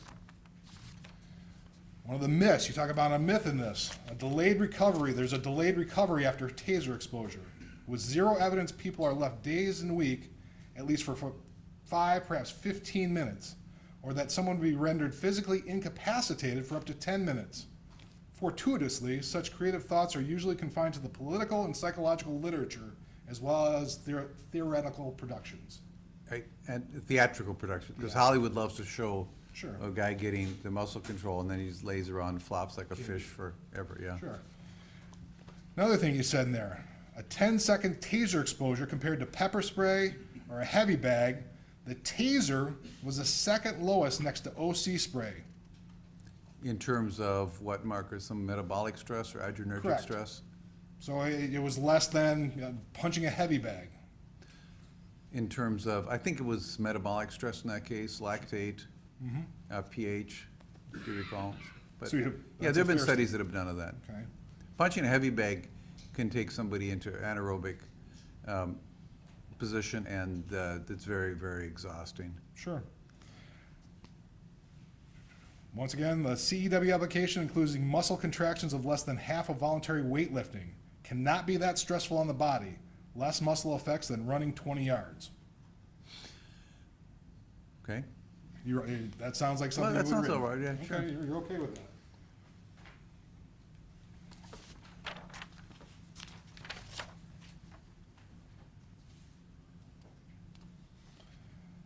You have a February, I don't have the full one, but you did a specific study in 2019 on eye injuries from electrical weapon probes. I could publish 2 papers around Two? that, 2018 and 2019. I don't have the full ones, but kind of gleaning from that, in 2018, eye injuries from electrical weapons, 28 cases out of 3.44 million. Does that sound about right? Yes. It's a rare but real risk. That's a fair statement? Yes? A strike in the face is in 1% of taser deployments. Smaller than that actually hit the eye. Okay. Is I trust your reading. Okay. It's my paper. And what you brought up, you found one case of stun damage, a drive stun to the eye that's caused any sort of damage. That's the one you testified to. Is that one mentioned in my paper as well? I don't have the full paper. Okay. I got the Yeah. summary, but then you just testified to it. Yeah, well, that's two different situations. This paper was focused on the ballistic damage from the probe going and rupturing the eyeball. So we were not looking for damage caused directly by the electricity. That was reported separately. All right. But I'm just trying to get the total number. So you've got 28 cases out of 3.44 million of a probe going in the eye, right?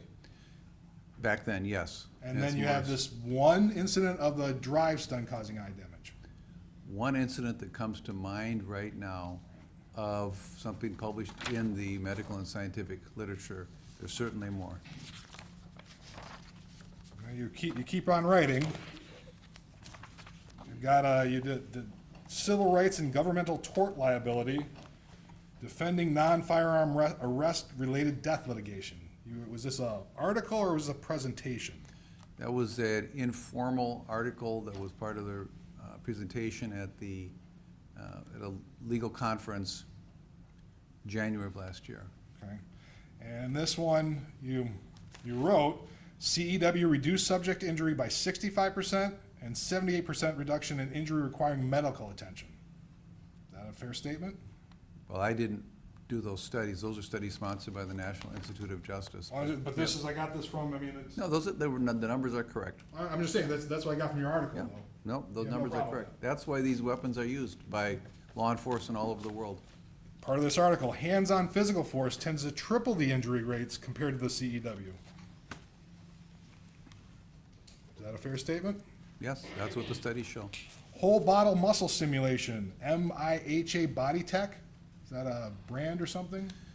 That's a muscle stimulator used for toning your body. You wear this whole suit and you stimulate every muscle in your body. It's the MIHA Body Tech used MIHA. by, it's Okay. that, But that about $2,000 and that stimulates all those muscles. Well, that's why I don't have one.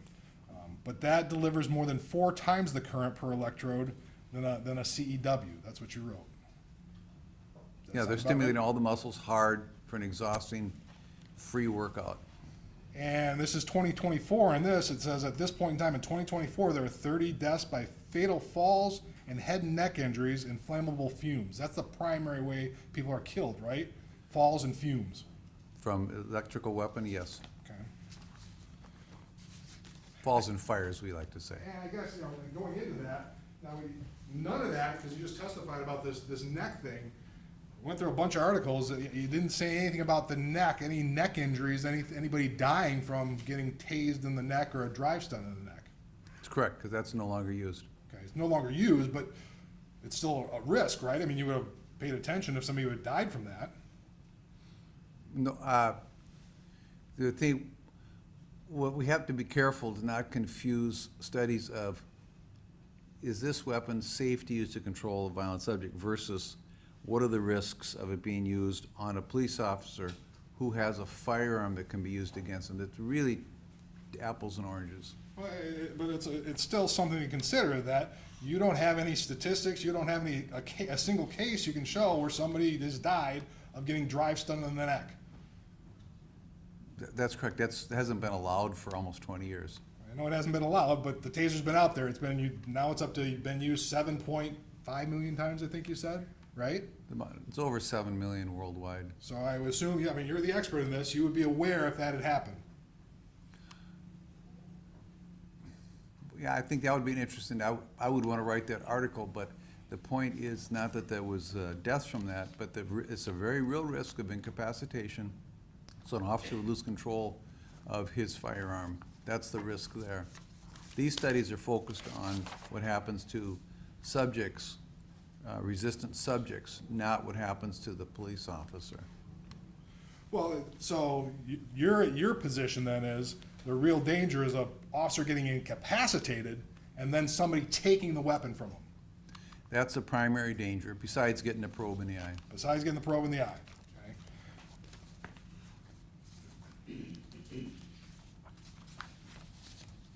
So then we kind of come to the big study, if you will. Mr. Dodge mentioned it early. You have a study, 2021, police shootings after electrical weapon seizure, homicide or suicide by cop. That was your title. Yes. And in that study, not a single officer was killed. That's correct. Okay. I think you said there were 53 individuals who disarmed an officer of their taser. Well, it's not clear if they completely disarmed him, but they were trying, either succeeded or were attempting to gain control of Okay. the electrical weapon, and the officer then shot them. So I'll stand corrected again. Authors report 131 incidents of subject attempting to or gaining control of an officer's electrical weapon from 2004 to 2020. 53 results in a shooting. That's correct. And all 53 that resulted in a shooting results in the person trying to disarm the officer, not the officer being killed. And that's why it's taught that way. Sure. Because if the officer did not shoot that individual, they could have died.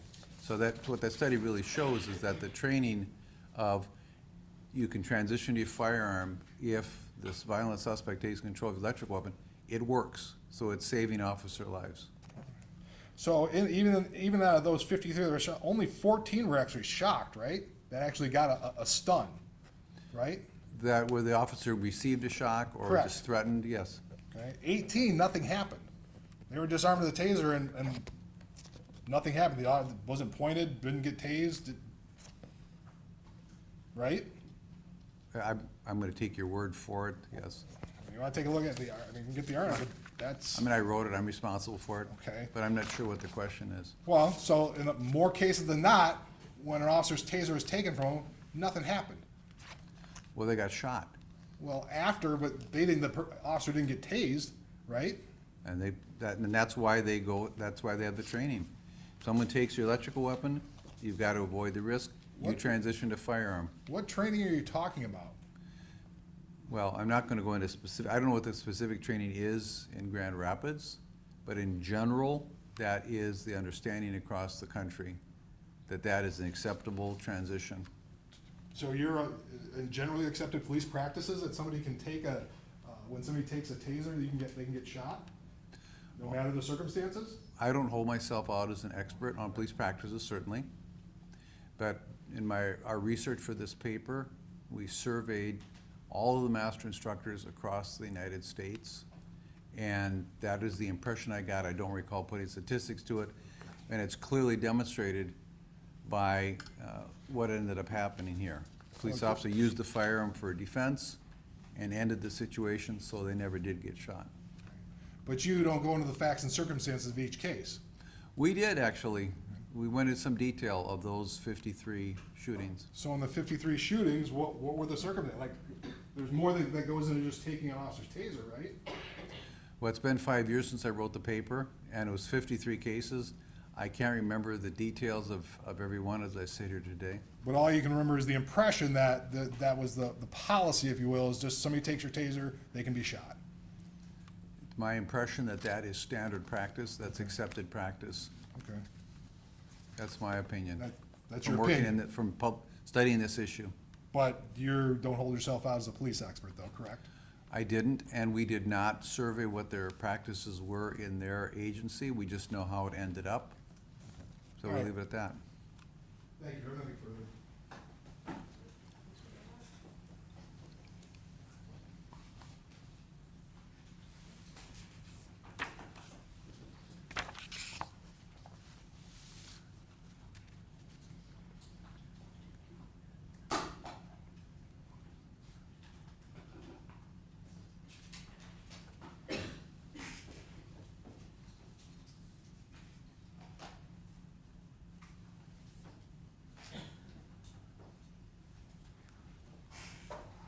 Just one more topic, Doctor. Many of these statistics, I think Mr. Childs, the prosecution's expert on Taser, talked about this too. Less lethal, millions. Marketed by a trained person, used as designed and intended. Is that fair to say? Yes. That's the majority of those statistics. That's correct. Essentially, all of them. There are civilian weaker weapons sold that are similar, but there's no statistics gathered on those. And to the police officer, they're warned this device is serious, may cause incapacitation or death. That's correct. It's a weapon. And that's why, based on your study, that this, whether training or just generally accepted, there's dangers to an officer if they have their taser That's correct. Thank you. Just a follow-up, but I think that the study ended in 2021, correct? Well, we published in 2021. We stopped collecting data in 2020. Are you aware of, since then, now we're now in 2025, are you aware that still never been a police officer killed after being disarmed with a taser? Well, yes, and that speaks to the effectiveness of the policy. You keep talking about a policy, you don't know anything about a police policy. Your impression of a police policy is not a policy, right? Okay, I guess what I can say, that's a fair point. Okay, Well, so we- that's your impression. But You're the, not- yeah, you gotta that's, stop. You don't know anything about police policies or practices. So all you know is no officer has ever been killed in the history of the taser after being disarmed with a taser, correct? and I don't mean to be flippant about this, but a good analogy that, Then, don't need an analogy, just need a yes or a no answer. Your Honor, could the witness try to answer one of these questions? I asked a simple question. It was a yes or a no answer. He doesn't get to give, he wants to be flippant. Real easy answer. well, it's, okay, it's not that flippant, but it's an analogy that's commonly used to describe this. I think he answered the question, because I think you asked it again. But, I mean, I think it was a yes or no question, and it doesn't call for an analogy. I'm afraid of how far the analogy will go. So, I will overrule the objection. But you think I've asked and answered it, so I'll stop. Yeah, I do think that he answered it, and then he added more, and then you asked it again. Okay. So, which is kind of argumentative too, sir. Can I just ask him one more question? What would you like to say on that point? Well, you could say, how do you know that you really need a parachute jumping out of an airplane? Because no one's jumped out of an airplane without a parachute, and we don't know if they would have died without the parachute. I mean, that's the kind of question you're asking but it's actually a good analogy, because how do you know if the officer had just stood there that they wouldn't have been disarmed? No, because they shot the suspect in self-defense. So, no, we don't know what would have happened. Okay, thank you. Nothing further, Your Honor. I do see one hand. So my clerk will come and grab that question.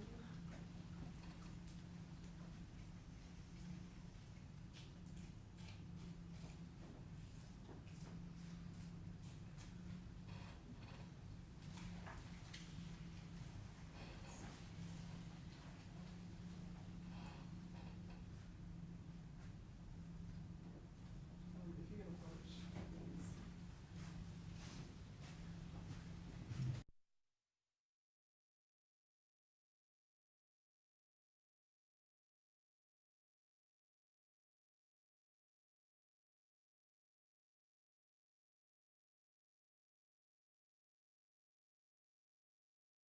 From an officer were shot and survived. 5. Any follow-up from that? Mr. No, Dodge? thank you. Mr. Becker? No, Your Honor. Don't see any other hands raised. May this witness be excused? Yes. Any objection? No objection. Thank you very much, sir. You are excused. Thank you, Your Honor.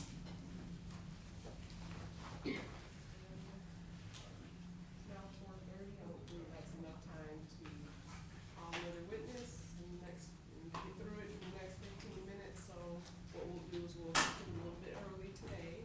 So I forgot to say at the last break,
want to get scheduled, get an idea, so. Scheduled, okay, all right, so we'll be in recess until tomorrow.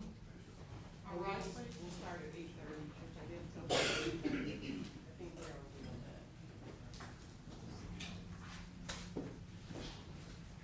Thank you. Thanks for tuning in. We're wrapping up day 4 in the trial of Christopher Schurr. At the beginning of this day, we continue to see testimony from witnesses within GRPD talking about policy surrounding around things like use of force and taser use.